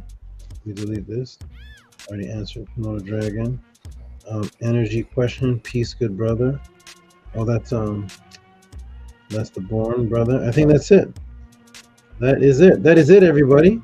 Let me refresh the page. Thank you, everybody, for participating and receiving the information and showing reciprocity for what it is that I teach. My name is Tehuti Amenhotep Ra. This has been, again, another wonderful pod class. Let me take this off the screen. Another wonderful pod class. Looking at the brothers here, the team here, the Voltron forming on the screen. We got the newest brother who is definitely 100%, and that is Primordial Thoughts. And shout out to XA, another brother that is constantly popping up on the screen. These brothers are very serious, and I'm glad that they appreciate what it is that I do. And because people appreciate what it is that I do, I feel secure that nobody's going to go anywhere. Because once you appreciate what you get here, it has to feel strange it has to feel strange in other places where the quality is not the same. So thank you for the dedication of receiving what is the highest quality, because if you ever have children, or if you do have children, the first thing they're going to watch is the pod class, which is a beautiful thing. They're not even going to get a chance to see the ISFET. They're not going to have to go through all the gossip drama channels. You're going to put them right on right on the pod class, and their levels of standards are going to be the highest from the time they're 5 years old. So they're never even going to watch all the other stuff. That's a beautiful thing. Thank you, brothers, for doing that for your children. Some children that may not even be born yet. Shout out to that. Shout out to Boss Fee. Peace, SABA. Peace to the pod class. Shout out to you. Shout out to Marcus Allen. Grand Rising. He must have just woke up. My guy, Marcus Allen. Shout out to Rigo. Rigo, one of the greatest supporters ever. Just a really great supporter. Shout out to Mark Dog. I'm not too familiar with that name, but you're definitely in here with the energy and the vibe. Shout out to I Am Kadzuni. Shout out to Focus Pocus. That's a cool name. I don't think I've seen that before. Focus. What's that thing? I don't know what I'm reading. I'm tired. Focus. That sounds like some kind of spoken word name. I don't know. Focus. Okay, got it.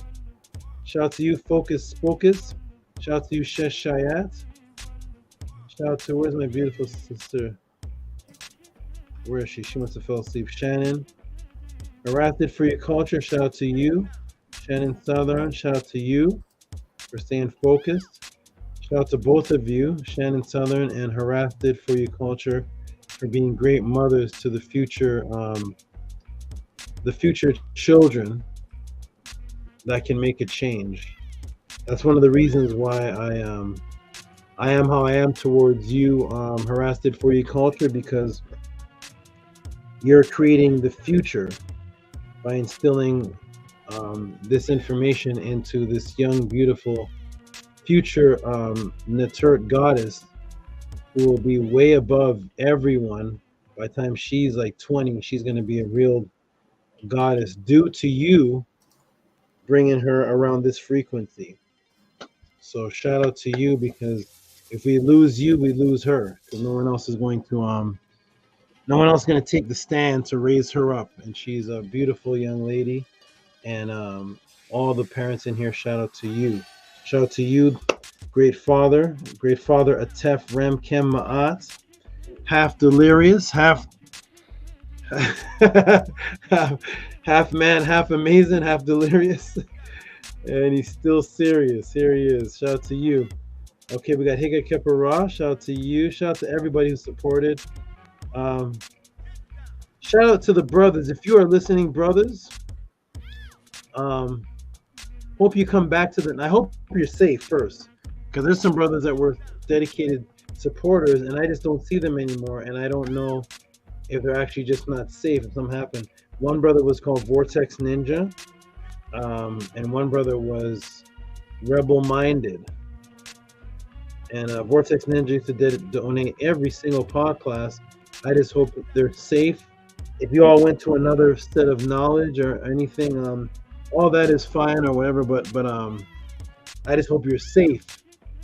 And the reason is something else other than something actually happened to you. Shout out to you all. Shout out to everybody. We're gonna go ahead and close out with the affirmation. Everybody already knows to support. There's no need for me to keep saying support the Tehuti pod class. But you know what? Support the Tehuti pod class. Because you may have just tuned in this second. Who knows? I don't know. Support the Tehuti pod class. If you're watching this video and you're getting anything from it, if you're a YouTube watcher and you watch it throughout the week and you see something that amazed you or brought you to a higher level, send support.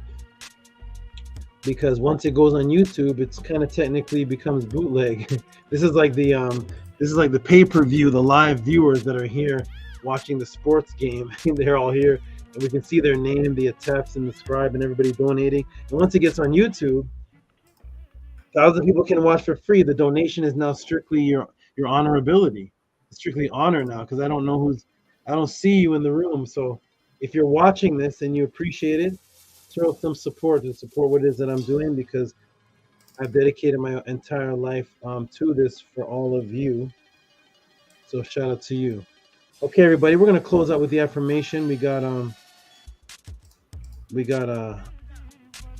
the world? Device not connected. Hold on. We got Brother Atep. Well, actually, you guys do a little closeout, and then Brother Atep's gonna do the affirmation, and then we're out of here. So go ahead and do a little closeout. Ani, Atef, and Primordial. Okay, Hotep Ma'at, everyone, great pod class. SABA Tehuti Tua for what you do and bringing forth your energy and your consciousness to us and teaching us. Thank you, SABA. Thank you to the great brothers and all the people who support consistently.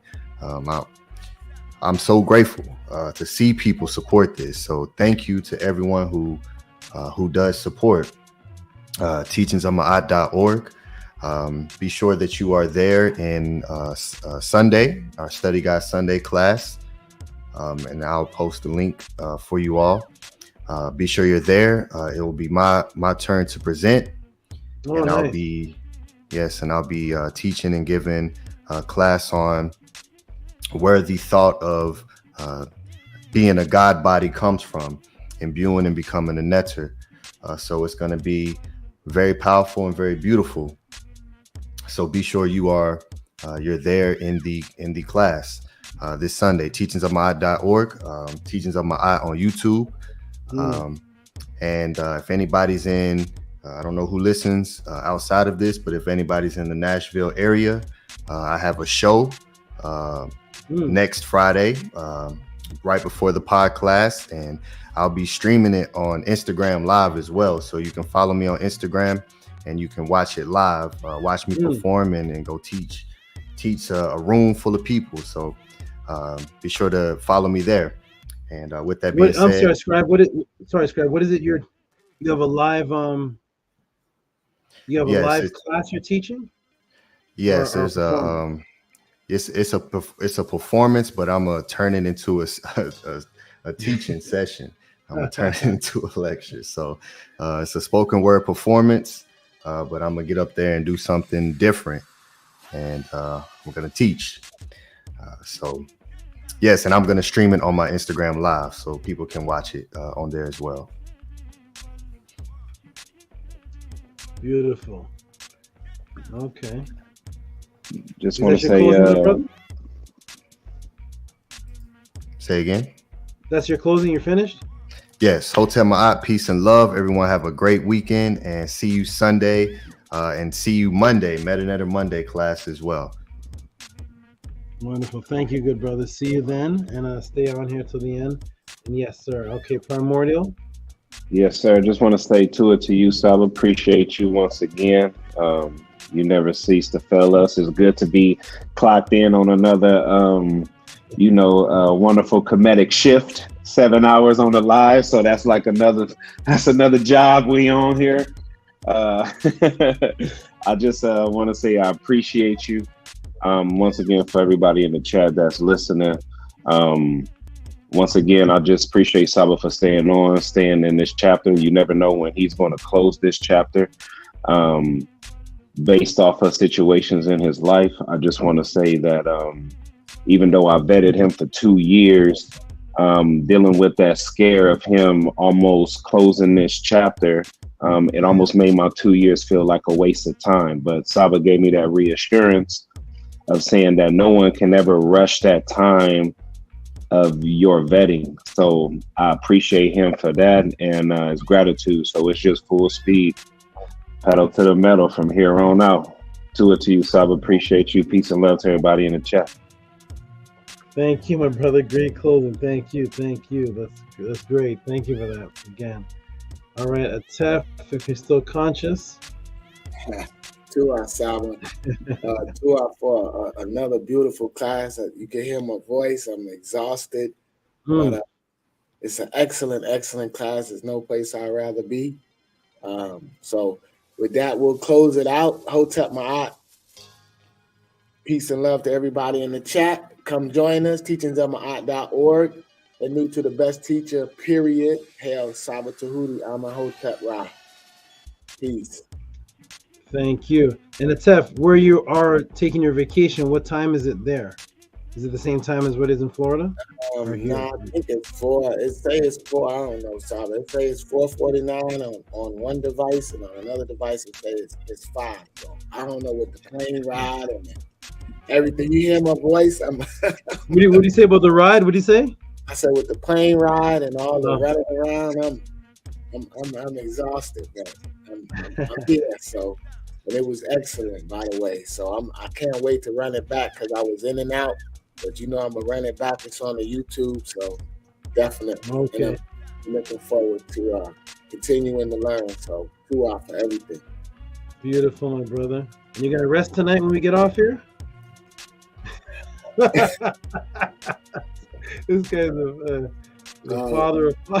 I'm gonna try. Atef, you got to go to the library in Mexico too. You got to go to the library. What's that? I said Atef got to go to the library still, even on vacation. Still got to take the kids to the library. Yes. I don't want no trouble, SABA. What do you say, Atef? I said I don't want no trouble, so I don't know how much rest I'm gonna get. Recuperate yourself, my brother. Recuperate, please. Yes. Huh? I said my last name Ma'at, so I'm just being honest. I don't know how much rest I'm gonna get. Okay, recuperate, my brother. You're one man, one body over there. You got stay, get some recuperation. You'll feel great. And how long are you on vacation for, by the way? Till Wednesday. Okay. All right, everybody. We're gonna close out with the brother Atef saying the affirmation, and that is it for the night. Thank you all for the Tehuti Pod class attendance and the Tehuti Pod class supporters. You all are a brilliant set of people that understand what quality is. Here we go. I'm gonna remove this banner from the bottom, and I thought I was, yeah. Okay. Where's the ticker? It's ticker, right? Ticker. Welcome. I took it off for you. Oh, thank you. Okay, good. Thank you. Okay, here we go. Atef, you ready? Go ahead and close this out, my brother. On the count of 3. 1, 2, 3. Monkey and my eye. And S. Then tap set my eye. Then have my eye. Her and you QE. Her E2. I live from my heart. I exist within her. I do not speak. Every day I have my being is I come forth as conscious light. Wonderful. Okay, everybody. All right, brothers, I'm going to go big screen and close it out. See you all on Sunday. Primordial Thought. Where are you? You're in High Desert? Oh yeah, Saba. Hey, High Desert Saba. What's up? You need me to come to the house right now? I'll be on my way. Where's High Desert? In the AV, Saba, Antelope Valley. Oh my goodness, I don't even know what that is. It's where Santa Clarita area. Santa Clarita, okay. Yeah. Are you about an hour and a half from me? An hour and something? Hour and 20, Saba. Hour and 20. Oh, okay. That's just based off of traffic. That's just saving time for traffic. Yeah, that's not far. And Higa Keparad's here too. We gotta let's set up a time where you all can eventually we can meet up. I gotta make another day in the week, and I need 8 days in the week. This is crazy. Definitely okay. You're not too far. You're within driving distance. A lot of the brothers are like plane rides away. Okay. Yes, sir. No excuses. Okay, and also this week coming up, remind me. I want to talk about setting up your you have a one-on-one still to get with me, don't you? Yes. Yes, sir. Contact me over the weekend. I'll see how my days look, and we'll get that done. Do it, Saba. Okay, everybody, I'm gonna go big screen and close us out. Peace and love. Peace and love. Peace and love. Tev, did you say something? I think he's muted. No, I said peace and love. Hotep Ma. Oh, there you are. You said Hotep. Hotep Ma. Okay, thank you, brother. Yes, you got muted for a second. Okay, thank you. Here I go. Soul layout. Thank you, everybody, for coming to this beautiful Tehuti podcast. My name is Tehuti M and Hotep Ra. On the hat is the spider that represents the Neith energy, named Charlotte. And over here is Sata, who represents the rebirth, who is a Kemetic cobra. Say peace to them, Sata. Peace and love, everybody. Come support next time. Today was a beautiful class. I love you all.